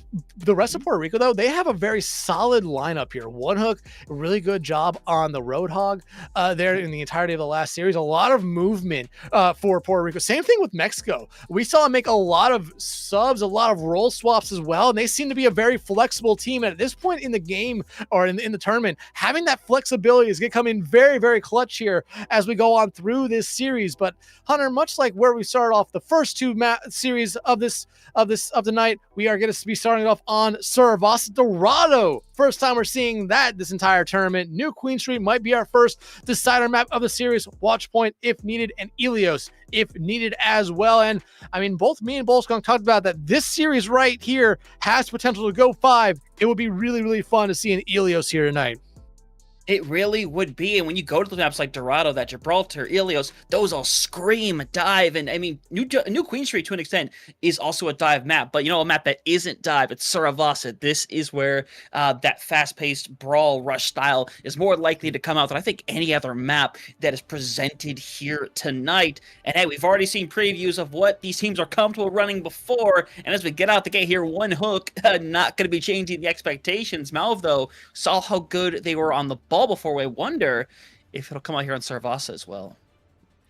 Yeah, absolutely. Here, Mauve, I mean, we did see them eventually go over to Jungle Queen in their first series of the night. They did start off on ball, went over to Jungle Queen, had a lot of success there. I like that they're coming out on the Jungle Queen here. We saw it in the last series with Puerto Rico where they did go up against a Wrecking Ball, and they're basically able to shut down pretty easily with both God Baby and One Hook there. This isn't as necessarily an easier now composition for both God Baby and One Hook to find value on, but still, you have Vatu, you have Lei, you have Raptor. If they get hooked, they are more than likely dying here. And One Hook, when they land these hooks one after another, you start to see them get into a rhythm here where they barely ever miss. That's what led them to that one loss on Runasabi. One Hook just struggled to find value with the hooks. Yeah, it might be a struggle here as well. Obviously, Malva is going to try to stay pretty much front and center the entire time, because if they do get hooked, I mean, like I said, they are more likely to survive than anybody else. And the tanks are going to be the roughest to take down, but going to get pulled back in, cleansed up, able to care a little bit, but Mexico, for the time being, has taken control of the point. Puerto Rico need to try to find some level of opening, and that is an excellent hook right there, but Malva able to get back out as Elemental Guy does end up falling within the exchange. So Puerto Rico opening definitely on their side here. One hook, hoping to find one more to pull this one back around as they're trying to get every cooldown possible, and for the time being, Puerto Rico is just trying to clean this up. Mob's doing a good job, though, just keeping themselves alive here and just stalling out point. Same thing with Vatu. They're just doing a good job making sure they're not getting hooked out here. Godbaby in one hook, though, getting very low, need health. And these hooks are these knife throws from Mob. They have been landing consistently. Super consistently so far. Now we have City Rushes on the boards, but Puerto Rico has theirs on first. Elemental Guy, unfortunately, no health pack available for you. And now Kitsuner's throwing here by Lay. I'm going to see whether or not Smax is ready to throw this back the other way, because advantage is still in Puerto Rico's favor in terms of players on there right now. But Godbaby going down. No hope of finding a hack, and now this is where you wonder, Dex, whether or not you're gonna invest in this situation, because you have no answer for the Consented Rush, but with Gobbo down, I don't think you can even contest anymore. No, you can't. Gabo was basically going to be your person there to stall out a little bit. Godbaby now getting off the Sombra, recognizing that the Sombra was struggling to find any value. Mob having that shotgun just was able to at least hit them with one pellet, disrupt any hack they could possibly throw out there. But Puerto Rico, they're going to come in this next fight here with 4 ultimates. Mexico, though, they're going to have 4 ultimates as well. And the Pulse Bomb already out from Raptor. Blade out as well. Beat, though, from Keo is going to be huge. Yeah, lots being exchanged. We hear that Rampage coming through, catches onto 3 bodies, and it's going to be more than enough to make this one their own. Smash is taking the tactical reset instead, and Mexico going to stay on top once again. I mean, bread side for Puerto Rico is they only use 1 ult compared to the 3 for Mexico. Actually, I think 4. Yeah, Puerto Rico, they understood once they saw all those ultimates come out, they weren't going to win that fight there at all. So we've seen that from them last series as well, where they just kind of tactically disengage here. They're now going to come into a much better situation here where they have, like you said, 3 good ultimates. That Kitsune Rush from Smacks. Kitsune Rushes have been very valuable all series, all night long for every team. And One Hook having this, oh no hog as they get killed first. God. Yeah, I mean, it's not quite over yet. Elemental Guy goes down, you're able to trade, but unfortunately with Godbaby and Keo out of the picture, it is as good as done. So Mexico taking a quick reset, and Puerto Rico double investment of the support ultimate. So now, I mean, Mexico, I mean, sitting, all things considered, very pretty. Yeah, and again, we saw this last time we saw Mexico play in our first series of the night. When Mob kind of gets on a roll here, they're very hard to shut down. I don't think Mob's died just yet. They've been having a very good time playing the Junk Queen, and Puerto Rico is trying to find anything here. They're about to have 3 ultimates. The Godbaby, though, 1 hook again! Yeah, that's not exactly the strategy you're going for to lose your tank earlier on, but Godbaby is keeping this alive. Got 2. Gobbo not getting a whole lot with this blade, but as I say that, managed to get rid of Flay, and now Point Flip should be coming through momentarily. Raptor still hanging around, but I imagine gonna hold on to that Pulse Bomb, reset for the next fight. As, hey, bright side, One Hook holds on to that, but Godbaby dies super late. Yeah, and they had a Deadeye ready to go. That would have been something that they could have used to really buy some time, buy some space here, but now Mexico could come back in pretty fast. There's a Pulse Bomb out, not gonna be able to find anyone here this time, but Vatu has beat ready to go. Whole Hog, though, out on the playing field. Yeah, unfortunately, it's not going to get a whole lot in this situation here now. Mexico just needs to come together, and honestly, it's a nice pull, actually. That's the 1 hook, and now City Rush activated. Vatu thinks this is winnable, though. Going to pull through, but Godbaby is going to force everybody to get out of the point. This is only going to work if Gobbo stays alive, which they do, and Malva, of all people, is the one caught out, and now Mexico is in a really rough position. In Puerto Rico, I would not blame them if they tried to engage on this. I mean, both teams are down their tank, so that's why I kind of seeing this neutral back and forth here between both of them. No one really wants to poke their head out because each team knows that there's someone on the other side that can absolutely delete them. Vatu finds Gobbo out. Ooh. Not who you want to see fall. And now Mexico's going to come into this fight here with 2 ultimates. It's going to be their fight to lose. Essentially, Keo, though, the beat, might be able to preserve Puerto Rico through a lot of this. Yep, and here it comes, goes through, but doesn't get the smacks in time, and now it is going to be rough. The Pulse Flip back around. Point Flip comes through from Mexico. Keo may have found one, but nobody there to recontest the point. And to be fair, Puerto Rico, they had a dog in that fight, Dex.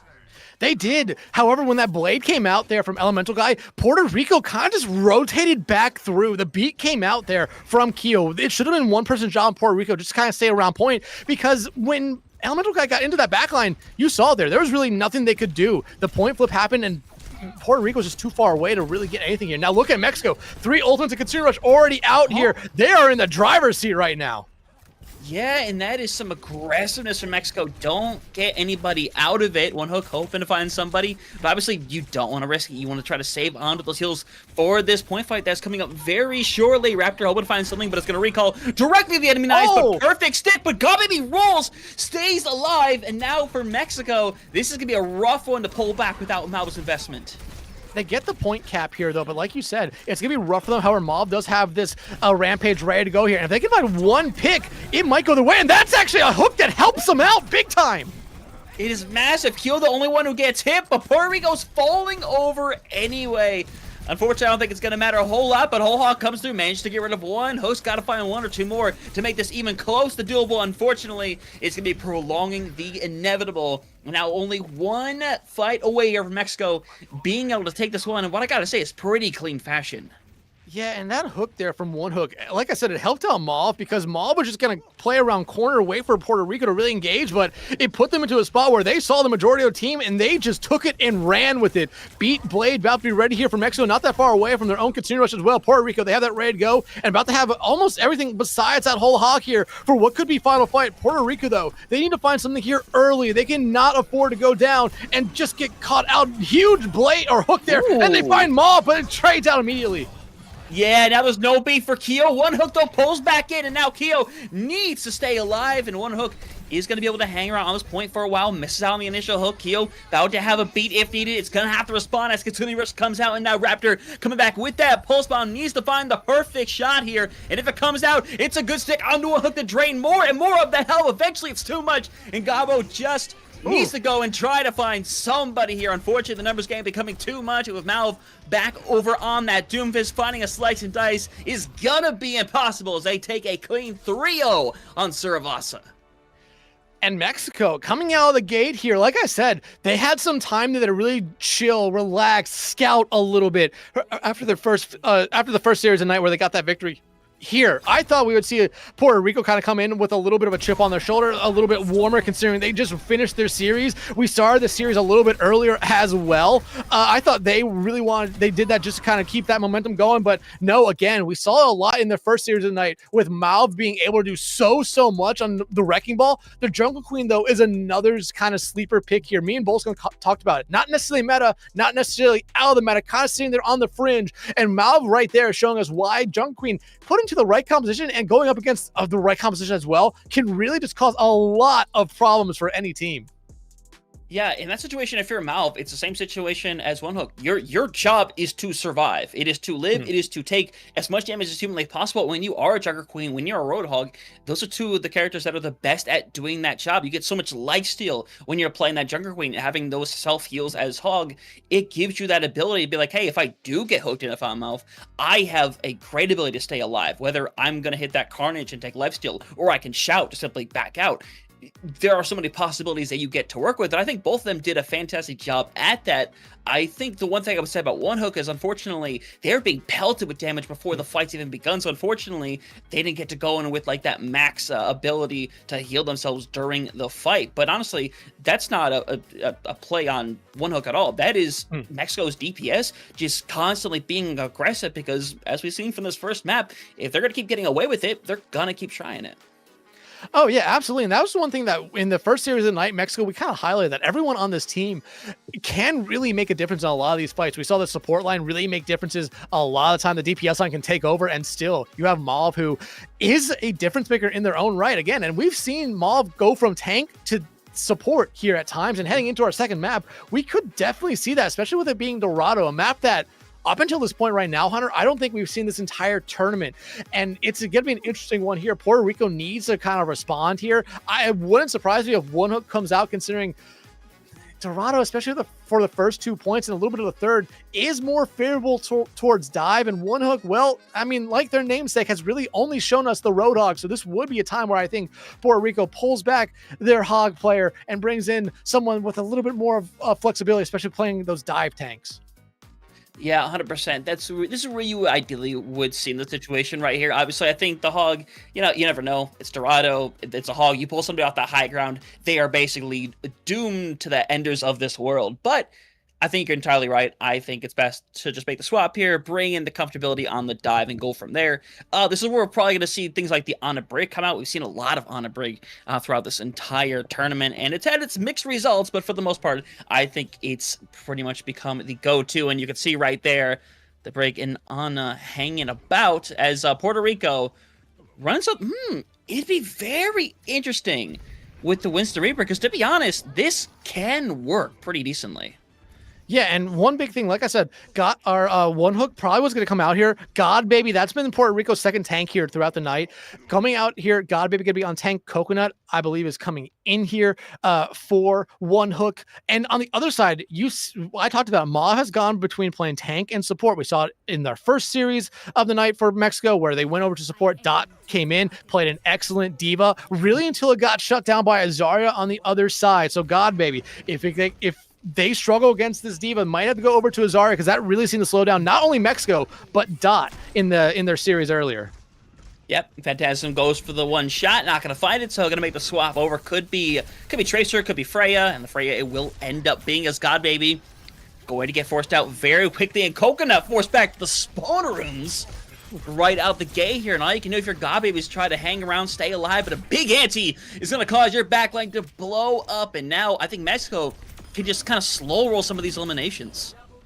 And this is something we saw earlier in the first series with Mexico on Rialto. Dot was just able to find so much value playing this diva, and they played a very aggressive diva, but Mexico, they like to play very aggressive compositions just in general here. And you already see Puerto Rico making some swaps. Gabo getting off of the Reaper, going over to the Tracer, and said, I like this a little bit more, but you're still looking at that. I'm looking at that Puerto Rican backline here. Mexico, they do have Lei there on the Kiri for that Suzu. Right now, though, anti-nade is the worst thing that could happen to Puerto Rico, or losing God Baby early. Yeah, this fight might be done and dusted already. No one left to really contest this point, and now Kyo and Smash just have to kind of run for their lives and get out of there. And yeah, that'd be first point. Plenty of time on the clock here, as Phantasm may be in a little too deep, but does get a little bit of care from Lei. And now Lei is not a rough situation, but still gonna get out of there alive.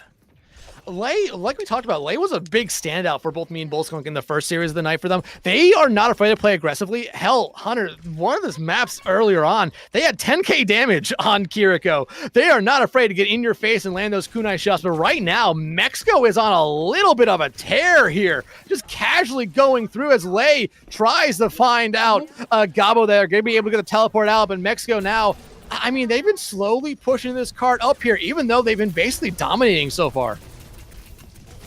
Domination is definitely the word I would use here, and again, every time God Baby gets anywhere close to the fight, gets antied, and now that backline can't defend themselves. You have to reset. I gotta be honest, after ults here, I would not be surprised if Puerto Rico decided to bring back out a Kiriko just to make sure Malv can't keep hitting these sick nades that are getting God Baby killed every time. And outside of Kyo, you might be looking at God Baby making a swap here. Like I said, if the Winston didn't work, we did see it earlier tonight where Dot did slow down a little bit when we saw Azaria on the other side, but the Nano Blade is out, and Elemental already finding one, make it two. Yep, and no third available because everybody else is back at the car right now. God Baby does get rid of Malv, so if God Baby gets this ult online, this could be doable, but God Baby's gonna have to go in there and try to find somebody, unfortunately. They know exactly what God Baby was going for, and now Gabo is in a rough position. Recall comes through, but it's not going to save their life. As 5 minutes on the board for Mexico, they are sitting so pretty here. And talk about a team that they got some momentum in that first series, lost one map, but then really came back and just... It's not like they won handily every map, but you started to see they were building up something here, and Mexico's now putting it all together. Puerto Rico holding on to all 5 ultimates, but they need the opportunity to use it. There's the Nano out, but it's put to sleep. Yeah, it's still going to find maybe a little bit of value. You find that separation over onto Malv, and hey, You have the Primal Rage, you managed to get one of the Primus, you need to get another here because this is slowly falling apart. It's actually the only other person alive, and Godbaby has found two, unfortunately. The rest of their team, at the moment, doesn't exist. Yeah, and Godbaby gotta be able to get out, and you see Smacks actually made the swap here over to the Kiriko. They desperately needed it. They really, really badly needed Kiriko here because it's been just killing them throughout this entire map so far. Bomb is ready for Dot here, so they can play a little bit more aggressively, knowing that they have the chance to necessarily get into mech here. But Dot has been someone who's not been afraid just to throw out the Diva Bomb here. Lei, though, interesting usage of the Kiriko ult there, and this is a kind of a misstep here for Mexico as they're investing ultimates and just dying. So Mexico gonna have to reset here. Puerto Rico finally gonna be able to catch their breath here a little bit, Hunter. Yep, at last, but still there's a ton of time on that clock as Gabo able to finish this up. 3.5 minutes on the clock, and Mexico, I honestly at this point, all you have to do is just build it back up to your Nano Blade right here in this situation as especially as Kyo goes out, uses the rally, is going to take away this fight win, but now the one response they had to a potential Nano Blade is gone. It's gone, but again, you just need to get these fight wins. You just need to get these fight wins. Yeah, great plays there by Smacks, but you just need to get these fight wins for Puerto Rico. Look, 3 minutes on the time bank. You already got rid of 2 minutes here from the original time bank that Mexico had going into this final push. Mexico, though, they can afford to play slow here. Puerto Rico, they kind of have to use ults to keep winning these fights. Mexico, they could build up to 3, 4, all 5 ultimates because look at where the cart is. It's not slowly rolling back, and all you really need is one pick to go Mexico way here, and you might just be able to cap this point. And hey, finding Godbaby out and finding Gabo. Yeah, now just going to go with the raw blade because that's all you need at this point. Just 2 remaining. No cleanse in the roll is going to save you from that, and that is going to be 2:37 to finish out the map. Plenty of time here, and while Puerto Rico found something towards the end there, it was a situation of making, I think, just changes not in time. I think going to the Kiriko was a perfect thing. I think that helped Godbaby out a ton. Unfortunately, it doesn't negate the fact that those first 2 points went by like lightning. Yeah, maybe a little bit faster than lightning. And like, yeah, you're looking at the stats here. Dot, Elemental Guy, almost, and Lei. Again, Lei is a support player here. You have to remember that. 17 elims. When they're on Kiriko, they can really turn it up here. But I mean, Puerto Rico, they were able to at least get rid of half the time back that Mexico had going into the final point. But like you said, lightning fast through point 1, lightning fast through point 2. And I mean, Puerto Rico just was struggling. They were staggering themselves into every fight, throwing one body out there to try to slow it down, and it just never ended up working out for them. When they were finally able to catch their breath there for a moment, you saw Puerto Rico really be able to finally get some team plays going there, slow down Mexico. But now, I mean, you have to be able to shut down Dot here. And I think Godbaby's still sticking with this Winston, unless you can have a little bit more of a coordinated dive, it's not necessarily going to work out here. What happened earlier tonight when Mexico was in Mexico's first series was Dot stuck with the Diva for a little bit, went over to Winston, and that's when the other team really started to find a lot of value when Dot was off the Diva. And I like what Godbaby is doing here, going over to the Zarya instead, a direct counter to the Diva, get to force them into positions where they're going to have to play a little bit further back than what they probably want. That is what it is. And honestly, Coconut being over on the Venture makes a ton of sense. We have seen the way that meta shifted for a while was Zarya's played a ton. They paired it up with either a Reaper or originally it was a Venture that was the main pick. But still, you have to create the openings here. And one of those things that's going to be viable is taking back this high ground, especially with help from this bubble. That's why you see immediately trying to go for Coconut. But Coconut has plenty of care to keep them alive and going. Right now, I mean, I like what Mexico's doing here. They're not necessarily finding any picks, but they're just eating away the time bank, which is what you need to do here, especially early on. There's the first pick on the Kyo, and Elemental Guy in this backline is just doing God's work here for Mexico. No, it 100% is. Lei is super low, barely managing to get out of there, as once again, Mexico has no reason to let off the gas. As Godbaby gonna give up on the Czar already, going back over to the Winston. And now Mexico, again, they can keep playing the way they've been playing this entire time, but maybe Lei should be sticking a little further back here as Malv is going to be backing out as only support remaining for Mexico as for the time being doing a good job, but they might be cornered here soon.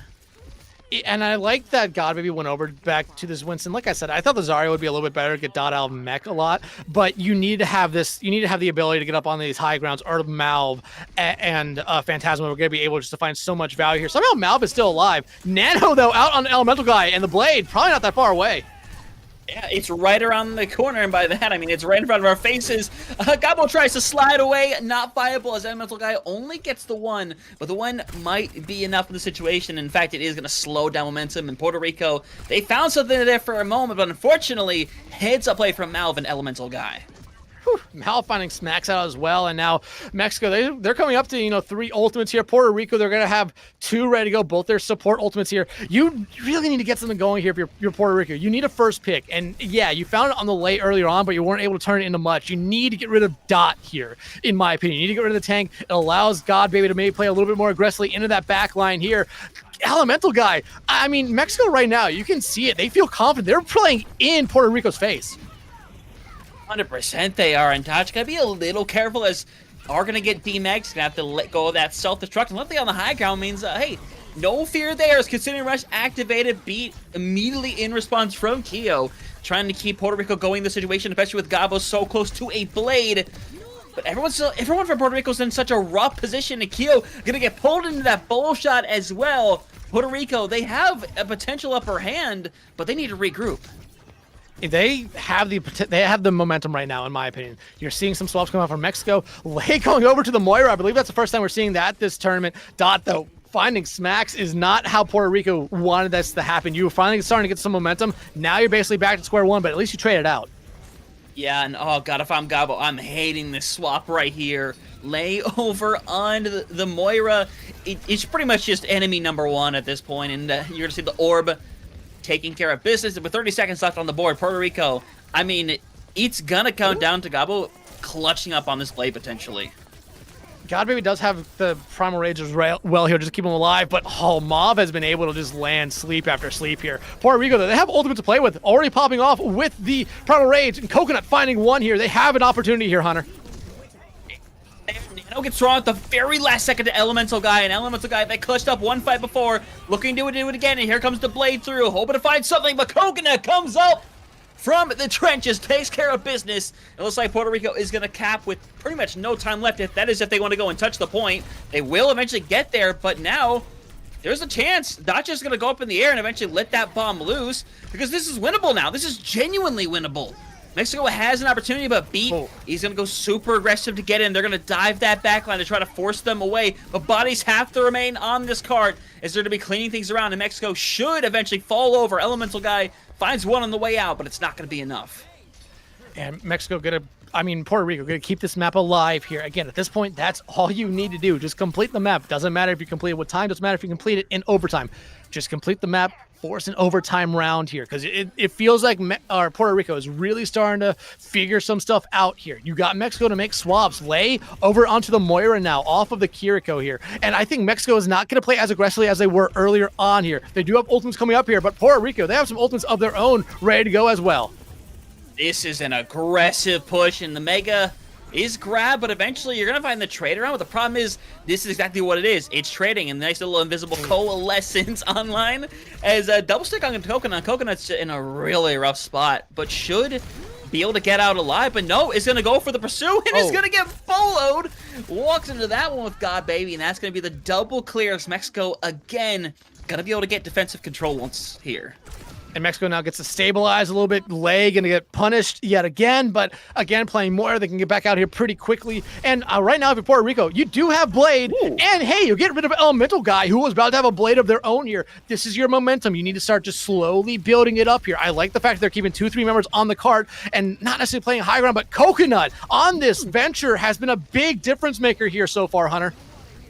A massive one at this stage of the game, but you got to keep going further and further. There's only 1 minute left on this clock here. If you lose this fight, you're only going to get one more opportunity. Considering the ults that are here, you're going to see investment. But hey, Nanoblade was right around the corner, and yeah, you don't get that anymore. Now God Baby's probably going to go all in on this investment and eventually try to go in, but no, it's just going to hang back. But I think there was an excellent opportunity to follow up there, and now here comes this aggression. Primal Rage eventually going to come out, causing disruption, trying to push Lei into a corner.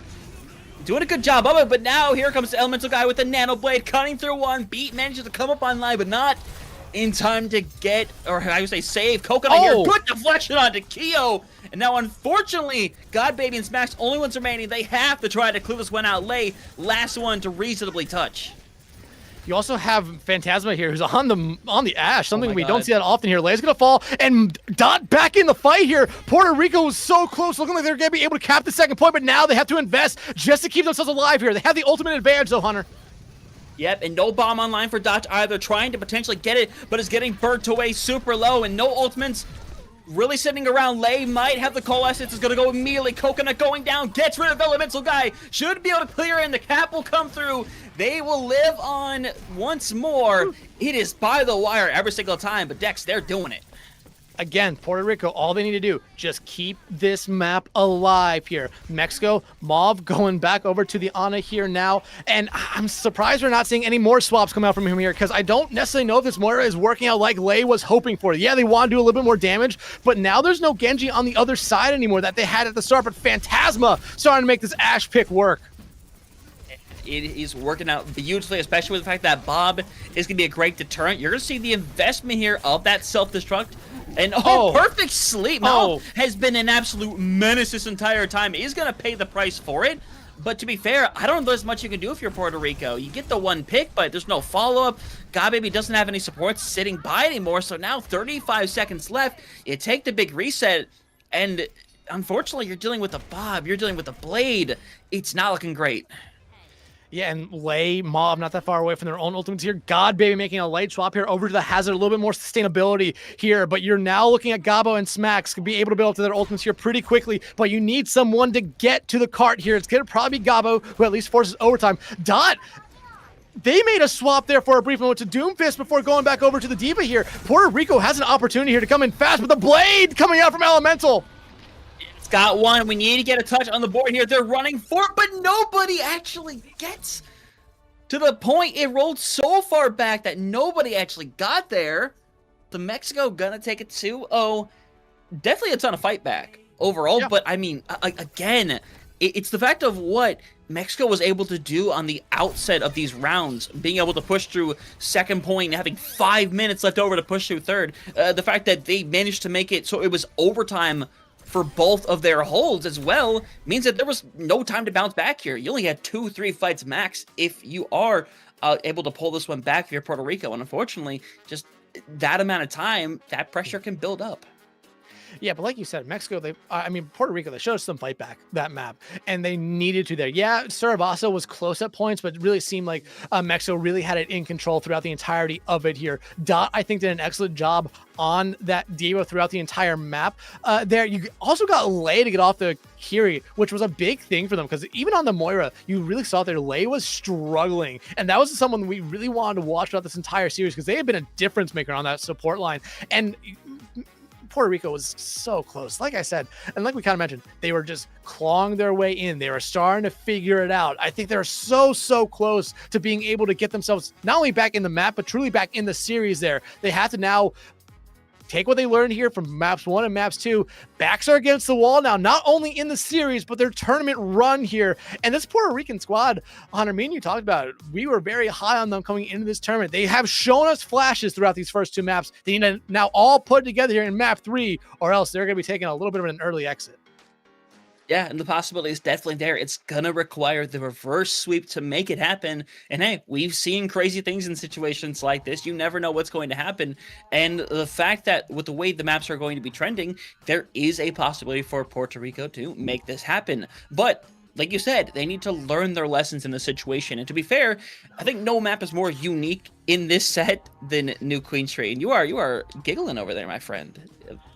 Well, New Queen Street was an interesting one that we saw in our first series of the night where Mexico played. Mauve didn't die on New Queen Street. The entire 10 minutes of that map, 36-0, playing the Wrecking Ball.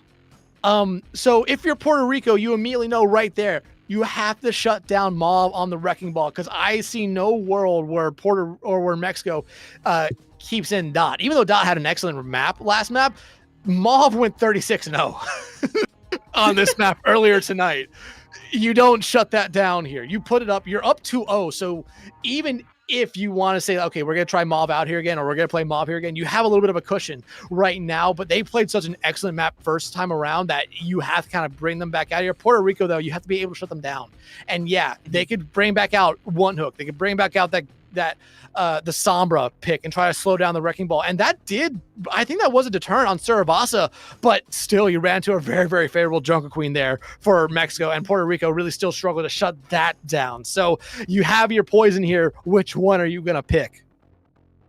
Yeah, I think neither choice is inherently wrong, but I mean, it might throw off Puerto Rico if you decide to bring back out one hook in this situation, because it clearly was causing a lot of problems on Mexico. Looks like one hook is coming back in. Ooh, that is gonna be interesting. I kind of like it though. I'm not gonna lie, because the hog was really difficult to well, I think at times it was very difficult to deal with. A lot of survivability. I think one hook just needs to learn to kind of, I think, lean into the care of the supports a little bit more. Try to go on and make sure all of your cooldowns are as ready as possible when you go in for these engagements, because like I said before, many times they were caught out without that desperately needed healing. But yeah, there they are. One hook back in the game. Puerto Rico, everyone else remaining the same. Yeah, and I mean, you do see Mexico, like I said, Mauve could probably be your tank. Dot comes out here for them. I believe Batu comes back in for them here. This is another thing that we saw last time around. Zip on the Soldier. Hadn't seen Soldier in competitive play in a while. I think Zip did a really, really excellent job here. But look at the other side now. Puerto Rico, God baby, not going to show us a Sombra here early on. Instead, they're really expecting to see that Wrecking Ball here, but you're not getting it. I think this is an excellent play here from Team Mexico, expecting Mauve to come out on the Wrecking Ball, considering they had what might be one of the best performances I've seen on of any tank on any map ever. The first time around tonight, but Mauve, when we saw them play the Jungle Queen back on map 1, Puerto Rico really, really struggled just against a little bit of self-healing that the Queen does provide themselves. At 100%, and I'm loving Mauve's idea here to stick on the Dirt Queen, and I think it's going to be the case for the next 9.5 minutes of our lives. The question is whether or not the hog is going to work out, because if it doesn't, there is no alternative. It is Roadhog, ride or die right here. As for the time being, Puerto Rico working towards getting this point moved, but you see Mexico has moved all to these high grounds. They're simply hanging around, doing what they can, and Keo is pretty much caught in the middle of nowhere, as Puerto Rico is going to struggle to pull this one back around, and for the time being, Vatu back-to-back final blows as Mexico is going to start moving forward.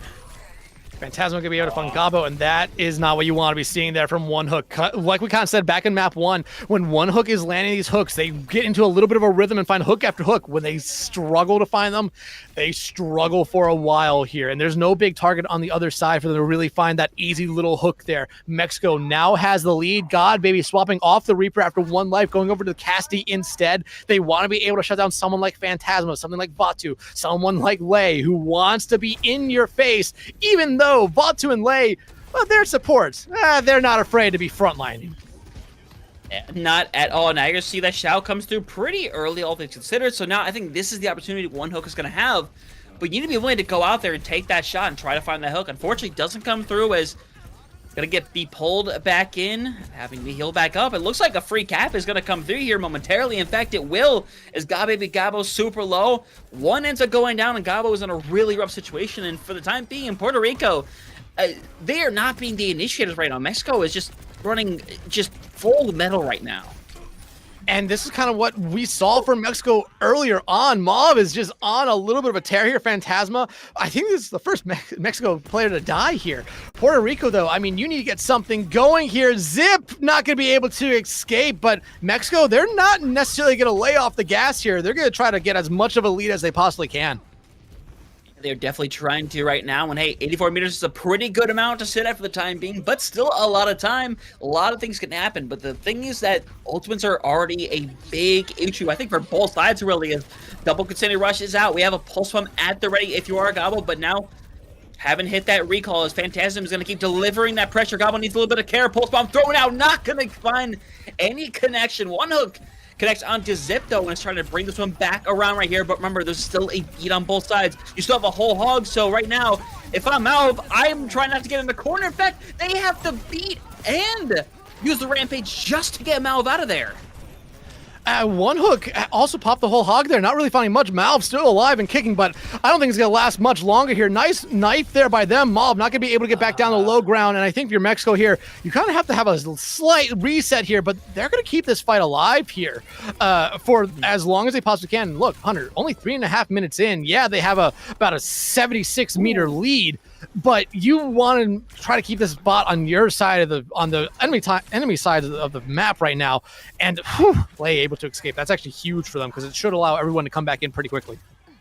Yep, very quickly, and now everybody going to get those forward spawns as well. So like I said, this is going to be very quick, and it's going to be on one hook too. Very much find these hooks, and that's a super aggressive volley right there from Vatu to go in there, try to find somebody, and hey, you might get rid of God Baby, who pulls out the dead eye and gets taken care of by Zip as they're going in with that tactical visor, helping get rid of Keo. Going to try to run it through as one shot, or one hook, I should say, trying to get as much room as possible here, and a little bit of jump scare going through right there as Zip is taken care of, but unfortunately, I think the damage has already been done to Puerto Rico. Yeah, the only members alive right now are One Hook and I believe Gabo, but they're down One Hook now. Mexico should be able to get the forward spawns back. Remember, they were reset there very momentarily. But Puerto Rico in the next engagement, I mean, they're going to have a slight advantage. They're going to have a Kitsune Rush. They're going to have a Pulse. And One Hook should really build up to that whole hog. Mexico isn't really going to have anything here at the start. So if you're Puerto Rico looking to get back in this map, you have to go fast here. And Smacks, once they get this Kitsune Rush, basically kind of needs to throw it out there. But Lay doing what they normally do, frontlining essentially, as Keo finds Zip. And that is a pick you're looking for early on. Yeah, and you see that Mexico's not really pushed themselves so much further right now, which, to be fair, to an extent, I do appreciate right here, as Phantasm gets rid of Gabo again, and now One Hook is going to have to clutch up to find somebody in here as Cleanse did just come out. Consider Rush activated from both sides. Lay get pretty low, but it's still managing to hold on, but it's One Hook who almost considered right now. That's one knife away, but it's going to go directly through them thanks to that Cleanse, but it might not matter anyway, as that lead is going to extend much further.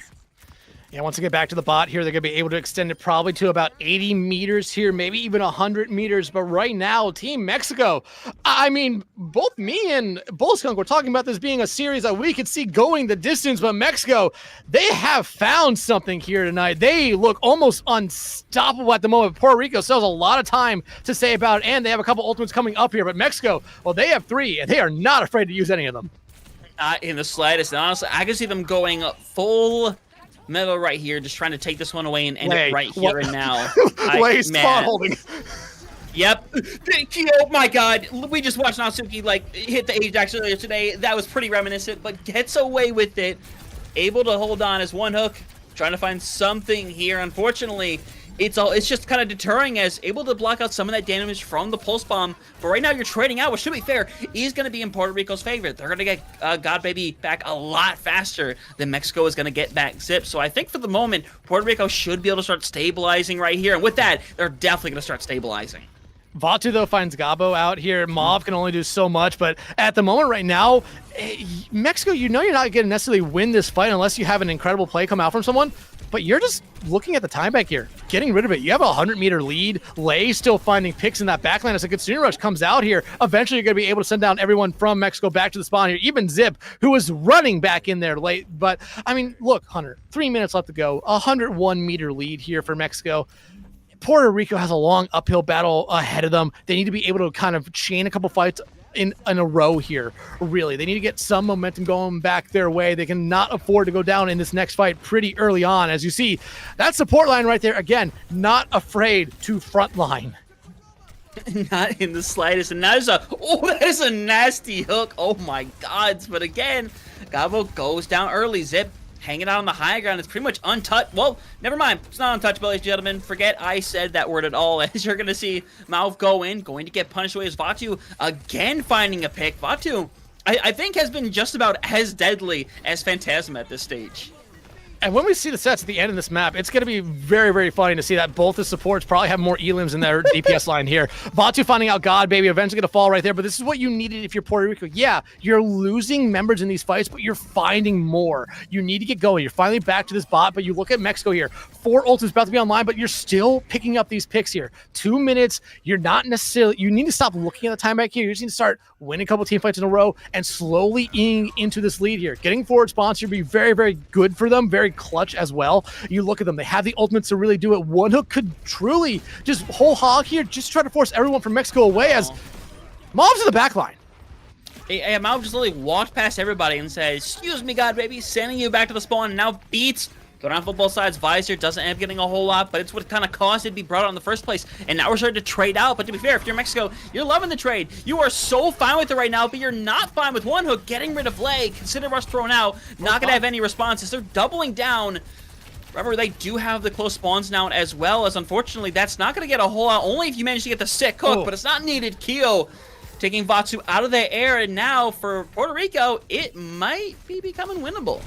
It is definitely becoming winnable here, but still, you look at Mexico here. They have Pulse Bomb, but they have the Rampage. Puerto Rico really has nothing to slow that down unless God Baby wants to try to zone it out with a Deadeye, but this is what you want here. You want One Hook to be landing these hooks, finding these picks out here early on, giving yourself that advantage. Puerto Rico, they can feel it. They're slowly coming back in this now, Hunter. Only 40 meters separates them. Yeah, but that was a big anti-nade that came through here. Now Pulse Bomb sticks out beautifully.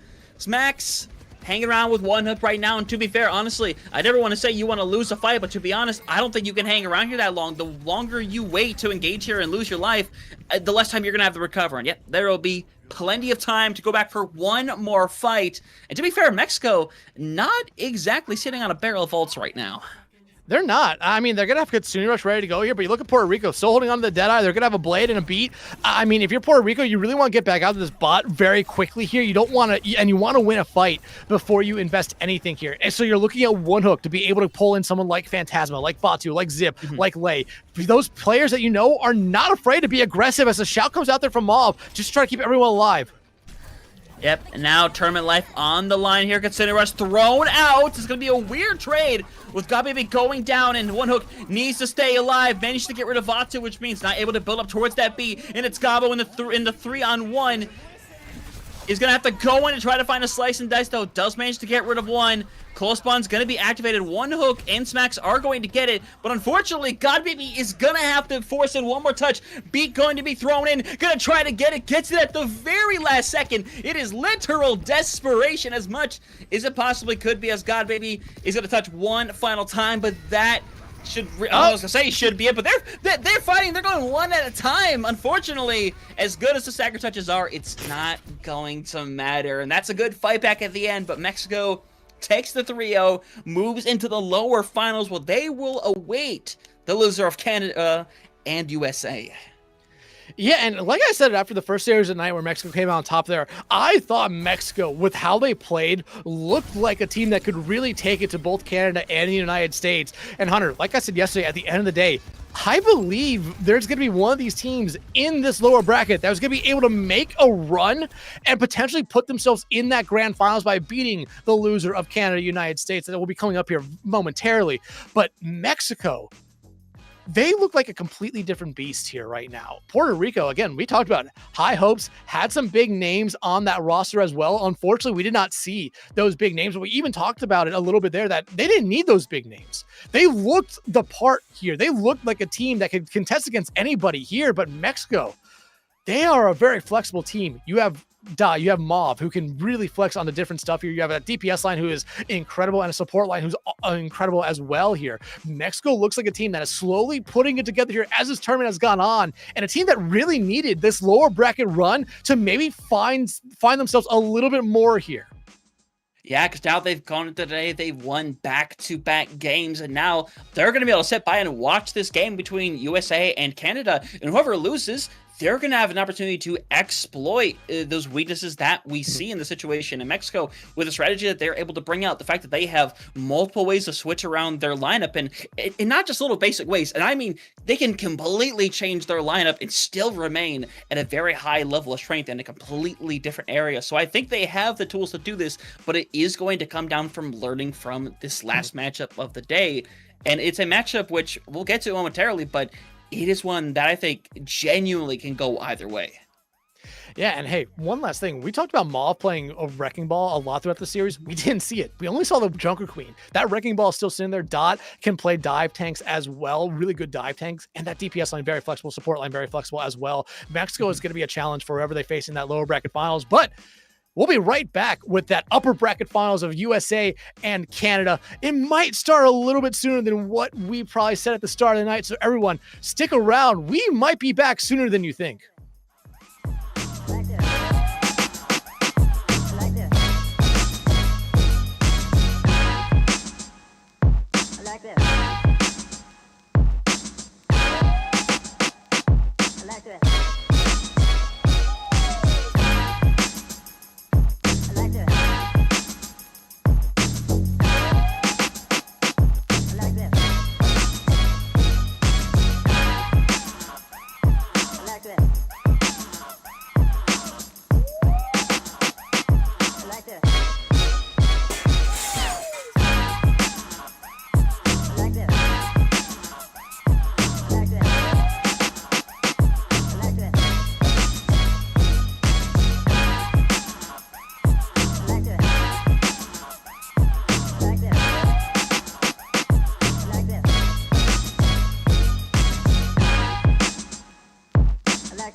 Ladies and gentlemen, welcome to the final match here on day 2 for the Copa America. And hey, Dax, we've had an amazing lower bracket run from Mexico and all of our amazing teams showing off some really close matches. But if we're talking about close matches, that's what we could be seeing here. It's the upper finals between USA and Canada. The winner is going to be able to comfortably wait in those grand finals for tomorrow. The loser, though, going to go down and face Mexico to get a chance to have that rematch potential. And the way that Mexico has been playing, I wouldn't want to lose this match.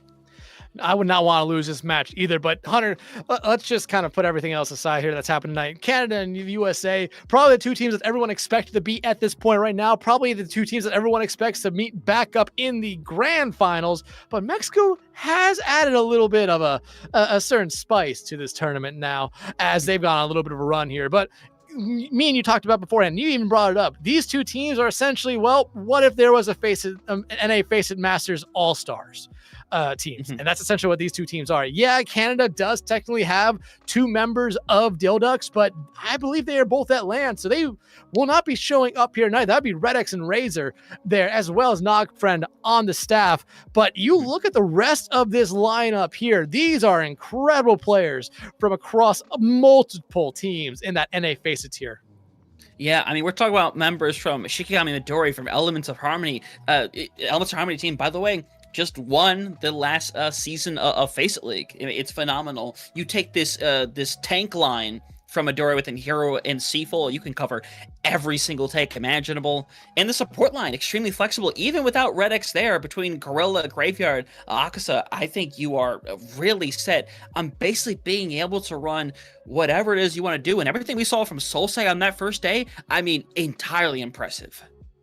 Yeah, but there is the one little thing that we did see. They did kind of like at points really seem to play down to Nicaragua, but I think it was just more them, I think, being really confident in themselves. They did have a really good close hold on Route 66 that basically got rid of what was an incredible start for Nicaragua there. But going up against the USA tonight, they necessarily cannot have that same kind of moments there where they're kind of maybe playing a little bit too aggressively, a little bit too confidently, unless, hey, we could see something where they just come out and, well, they just play out of their minds here. But going over to the other side here with the team from the United States, I mean, Chain being the only tank on this roster does kind of, go away from maybe what we've been seeing throughout the night, where we've been seeing a lot of flexibility, but Chain very, very flexible on that tank. And again, Hunter, a lot of incredible players here from across the NA Masters tier.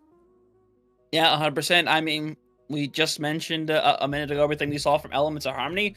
Chain is the tank for Elements of Harmony. So we're going to see some amazing things from them. You got people from Iliad Artemis as well. Obviously, we got to see a little bit of that a Duck on Quack, aka Quebster.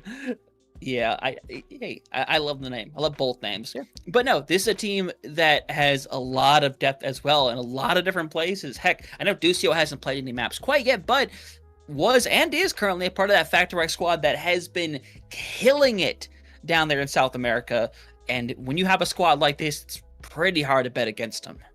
Yeah, Factor X. I mean, you have to remember, Season 6 Face It Masters champions in South America. I mean, not a team just to kind of glance over here. But again, essentially an all-star roster here for both these two teams. Talent that is on OWCS with those 2 members of Dilducks in Canada, and talent that is probably that border fringe players that could potentially be in OWCS here. So again, this is going to be a very back and forth series here with this one, and one that honestly I expect to go the distance. And I know we said that about the last series, and well, it didn't.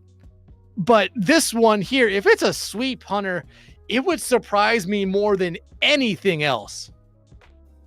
Yeah, it'd be a little bit surprising, but you never know in a situation like this. But one thing we do know is we're going to be seeing some familiar maps. Suravasa and Dorado starting us out here. We got a nice little push, Runasapi, and if we need to go to Gibraltar or Ilios, we'll still have them sitting by. I mean, for these 5 maps, I believe they're the exact same as we had in that previous series. Of course, Runasapi, the only one that is different, but we saw some really cool things on Saravasa, and I expect we're going to see some really cool things here as well, because this is going to be the one map where we're going to really see these teams kind of get down and dirty in these brush style compositions. I mean, we literally just watched the Roadhog versus the Junker Queen, and that's the kind of matchup you get in your ranked games at 7 o'clock. You don't normally see that in something like the Copa America, but hey, I'm loving seeing it.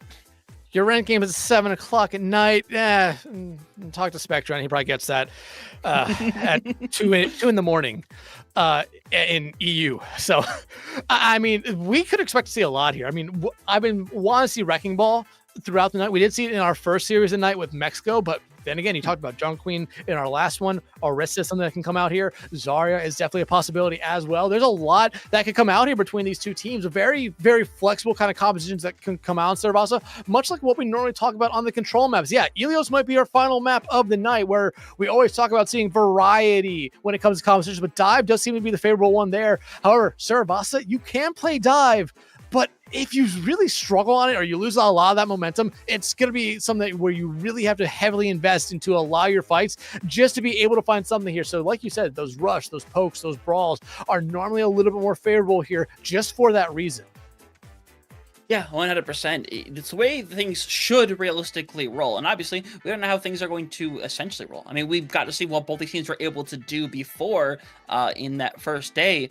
But in this situation, again, we talk about how this is basically Face It League All-Stars. And the way this is going to go down is, obviously, maybe this isn't the first time, or I should say the last time, these teams meet each other. And for them, it's going to be a learning experience as well in a situation like this, where you need to take everything you learn, and if you win, awesome. You get to carry on that knowledge to the grand finals. If you don't, you need to be able to learn from that and be able to go up against a team like Mexico that, once again, listen, I don't want to run into Mexico right now. In this situation, there's no way I would want to go and have to play that lower bracket matchup right now. So I think these teams are going to be taking this game very seriously, because you do not want to lose this. Honestly, I think the fact that there is the little break between days here with lower finals being tomorrow, I think will help out whoever does end up losing this one here. Because if you were playing Mexico tonight, I might have to favor Mexico here. I'm still going to probably favor Mexico tomorrow, no matter what. Mm-hmm. But still, two incredible teams here right now. It's going to be really, really fun to see what we see here in our first map. But while we wait for the teams to get readied up here, bingo is still going on. And hey, we did mention it. We did have a bingo in that middle column right there. We have seen a Life Weaver, Silly Chat, the free space. We saw full hold on Rialto last series, and a nonsense comp did come out. We're an Ajax away in that middle row right there, and I believe a draw away from another one, that fourth row from the bottom there as well, or fourth row from the top, my bad, there as well. But hey, there's still a lot of stuff in here. We definitely got missing shots last series. I'm going to count missing hooks. Dilduck's invasion could definitely happen in chat here tonight. Torb battle and a rest swap. What is rest swap? Yeah, res swap is... I think res swap is that someone dies just out of spawn, support goes to the Mercy, reses, and then goes back to their original pick. That is what I think the definition is. As a matter of fact, someone actually broke this down earlier, so I can go verify my information and see if I'm right, because thankfully we had a lot of cool stuff from Gala, who helped put this together as well. And swap for Mercy to res someone. Yeah, I'm correct. Look at me. I'm so smart. Yeah, I mean, but hey, again, we won't be able to fill that bottom row because, again, we don't have Billy here with the Hawaiian shirts. But in Strange Grand Finals, that will be something that we figure out if we have that tomorrow. But hey, it's still a lot of chances here. You can reset the bingo card if you want to go into our final series of the night, especially with both of us expecting to be a little bit of a longer series. That only means there's a better chance of being able to get bingos. Yeah, listen. I need as many bingos as humanly possible. Okay, listen. We got to work towards these. I know some of them are essentially impossible in the situation that we're in here tonight. But hey, you never know. We could get a couple more. Have a good time of it. We need these wonky situations if we're gonna get a couple of these though. But to be fair, I mean, this could be a long series, and the longer it goes on, the more opportunities we're going to get in the situation. So hey, I'm looking forward to it because at this stage of the game, I'm really excited to see what these two teams are going to pull out.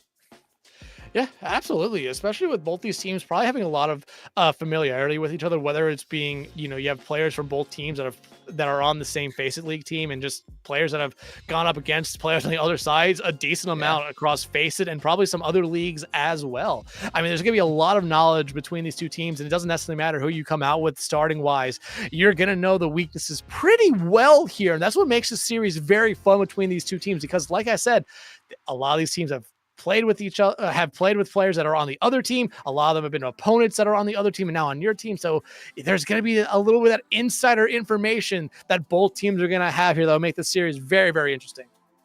Yeah, 100%. Because remember, when these teams were playing in that last season of Face It League, it is a round robin. Everybody faced each other at least once, and sometimes multiple times when you get into a playoff situation. So everybody that is on one of those teams has played up against either one of their teammates or their opponents on top of that as well. So it's a situation where you go into this and everyone is just extremely familiar with each other, which, to be fair, you might think, oh, that might not be as exciting because everyone knows what they're probably going to see. No, I think that makes it more exciting because now you have to think more of, okay, we know this person really loves running this. What can we do in this situation? What can we do to counter them and make their life as miserable as humanly possible? Absolutely. I'm just seeing our production chat here. Apparently, we had one player in the bathroom, and then once they got back, they handed off the pass to someone else to go use the bathroom. Oh my god. But I mean, hey, just to remind everyone, the English-speaking broadcast is happening here on CGL1. The Spanish-speaking broadcast is happening on twitch.tv/CGL_2. And the Portuguese-speaking broadcast is happening at twitch.tv/WilliamMundy. If you're looking for a specific broadcast, again, we're broadcasting in 3 languages here across this entire Copa America. That's a really awesome thing that we're doing that here, much like we did earlier this year with Copa America for the South American region, where I believe it was English, Spanish, and Portuguese as well. It's really fun to see that back here again, and as we show off some incredible talent across the region. Yeah, and it's phenomenal that we get to show off this amazing talent, and they don't always get the chance to kind of show off in a situation like this, and I absolutely love that we get to show it off. I mean, if you go and watch all these amazing different regions, especially you kind of go down and watch stuff that we have in Andromeda, there's a lot of Spanish casters down there, and it's phenomenal to get to see, because if you go and look on Wikipedia and you look at the length of casters, it is so long. There are so many phenomenally talented people that we don't get to see as often. And it's great when we're in situations like this where we do get to see it, and you kind of have the ability to be like, oh, I can go watch this in English, I can watch it in Spanish, and in Portuguese. And that's the way that I like that we have it when we go with like OWCS for Japan, because they have the English broadcast now as well, thankfully. So you can go pretty much either way you want to go about it. Yeah, absolutely here. I'm going to say this. We're going to throw it over to a quick break. And then once everyone's back in the lobby and ready to go, we'll come right back into our map. So everyone stick around. We'll be right back with our upper bracket finals here and our last series of the night.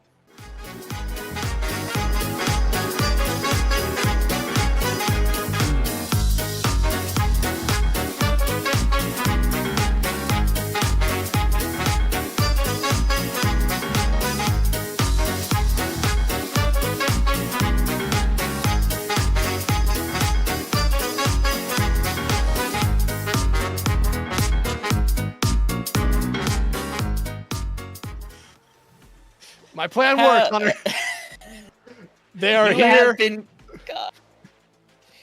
Everyone is here. The bathroom pass is not being handed out anymore. We are going to get into our series here right now. And again, we're going to be heading into Surabasa. And that has been the starting map for every series here tonight. So we're already very, very familiar with it, as everybody's still reeling from being gaslit 4 minutes of my life, Gorilla. in the chat already as we take a look at the squad. And to be fair, Canada's lineup, not surprising in the sledge. We get the Chain versus Seafull Ball right now.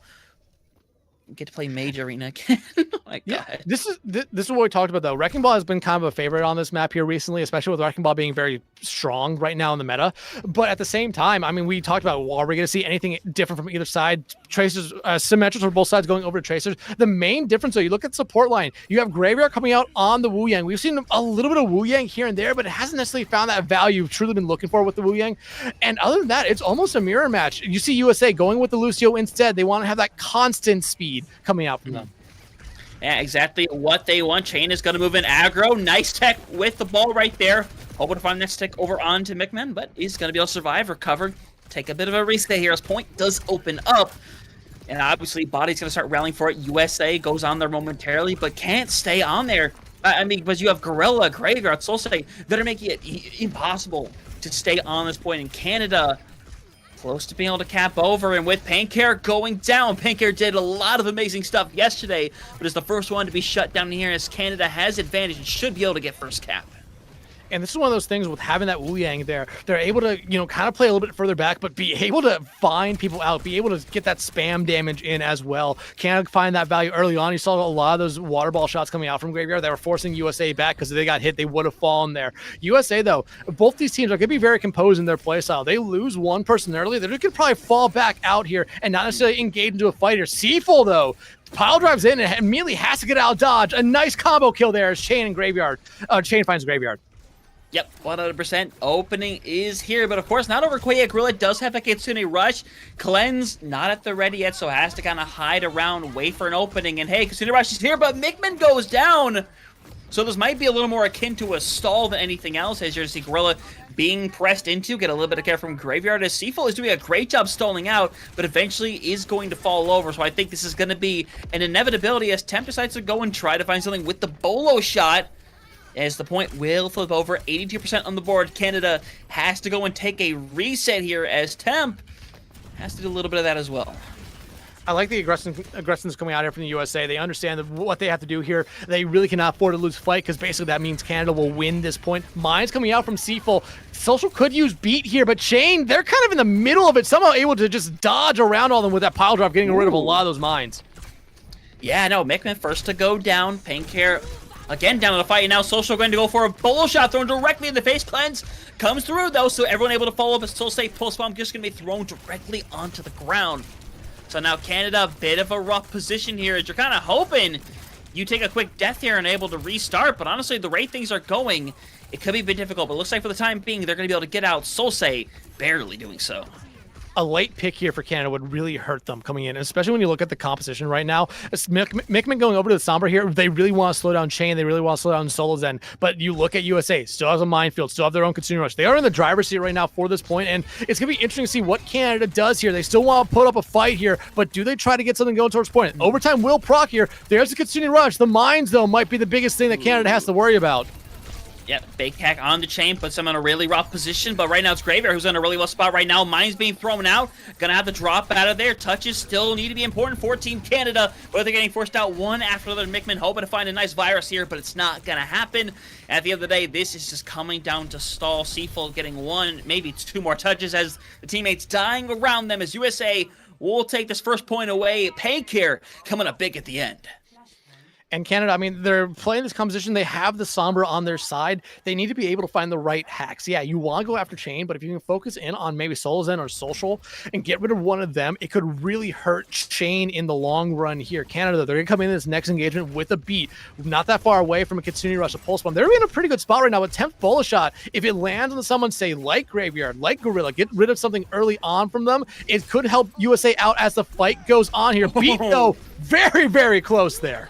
Little scary, Graveyard. I don't know about that one, Chief, but for the time being, it's working out. But Seafull just gets deleted and help from that bolo from Temp. Temp has been extremely impressive throughout this entire weekend so far, and looks like that is going to be USA once again taking claim. Gonna go for the chase as recall comes through, as unfortunately for Solsei, not escaping this one. Bright side is, I mean, ults galore coming up from both sides.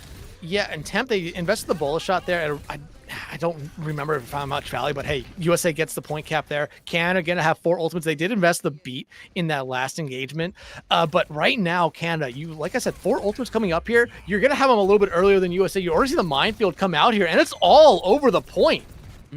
All over, and Seafold taking care of first means you can't really engage here. If you're Rickman, you've got to build a little bit more that you need, as Pulse Bomb is ready. Gonna not pull the trigger though, and Seafold is gonna surrender the ball. Goes Winston, goes back to Jungle Queen, now back to Winston. They're trying to find something here. I think the Jungle Queen was an interesting idea, but going over to the Winston is a little bit better here. The EMP comes out, it's huge! Yeah, and that Ajax is social, by the way. Ajax was midway through, loses out on it, so Canada's gonna be able to clutch up here. As Solo Zen just gonna take the tactical reset, 82% on the board here. Not Suki version 2. Probably not as bad, but right now, I mean, hey, if you're playing bingo, there's your Ajax one. We missed that one earlier. But Canada now is in a good spot. You look at them, look at what they have here. They have the Kitsune Rush, they have a Pulse Bomb. Yeah, those aren't necessarily fight-winning ultimates, but they could really help you out in the early parts of fight. USA, though, they have mines, they have their own Pulse, they have a Bola shot here, which, again, if Temp can find one onto it, but that's not who you want to see fall early, as Hunter Seafall seems to be just getting caught out early on here. Yeah, and they're investing multiple ultimates trying to win this right here and now, which, to be fair, Solsei is gonna have to be the touch if they're gonna get back into this one. They have a rush, they have a Pulse Bomb.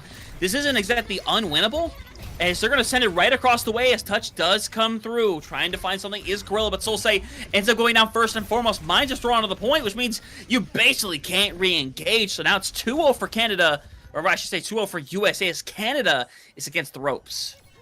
And I mean, right now, Canada, they're in a good spot. It seems like in a lot of these fights, but it's just unfortunate timing for picks. Again, I mentioned that Seafold kind of has fallen first in a lot of these engagements. You have Pulse Bomb here, but the point being where it is right there, it's kind of favorable for the U.S. Granted, they have no ultimates here. Canada, if they beat into any kind of engagement here, you should have a slight advantage, at least being able to get rid of someone, and that's what Canada needs. Just a little bit of a slight advantage. You're looking for someone like Solsei or Mickman to really find that value, and right now, Mickman on this Sombra, outside of the 4-man EMP and the Ajax, has not really been finding that value you've been looking for in that pick.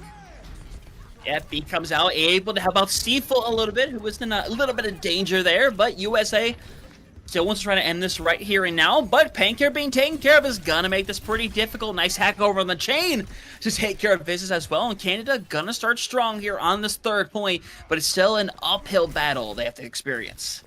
It's still an uphill battle, but I said Canada need to find an advantage early on. They got it. They followed it up with a kill on this chain there. They got the point capped here, which is exactly what they need, because they looked really good on that first point when they capped it first, but US came back in and just kind of ran it down on them. Seafold has this primal rage. They can play aggressively here. Hey, and you got rid of the Kitsune Rush from the other side. Yeah, 100%. Happy to have that out, as USA still has everything they need in the situation. Mickman goes down as well, so if you're social, I mean, you could go aggressive with the BD here, but to be fair, it's definitely not necessary anymore. Seafold's down thanks to that Pulse Bomb. Graveyard's just going to try to get out of there as a little bit more stall comes through for Gorilla. So 70+% on the board. It's one fight territory. It's good for Canada, but USA still has a bounty of ultimates.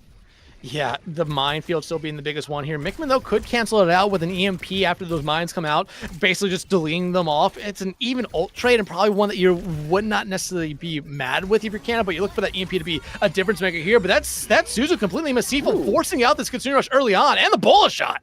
Yeah, and Seafold down early again. They're not giving Seafold any room to breathe. This EMP comes out. Social is caught, and so will Chain. As trying to bring this one back around, Canada definitely has the tools to do so, but Solo Zen gets one, gets two, as Solsei is hoping to clutch this back around, and the cleanse is gone, by the way, so if someone gets caught in this, there's nothing you can really do about it. Unfortunately, Solsei just doesn't have their teammates back quite yet. Seafold is there, though. Mickman comes in from the side and clutches up, and now B comes out to Chain going. I'm loving the way both these teams are trying to invest further and further along, as Mickman eventually being taken care of, and now Canada need to win this fight right here, and Seafold is going to have to clutch up. Chain will fall. Pain Carry will fall after they use their Pulse Bomb here. Canada should be able to get the point flip here. And the U.S., they don't really have any ultimates to come back in on this one. Same thing could be said for Canada. Graveyard not that far away from a beat, so this could be pretty much a dry fight coming in. And again, it's going to come down to really who finds that first pick. If Seaful dives into the backline and gets taken out early, that puts Canada at such a disadvantage here. Seaful, though, just has to jump away. The doubles take aim shot. Not going to be able to find anyone there, but does the damage. But USA doesn't get a touch. Canada stays alive in this map. Yeah, definitely a decision to not touch the point as Chain goes down and Tanks trading out once more. And I'm ready to see the stat line after this game is over as Social taken out of the air by the virus as Canada able to clean up. And Paincare not even able to escape, so Solo Zen and Paincare are going to be late getting to this point, so Canada has room to set up. And I like this from the U.S. that they pretty much died pretty quickly after losing that point there. It put them in better spawns. Canada has to basically walk all the way across the map. U.S. got really closer spawns here, and you already see the majority of that team kind of hanging around. Canada is now back here, but look at Canada. Beat, Pulse Bomb, Kitsune Rush, EMP, Primal Rage, not that far away. Kitsune Rush coming out here from Souls, and as USA wants to try to find an early team fight victory here. Yeah, bounce into the air again, a little dangerous, but remember, no beat online for Social right now. It's Temp hoping to find something, gets rid of Sequel first again. So Mickman has to make a very difficult decision here momentarily of whether or not to invest with the EMP. There's a lot of people sitting by in one spot, and in fact, they're gonna go for it. Everybody getting hit with it, but nobody is there to have the follow-up. So unfortunately, that EMP only results in them taking over the point momentarily. Sequel has to get back and clutch up. Chain, though, now it put themselves in a very dangerous position. Gonna be able to get out there is Mickman. USA, though, finds the Pulse Bomb stick on the Seaful, forces out the Primal Rage there, as that Pulse Bomb has been the primary target there for Seaful this entire time. Ooh. Okay, pretty clean. Maybe gets one more, tries to dive back in, it's just gonna miss out. And now going to this next fight, Canada is beginning to really turn this around, but the problem is they got nothing to invest in this next fight yet. And the U.S. can come back in with the beat, and they're using it early to get out of spawn. To be fair, if they get Seaful, it's worthwhile, but Canada's really far in there. I don't know if I like this or not, but Social close to going down. It's a 3v3 right now, so for Canada, this is entirely winnable, but the thing is, Canada is in a situation where they got to try to get back to this point, and for the moment, they got to surrender it. They're going to have to give it over here. Like you said, they're surrendering it. They have the Pulse Bomb ready to go for themselves, but USA, not that far away from Kitsune Rush. The minefield coming out, that is still coming out from Solsei. However, it's stuck onto the wrong person as the mine's now out on the field. Yeah, and you see Solsei hanging on the outside, one wrong blink away from going off that edge there, but for the time being, Temp has another bolo shot sitting by.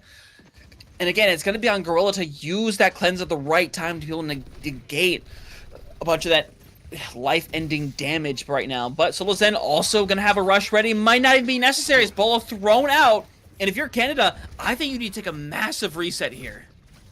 Yeah, at this point, you lost Seaful, and yeah, there's that reset coming out there from the Canadians. They're going to come back in with the beat, and not that far away from an EMP. The beat just need to be able to sustain you long enough for Mickman to build up to that EMP, but if you're Chain, you just need to get out of dodge here, fall back. You only have a Pulse Bomb to your name right now if you're America. However, you have this advantage, and Paincare finding Mickman out is a huge pick. That beat comes out early. The touch going to come out here from Graveyard. Yeah, I think it's going to be curtains from here on out. Mickman, that EMP was literally everything. Pulse Bomb comes out, doesn't catch on to anybody.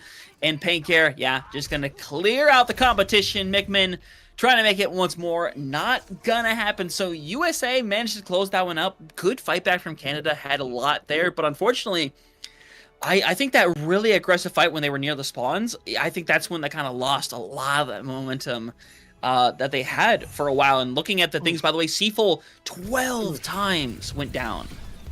Yeah, and again, it was part of that really aggressive playstyle they were playing, especially on Wrecking Ball.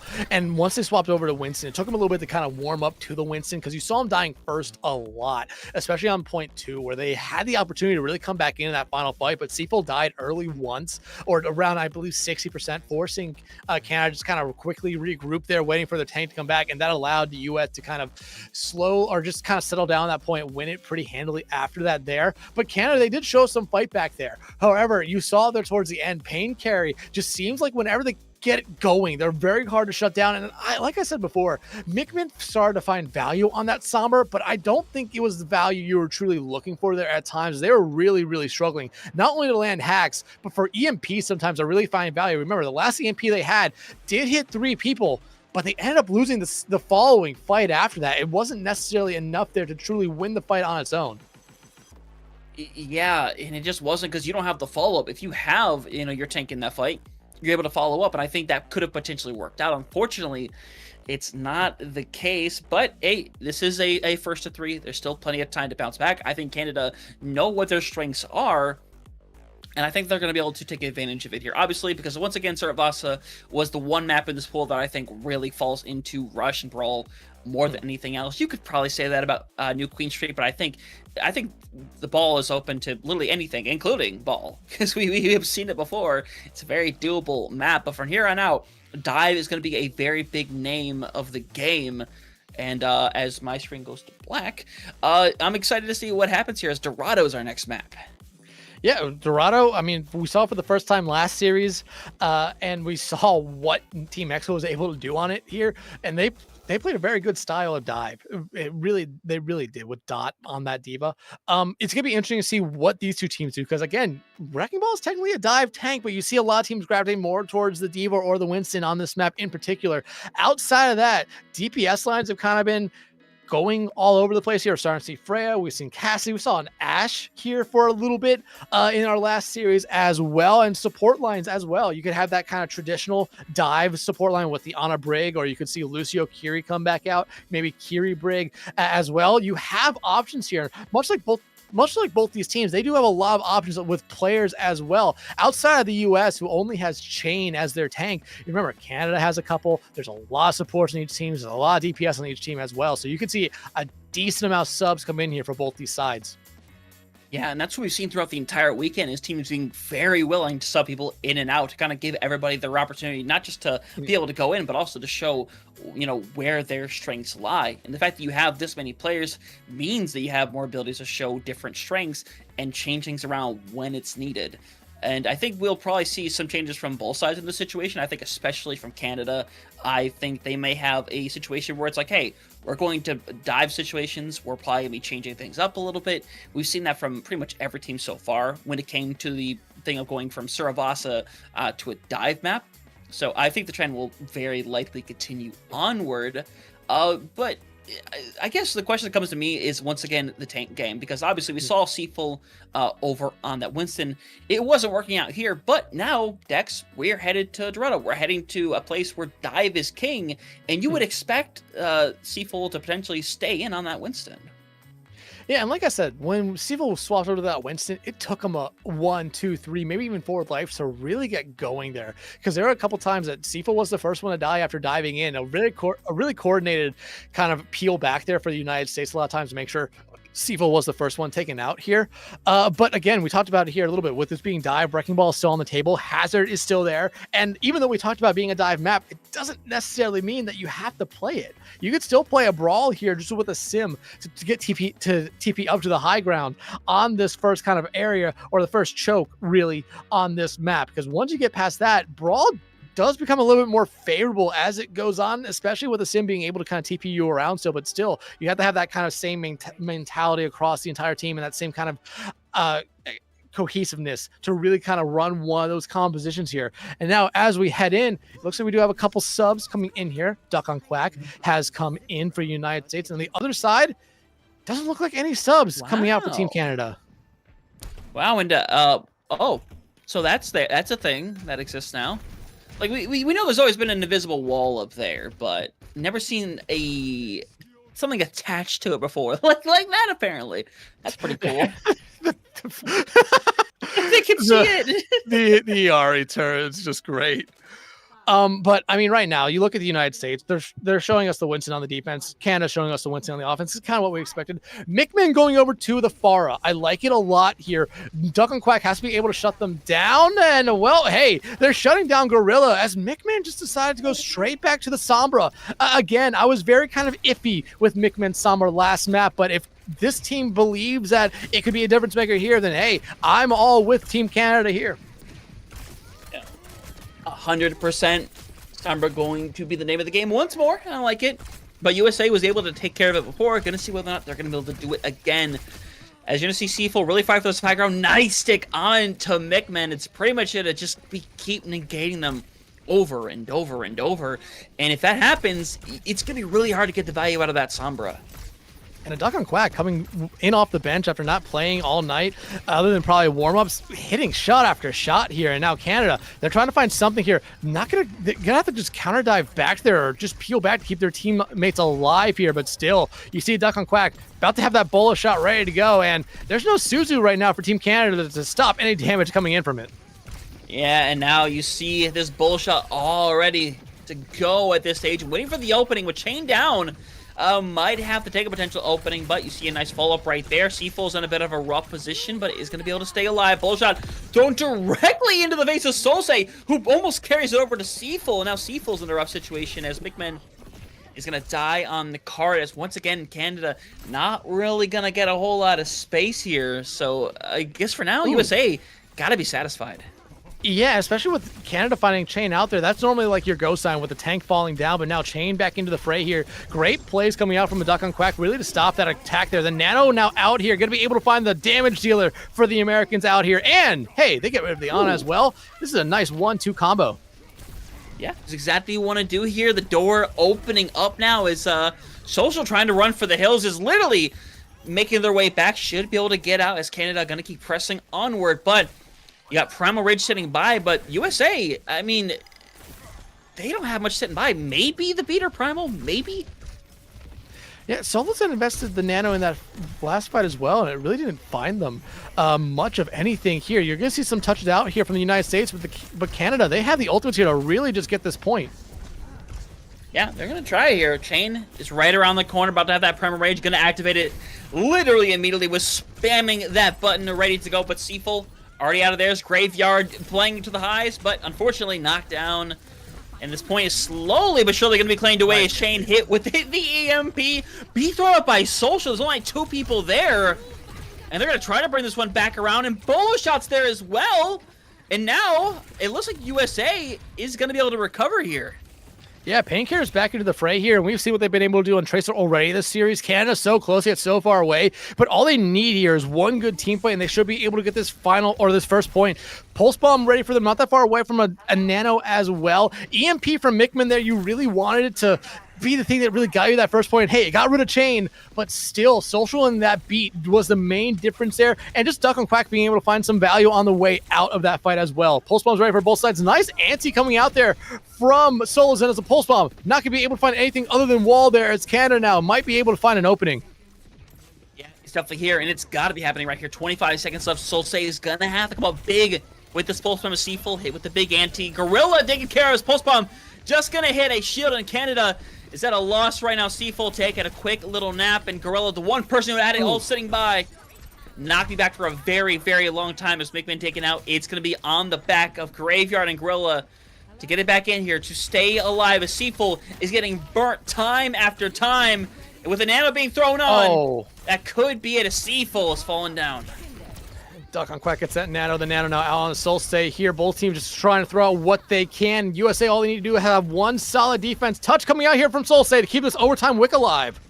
Yeah, but only one more going to be available before it starts becoming a little scary. And by scary, I mean completely lost at this point, because it's just one person left to touch. You have Seaful hanging back in there, but unfortunately, it's just going to get run down momentarily, as that is going to be a full hold here for Team USA. And for Canada, it feels like they had something going before, but I mean, you saw USA invest multiple ultimates to try to clutch that one back around. It was a risk, but I mean, it worked out beautifully. Look at Duck on Quack, 5,200 damage there as well. They were building Ebolas pretty quickly. Social didn't die there at all. One of the main reasons why they were able to keep that contest alive, that beat one that we were both kind of questioning there, ended up being the difference maker there. I think without that beat, they don't hold that point there. Yeah, you lost Chain just before that beat was able to be applied to them, but their Lucio play was incredible. Canada so close, but so far away. Again, I think it was only like 0.8 meters away from getting that first point and extending that round there for them. Now the USA, all they need to do is basically cap the first point and this map is over. They're on series point here. Canada has the opportunity here. I really do believe they can full hold here. This is one of those maps where once you get past that choke at the bridge, it kind of becomes a more defensive sided map because, hey, it's about even distance away for both teams. However, Canada here, you need to have a little bit of a hold at this first point, much like the USA did. Because remember, USA held for about 1.5, 2 minutes, and that really did end up hurting Canada once they finally got through that choke. Yeah, 100%. Chain? And now, oh yeah, are we? Yeah, life fever time. Chain on the actual chain. I imagine he's just gonna go for the hook and then get pulled back. I would imagine. No, it's gonna go up. They're gonna try to go the high ground and find the hook. Unfortunately, yeah, not gonna happen. I think Chain. Yep, just gonna take that all charge, walk back, and probably go back over to that Winston. Yep, and Soul's in on it as well. I like the pull there just to get them closer to the door. Duck on Quack, though, is somewhere on the Widowmaker here. And again, if they can find one headshot, it opens up a lot for this American squad here. Canada, though, I like what they're doing here. They're playing slow. Graveyard, the Briggs have just been finding so much value here tonight across every series in Graveyard, keeping that tradition alive. And, okay. Yeah. And just trying to find one flick in here. Unfortunately, it's not going to happen as a quick little reset from everybody. And it's Canada, exactly the way they write it up. As a first fight taken care of, but still plenty to go. Hey, if you're Canada, you take those. Duck and Quack going over to the Freya here. They had an excellent defensive round on the Freya. And Mickman now on to the Cassidy as well for Canada. Didn't mention that as they came out of the gate, but still say Pulse Bomb ready to go here very soon. Again, this is what you want to do if you're Canada. Eat away at that time bank. Already a minute gone. One more minute, and you feel that you're in a really good spot here as Mickman starting to come alive after what might have been a really slow start for them.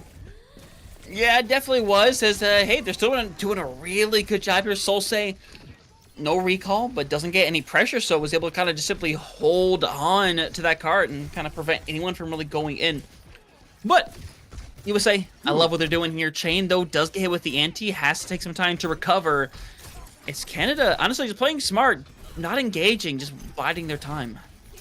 Yeah, it's very hard for the U.S. to find any kind of dive onto that backline. The Nano coming out there on the Chain to keep him alive throughout that pulse bomb. But look, Chain immediately just has to rotate back to try to help their team make sure that Seafold doesn't take them out. Actually getting rid of that Primal Rage is huge here. The USA, I mean, they can afford to actually take a loss on this fight, knowing that they got rid of both the Nano and the Primal Rage. Bullet shot did come out there from Duck. The fact that Chain is first person to die in this long fight is honestly a shocker to me. But now Pulse Bomb stuck directly on the Seafold, able to just tank it completely. So for Canada, they're looking wonderful right now as Seafold stays alive. Mickman, though, they've been a big difference maker here, especially being up here by Graveyard. They have the Deadeye ready to go. You have Rally ready to go as well. So you have a pretty good anti-dive kind of position up here. Rally coming out early, though, as Chain, they just keep on seeming to put themselves in the worst possible spots. Oh my gosh, Chain can't keep going down like this, genuinely. And now they're going to be cleared away again. A minute 20 on the clock here. Canada's hold is looking very doable right now. But to be fair, you got to beat. You have a Primal Rage after USA. So they have tools to work with here. Yeah, and right now, if you're the U.S., you've actually pushed that card up far enough to where if you win one team fight, that's basically the map. But that's not what you wanted to see there. Oh, God. I can't believe it here. Canada, minute left. They're doing a beautiful job. Just building up more and more as Grill's going to potentially get up to that Nano here soon. And if you're USA, I mean, you just got to go for it here. You just have to take some aggression and just blitz that high ground. Yeah, and here's the thing, though. You have the ultimate advantage. Canada doesn't have anything, but you have to go fast here. Like I said, you have to take that aggressive. Now, Chain, they can play aggressively here, knowing they have that Primal Rage, but right now, the U.S., one thing they haven't been able to find this entire round is a player advantage. They need to be able to get rid of one, and that might have been the worst player to fall there for the Canadians. Yeah, it might have been bowl shots thrown out, and now they're being cleared away. It was such a good hold, but Solsay is going to have to have the Pulse Bomb of all time. It's going to be out. Unfortunately, no receipts, as that's going to make it a 2-0 for USA and Canada. They had a phenomenal hold. Unfortunately, you got to hold the full 4 minutes, and unfortunately, they kind of fell apart in the final hour. And that was the thing. That was the main difference between the two holds there. U.S. played very close. They kind of kept that cart from making the first turn at all. Canada allowed the U.S. to kind of get a couple meters here and there every individual team fight. And while Canada was doing a very good job on the defensive side, and honestly, in my opinion, probably had a little bit of a better, closer hold than the U.S. The U.S., they had that little bit of a clutch factor in towards that point where you saw their social did an incredible job staying alive, getting a beat out there. And you also had Duck on Quack just being able to do so much there throughout the entire map. Again, the U.S. now one map away from a spot in that grand finals, and Canada, again, keeping it very close. I just don't know what they could have done differently there. I feel like Seaful didn't necessarily do anything wrong. I think you just finally saw the USA dive finally come together there in that final moment.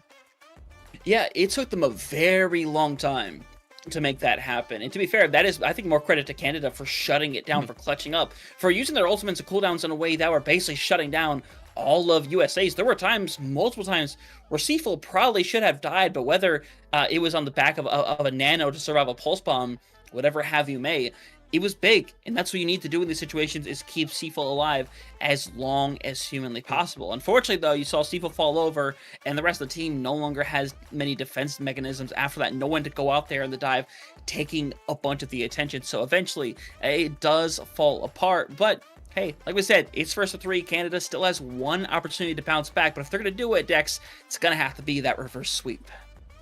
And hey, definitely a possibility with both these teams here tonight that Canada can get that reverse sweep started here on Runasapi. We saw Nicaragua earlier tonight. They ended up losing their series 3-1, but they had an incredible Runasapi map that started to give both me and Bolskunk a lot of hope that they could really claw their way back into that series. And right now, Canada needs to do the same thing here, being able to win this one. Not only do they need to win, I think they need to win it kind of handily, because both these maps have been close here. Remember that. They've been close. You could really go back to Saravasa and say, yeah, the U.S. won that one pretty handily, 3-1, but a lot of those points were very close in percentage. It was just, I think, Canada making a little bit of mistakes there early on, getting that rust off. They had I think Canada had a really improved Dorado there. Now they need to put it all together heading into Runasapi, or the series will more than likely be over, and Canada will have a matchup with Mexico tomorrow. Yeah, that's definitely a possibility, because a reminder that this is these teams both their first match of the day. Obviously, they played yesterday multiple times over, but now they're here in this situation, and sometimes you don't get started that quickly. But I think Canada has a great opportunity to bounce back here. It's Runasapi. I think there's a lot of viability to pull out whatever you want to pull out here, but I think it's still going to lean a little bit towards potential brawl situations. But we haven't gotten to see too much comfortability, honestly, from Canada when it comes to it. They managed to bounce back before, but to be fair, they weren't running like traditional rush styles. They were still running things like the Wrecking Ball, like the Winston. We never saw something like an Orisa or a Matra to this point. Yeah, but I will say this. Looks like we're having subs come in for both teams here. Hero is coming in on the tank for Canada. Seaful is coming out. So kind of telling you we're already going to see a little bit of a different thing here, as well as I believe it's Temp coming in here as the Duck on Quack steps back out here after a really good performance there in Dorado. But this is what I was really expecting to see from Canada. The fact that Hero is going to come in here and probably play the Zarya, which is what they're showing us. Mickman on the Reaper here, especially because they're probably predicting that Shane's going to be coming out on the Wrecking Ball here. And hey, it could really work, especially if Shane decides to kind of stick around after hitting those pile drives and just kind of trying to clean up a pick here. Shane, though, patiently waiting, and I imagine Canada has to know that Shane is around here somewhere. They have to know, but they don't know yet. But they're going to go in and eventually going to fly in through. And for Chain, that could not have worked out any less, unfortunately. Chain does get out alive, though, so it's not all bad at the end of the day. But right now, Chain has to find somebody to collapse on into, because Canada just kind of hanging around trying to build up a bunch of charge as Mickman's super low. Has to fade out of there, and if USA wants to go aggressive, they have every right to. Chain, though, I mean, they want to play aggressively, but they just need to back out and get some health here. So this is going to allow Canada to really kind of turn the tails of this fight here to get everything going here, just to try to take back the bot, find that first pick. Again, Chain not at full health, and they really do not want to be bowling through Canada until they're back at that moment here. And you already see Hero. Looks like they're kind of already highly charged up. Mickman, though, I think a lot of these fights are going to be really consistent on how well Mickman's able to stay alive, because I think the longer this Reaper is up and kicking, the better chance Canada has to win one of these fights. Yeah, Hero's in a rough position, though. You're trying to see the final hits from Temp to take them down, but Hero has plenty of care, gets a bubble back in order, and now Ultimate's going to become a factor very quickly. A bolo shot looks like it's going to be the first on board for Temp, and Temp has been pretty consistent with it thus far as Mickman TP's out. gonna manage to get rid of temp actually, so that ult no longer even in the question. It's unfortunate for Solo Zen is in a really awkward spot, should eventually be taken care of. The fact that they're not taken care of, honestly, is a massive shocker, but eventually all that high power charge will come through, and Canada, after a 2-minute fight, takes over. 2 minutes, Hunter. Me and you normally see this first point be capped in about 2.5 minutes. Most times we see this map be played here. A 2-minute fight off the bat is insane, but like you said, Ultimate's about to be coming up here. Ultimate's galore, essentially. Hero really the only one kind of lagging behind at the moment, but you're going to see a pretty heavy in Ultimate investment for both sides as both Kitsune Rush is already out, and hey, there goes Chain. Yeah, bullet thrown out though as beat is expended as well, but both sides. So USA has thrown, I think, too much into this fight now, and they're going to get absolutely nothing out of it. And now, and it's only 4 because Chain didn't even have the ult yet. It could have been 5. Yeah, that's a maybe what might be considered the first big misstep by this American team here all series long. 4 ultimates into a fight that was lost pretty early on. Canada now, they could slowly build up this lead, make it 60, 70, maybe even 80 meters. But hey, Volskunk did talk about this earlier on, that this is one of those maps that kind of yo-yos with a lot of these teams. This is the one map that definitely does it, as finally Hero going to lose out on all that charge, and yeah, that'll do it right there, as Chain going to be able to go for a chase. As Solsei is still in the back line, but I don't think King's going to be able to do very much about it here. I mean, actually, Chain's all the way back in Canada's backline here, essentially. They're going to be able to come back in right now, but, I mean, USA doesn't really have the ultimates to really keep this fight going here in Canada. Well, they do. Yeah, and Chain just gets solo grab, gets taken care of, and now there's nothing you can really do if you're USA, but take the reset, back out, get everyone in place. Unfortunately for Solo Zen, just going to be headhunted as Chain is going to give up on the ball, and honestly, I think wisely so. Going over to the Reaper, though, is a little bit of an interesting pick, especially with Mickman playing this Reaper. It's just interesting here, especially as Solsei.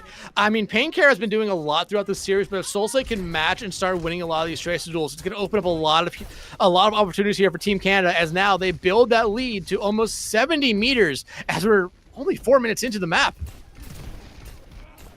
Yeah, I mean, it's looking beautiful for Canada right now. This is the bounce back that they needed, and I think Hero being over on the Zarya is phenomenal. But you gotta try to close this one out. Still, job ain't done yet, and Chain is harried down once more as Mickman wants to go in. Does get hit a couple of times. Hoping to survive right here. Needs one more to get blown up, but it's gonna be able to sustain, grab all that delicious healing as Canada already at 100 meters and counting. And again, 100-meter lead. Still have the time back left to go here. Don't count the USA out just yet, but Canada, if they can get a team fight victory here, round the home stretch, it's going to be a very, very tough mountain to climb here for the United States. It's Canada looking to end this map in Hunter. This is what I said Canada needed to do. They need to have a very dominant team fight victory or map win. Yeah, and Mickman getting the Reaper special. Beats, though, do come out in time. Going to be able to stay alive as Gorilla incredibly low. Does get burnt down, and Hero running out of cooldowns to work with. There's still plenty of damage trying to hide away. And honestly, somehow, some way, it's working out still for Canada as they have a ton to work with now. As eventually, while they do get Hero taken care of, I mean, this lead is starting to become insurmountable. I mean, it's in the home stretch here right now. Canada can play just up in the face of the United States here, force out some utility early on, especially if you doing what the support line just did there. It could end up hurting them, but Temp going to be able to find Mickman. I think you're going to see Canada just slowly fall back here. Regroup. They have this big lead, 4.5 minutes left to go, and Hunter, you're at this point right now where you don't need to finish the map. You could take these 50-50 fights. I mean, you talk about it all the time on these push maps. These 50-50 fights will win you a map without you completing it here. Hero has a grab, and hey, with Painkare gone, it's not the worst idea to invest in.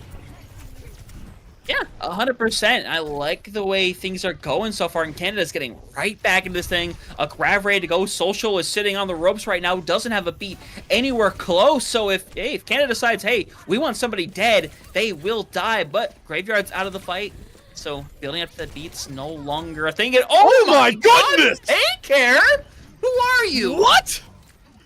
Oh my goodness, there's your clip for the map here. Even if US ends up losing it, the prediction of the night. Whoo!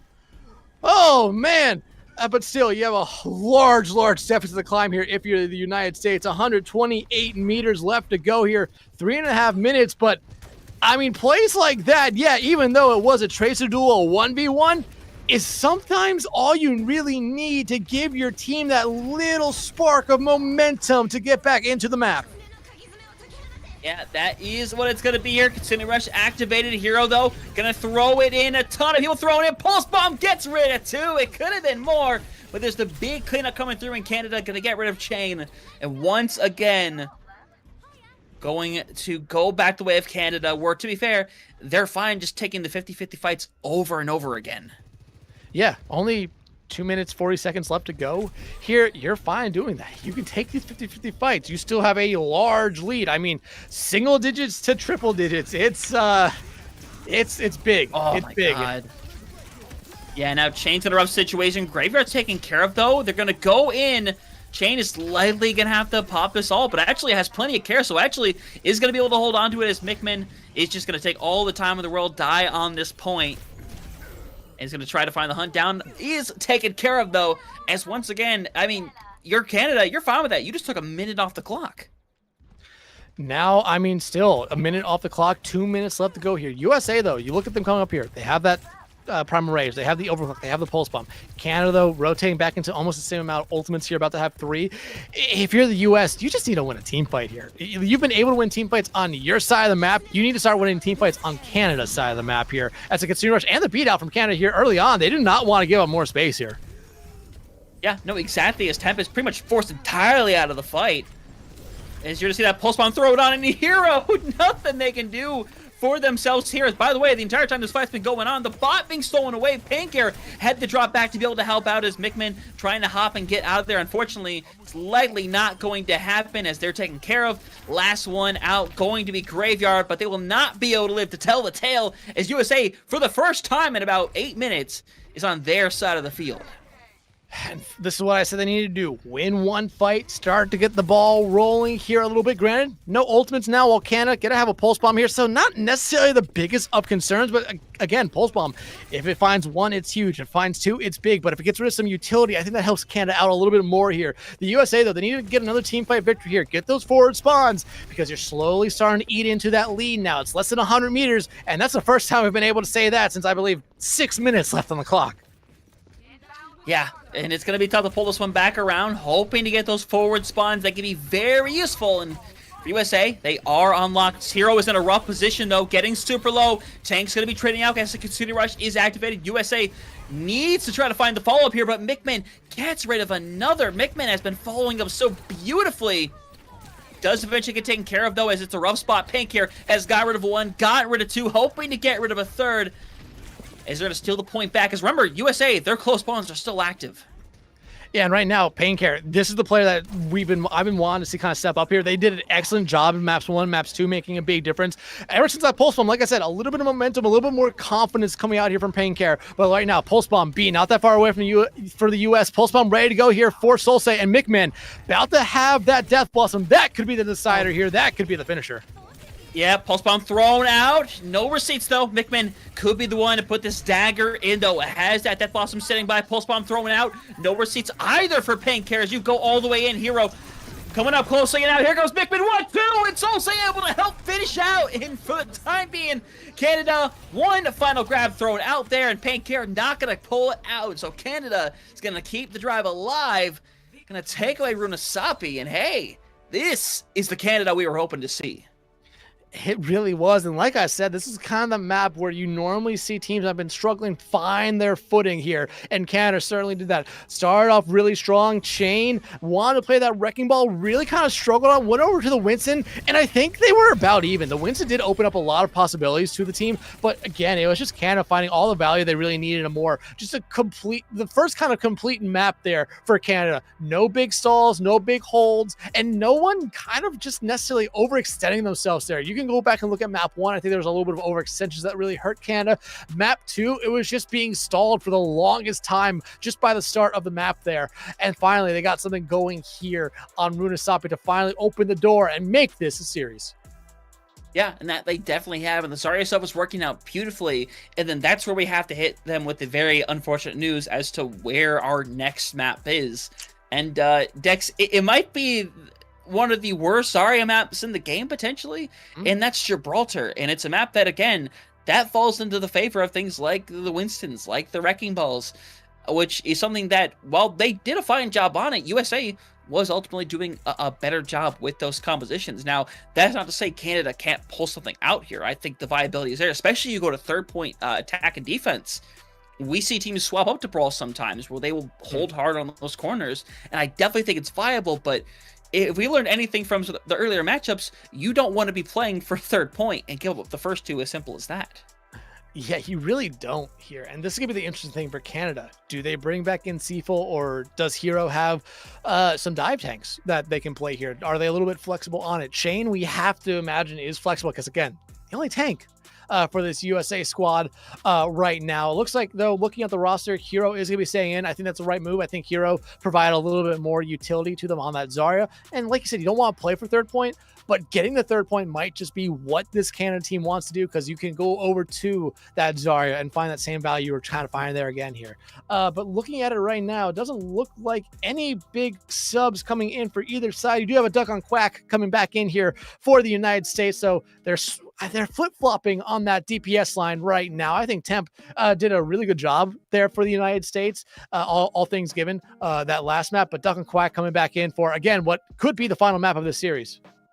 Yeah, I think they just want a little more flexibility in that situation, because you don't know what you're going to get on this Gibraltar side, especially from everything we just saw on that previous map. It's going to be a situation where Canada is going to have to pull something out here, because I'd be a little surprised if they went out and pulled the same tried and true we saw back on Dorado, where, to be fair, it did work for a while when they were on their defense. Unfortunately, the problem isn't necessarily going to be their defense for me. The problem is that if the Zarya comp is where it's going to be really strong, they have to get the third point in the first place to do that. And that requires, obviously, getting their first and second, which both of them can honestly be absolute slogs to get through. The amount of series that we have covered that have ended either under the ship or, around that first corner of the first point.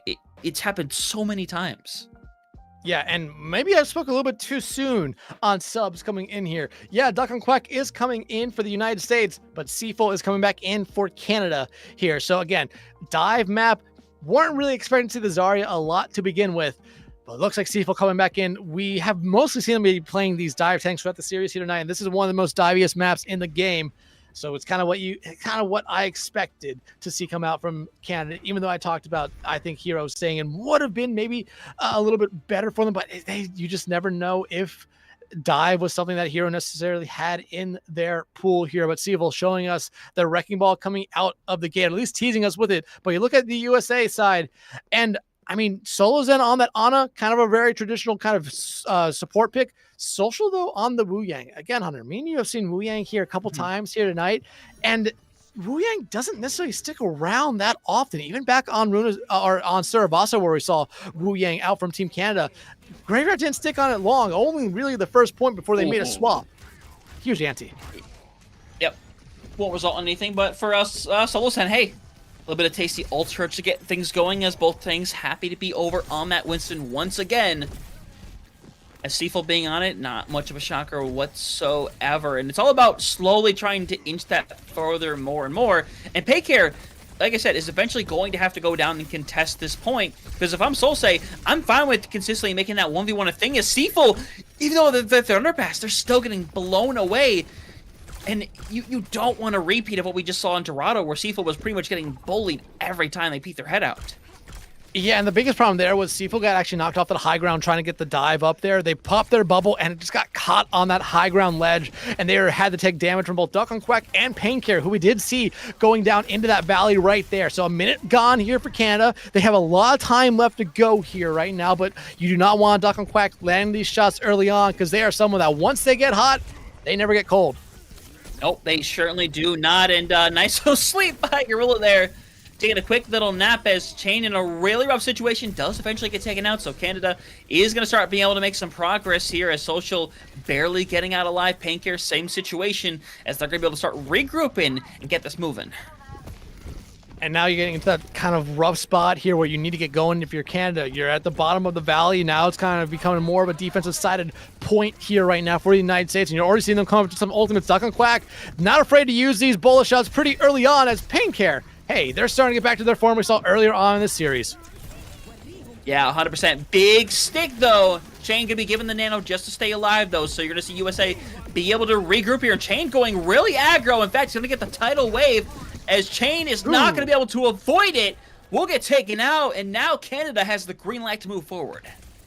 And they're not necessarily going as fast as you would expect them to here. Social now investing the tidal wave onto themselves. Actually, no, onto Paincare here. And hey, it's going to be able to find Graveyard out, but Mickman comes right back in, getting rid of what has essentially been their counterpart. And foe, they find Social as well. Mickman! Oh my goodness! Oh, Mickman. Can't do him dirty like this. And Chain is going to have to drop down and find something. Unfortunately, that's going to be the fourth one. Hey, the nano definitely helps out. Got to say that much. As they will get the ace. Oh my god. Woo! You need performances like this coming out from players for Canada if you want to get yourself back in the series. Granted, best of 5 and an O Canada coming out from them right there. They are feeling it right now. And I mean, hey, we don't see the Hanzo that often anymore, but it's slowly starting to make a comeback. And that is the reason why right there. Dragon's ready to go here. And I imagine it's not going to be long before we see it come out here as Chain put themselves into a spot where they have to pop the Primal Rage just to get out. Yeah, Oh. Duck Quack. Oh. Ooh, okay. We see you loud and clear as we see you bullet into the corner, gets taken out by Seafull. Not going to matter a whole lot, though, as Canada's progress is going to get stopped, but still 3 minutes on the clock. Big ult reset from both sides, though. Yeah, big ult reset from both sides, but if you're US, you just needed that fight win right there. The bullet shot fighting, too, is huge, considering that I always talk about being maybe one of the worst ultimates in the game with just being able to do damage, but finding 2 basically made that ultimate one of the most valuable ultimates that we've seen tonight. Pulse Bomb Ray for Paincare, not going to have the same success as they did last map with it, but hey, it's at least going to slow down Canada here for a moment as the clock ticks under 3 minutes. Yep, 2:45 left, and Canada needs to find some room to get in here and get moving. And Solsei, I think eventually is going to give some progress, or I should say some attention to this cart here soon. But you kind of see every once in a while Paincare ends up dropping down there as, yeah, these sticks have been, oh god, they have been beautiful so far here. As Chain gonna go in with that nano, Graveyard caught out as they gave that tidal wave elsewhere, as now it's being thrown onto Social, who decides to keep it for themselves, doesn't really get anybody with it. And now it's kind of an awkward situation as, again, Chain slept, and now Chain is gonna be bullied out, but somehow stays alive. And a nice anti-nade coming out there from Souls, and it stopped that chase onto Chain, who would have died if that chase happened there. And look, Chain finds Gorilla, a nice sleep there as well from Souls, and on to Mickman, and say goodbye to the Hanzo, who absolutely tore up the the planet Earth there about a couple minutes ago. But now Canada looking for answers here as the U.S. is really just solidified their defensive line here. Duck and Quack, another bullet shot ready to go here with Canada. They're going to have a nano, they're going to have their own pulse bomb ready to go, so a very explosive fight about to come up here. Yeah, very much so. A minute and a half. You got a nano coming out here that's thrown immediately over onto Stevel, who's going to pull everybody off of this high ground. So now they have the high ground control to work with, but a Duck and Quack still has a bolo shot sitting by. It was extremely successful last time around, and obviously hoping to do the same here as the supports are being murdered in the backline. Gorilla being surrounded. A Duck and Quack might die for this fruit, as Mickman going to throw in the dragon as Duck and Quack is being given the nano. And is basically going to get bullied back into the corners. Bull shot thrown out. Chain is clutching up, and Paincare stays alive through all of that.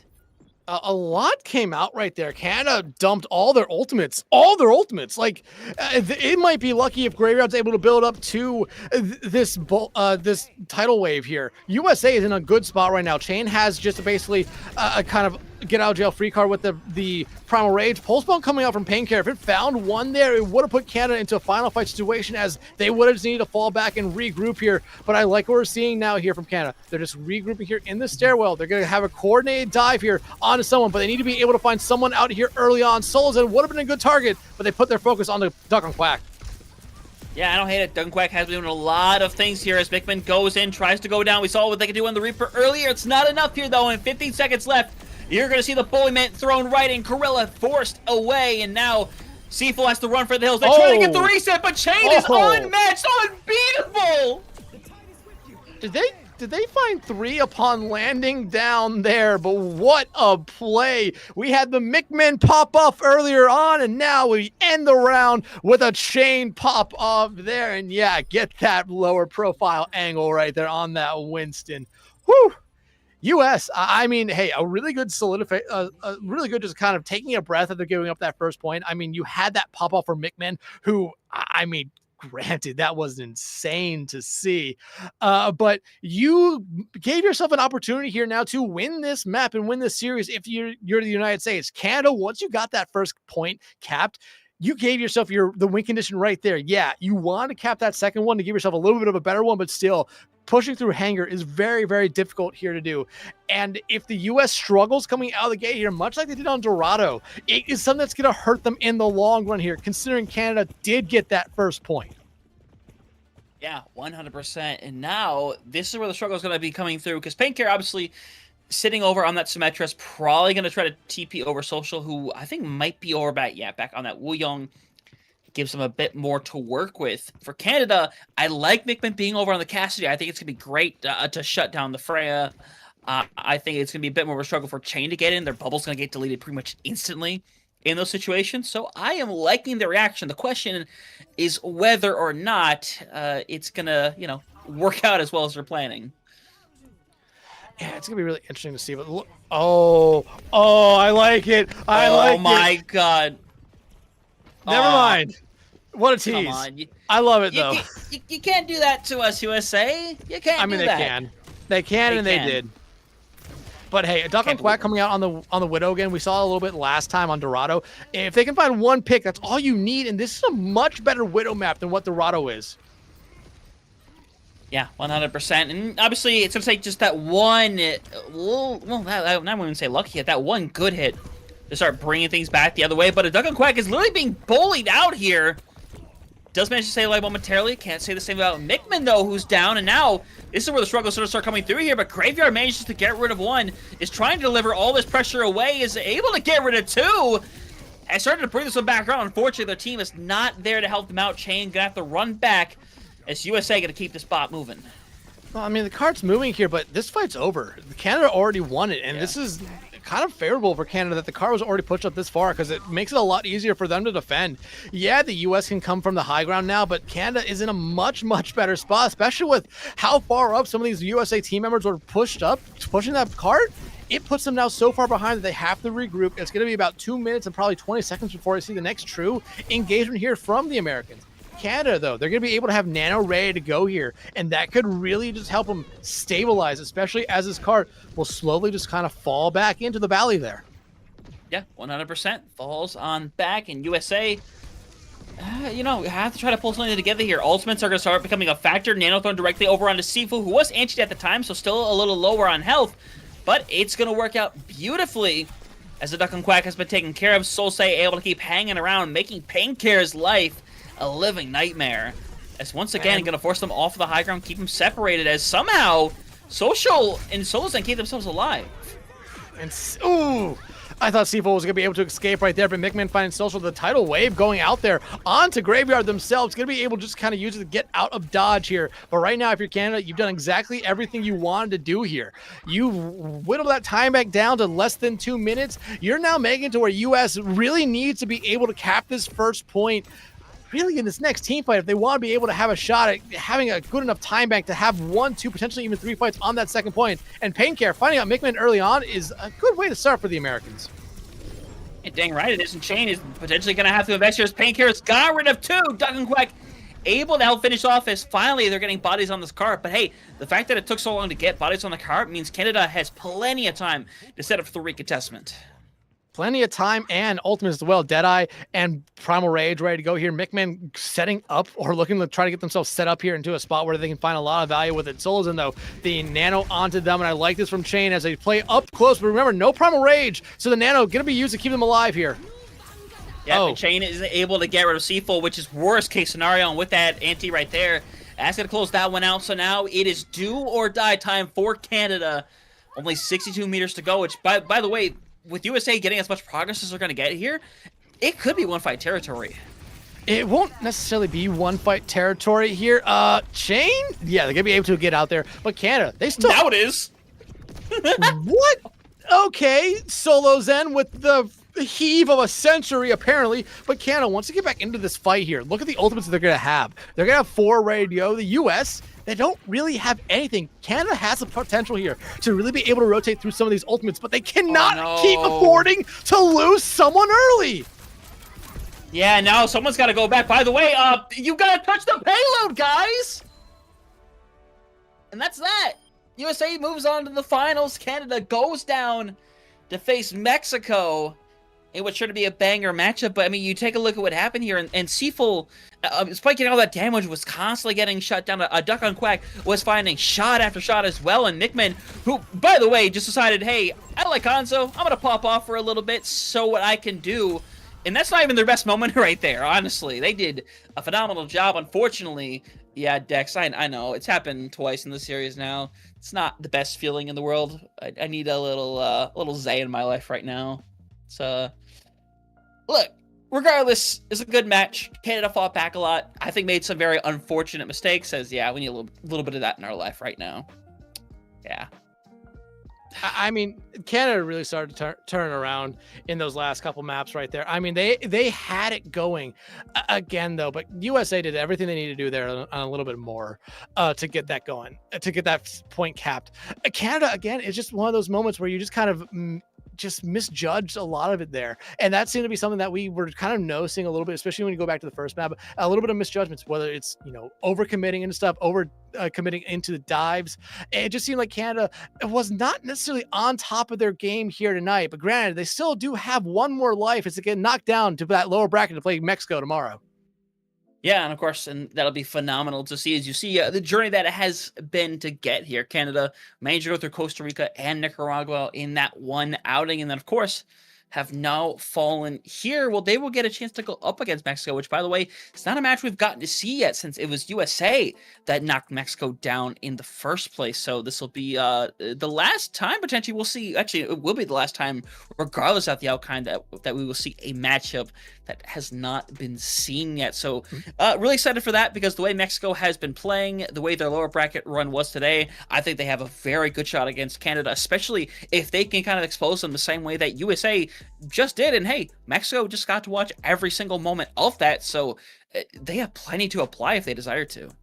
Yeah, absolutely. I mean, Mexico was able to get a lot of good data on both USA and Canada here tonight, especially with the fact that they kind of know what to expect because they've already played USA once. If they do end up beating Canada, that is Canada. I mean, again, there are slight mistakes that are really easy to fix here for them going into that lower bracket one. And honestly, going into that lower bracket might be necessarily what they need. I think there's a little bit of rust coming out because, yeah, you probably are scrimming someone before this series goes on, but still, you're going to have that rust once you get into the game here. And like we said, Hunter, both the talents on these teams are essentially all-stars of the NA Masters tier and the South American Masters tier with Ducio on the US team as well, who we didn't see in this game, but still, they are there.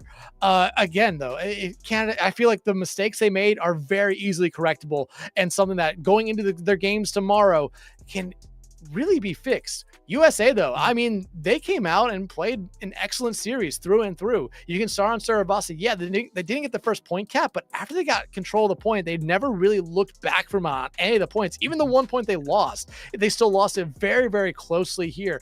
Everyone on this USA squad really did step up, and really, if you ask me, Paincare was one that was really a standout to me. Playing that Tracer, they seemed to be able to do whatever they wanted. You had the rotations as well on the DPS line, whether it's Temp or Duck on Quack. They both played excellently. The same thing with the support line and Chain. Again, you really can't discount what Chain did throughout this entire series, being the only tank for this American team. You saw the main differences there a lot of the time. Yeah, I mean, 100%. I mean, if you were to have a discussion about the MVP of this entire tournament, Paincare has to 100% be in that conversation. And we look back in those previous matchups for Paincare, it literally helped bring back fights that were like 3v5 out of their advantage. and able to help bring those back around. And it's just been very consistent throughout the entire tournament. But a lot of these players have been extremely consistent, from US to Canada to obviously Mexico as well, still hanging in there. We've seen Phantasm do a lot of amazing things, by the way, and I expect to see a lot more of that tomorrow. But with that being the case, tomorrow is the last day of the Copa America. We'll have that Canada versus Mexico matchup, and the winner will go on to play a best of 7 in the grand finals against the USA. And Dex, obviously you don't want to miss that. It is going to be a phenomenal game, and honestly, I wish we could do it now. I gotta be honest. I wish. Well, we wish we could do it now. I think the players are gonna like the fact that they can go to bed a little bit earlier tonight. But yeah, hey, we start with 6 teams, 6 teams that represent their countries. We are now down to the final 3 here, and I mean, some people might have predicted this, but I think Mexico making that run, the bottom bracket or in the lower bracket, might not have been on people's radar at all. I think that Mexican team is gonna be able to make a lot of noise. But everyone, make sure you tune back in tomorrow for the final day of the North American Copa America tournament here. Again, thank you to everyone who came out to watch. Thank you to all the teams that participated. We did say goodbye to 3. That was Nicaragua, Puerto Rico, and Costa Rica here tonight. They all played incredibly well throughout this tournament. Sadly, they are out. The final 3 teams remain. You're not going to want to miss the lower finals and the grand finals tomorrow. So until then, hope you have a good night, and see you tomorrow for the finale of the Copa America.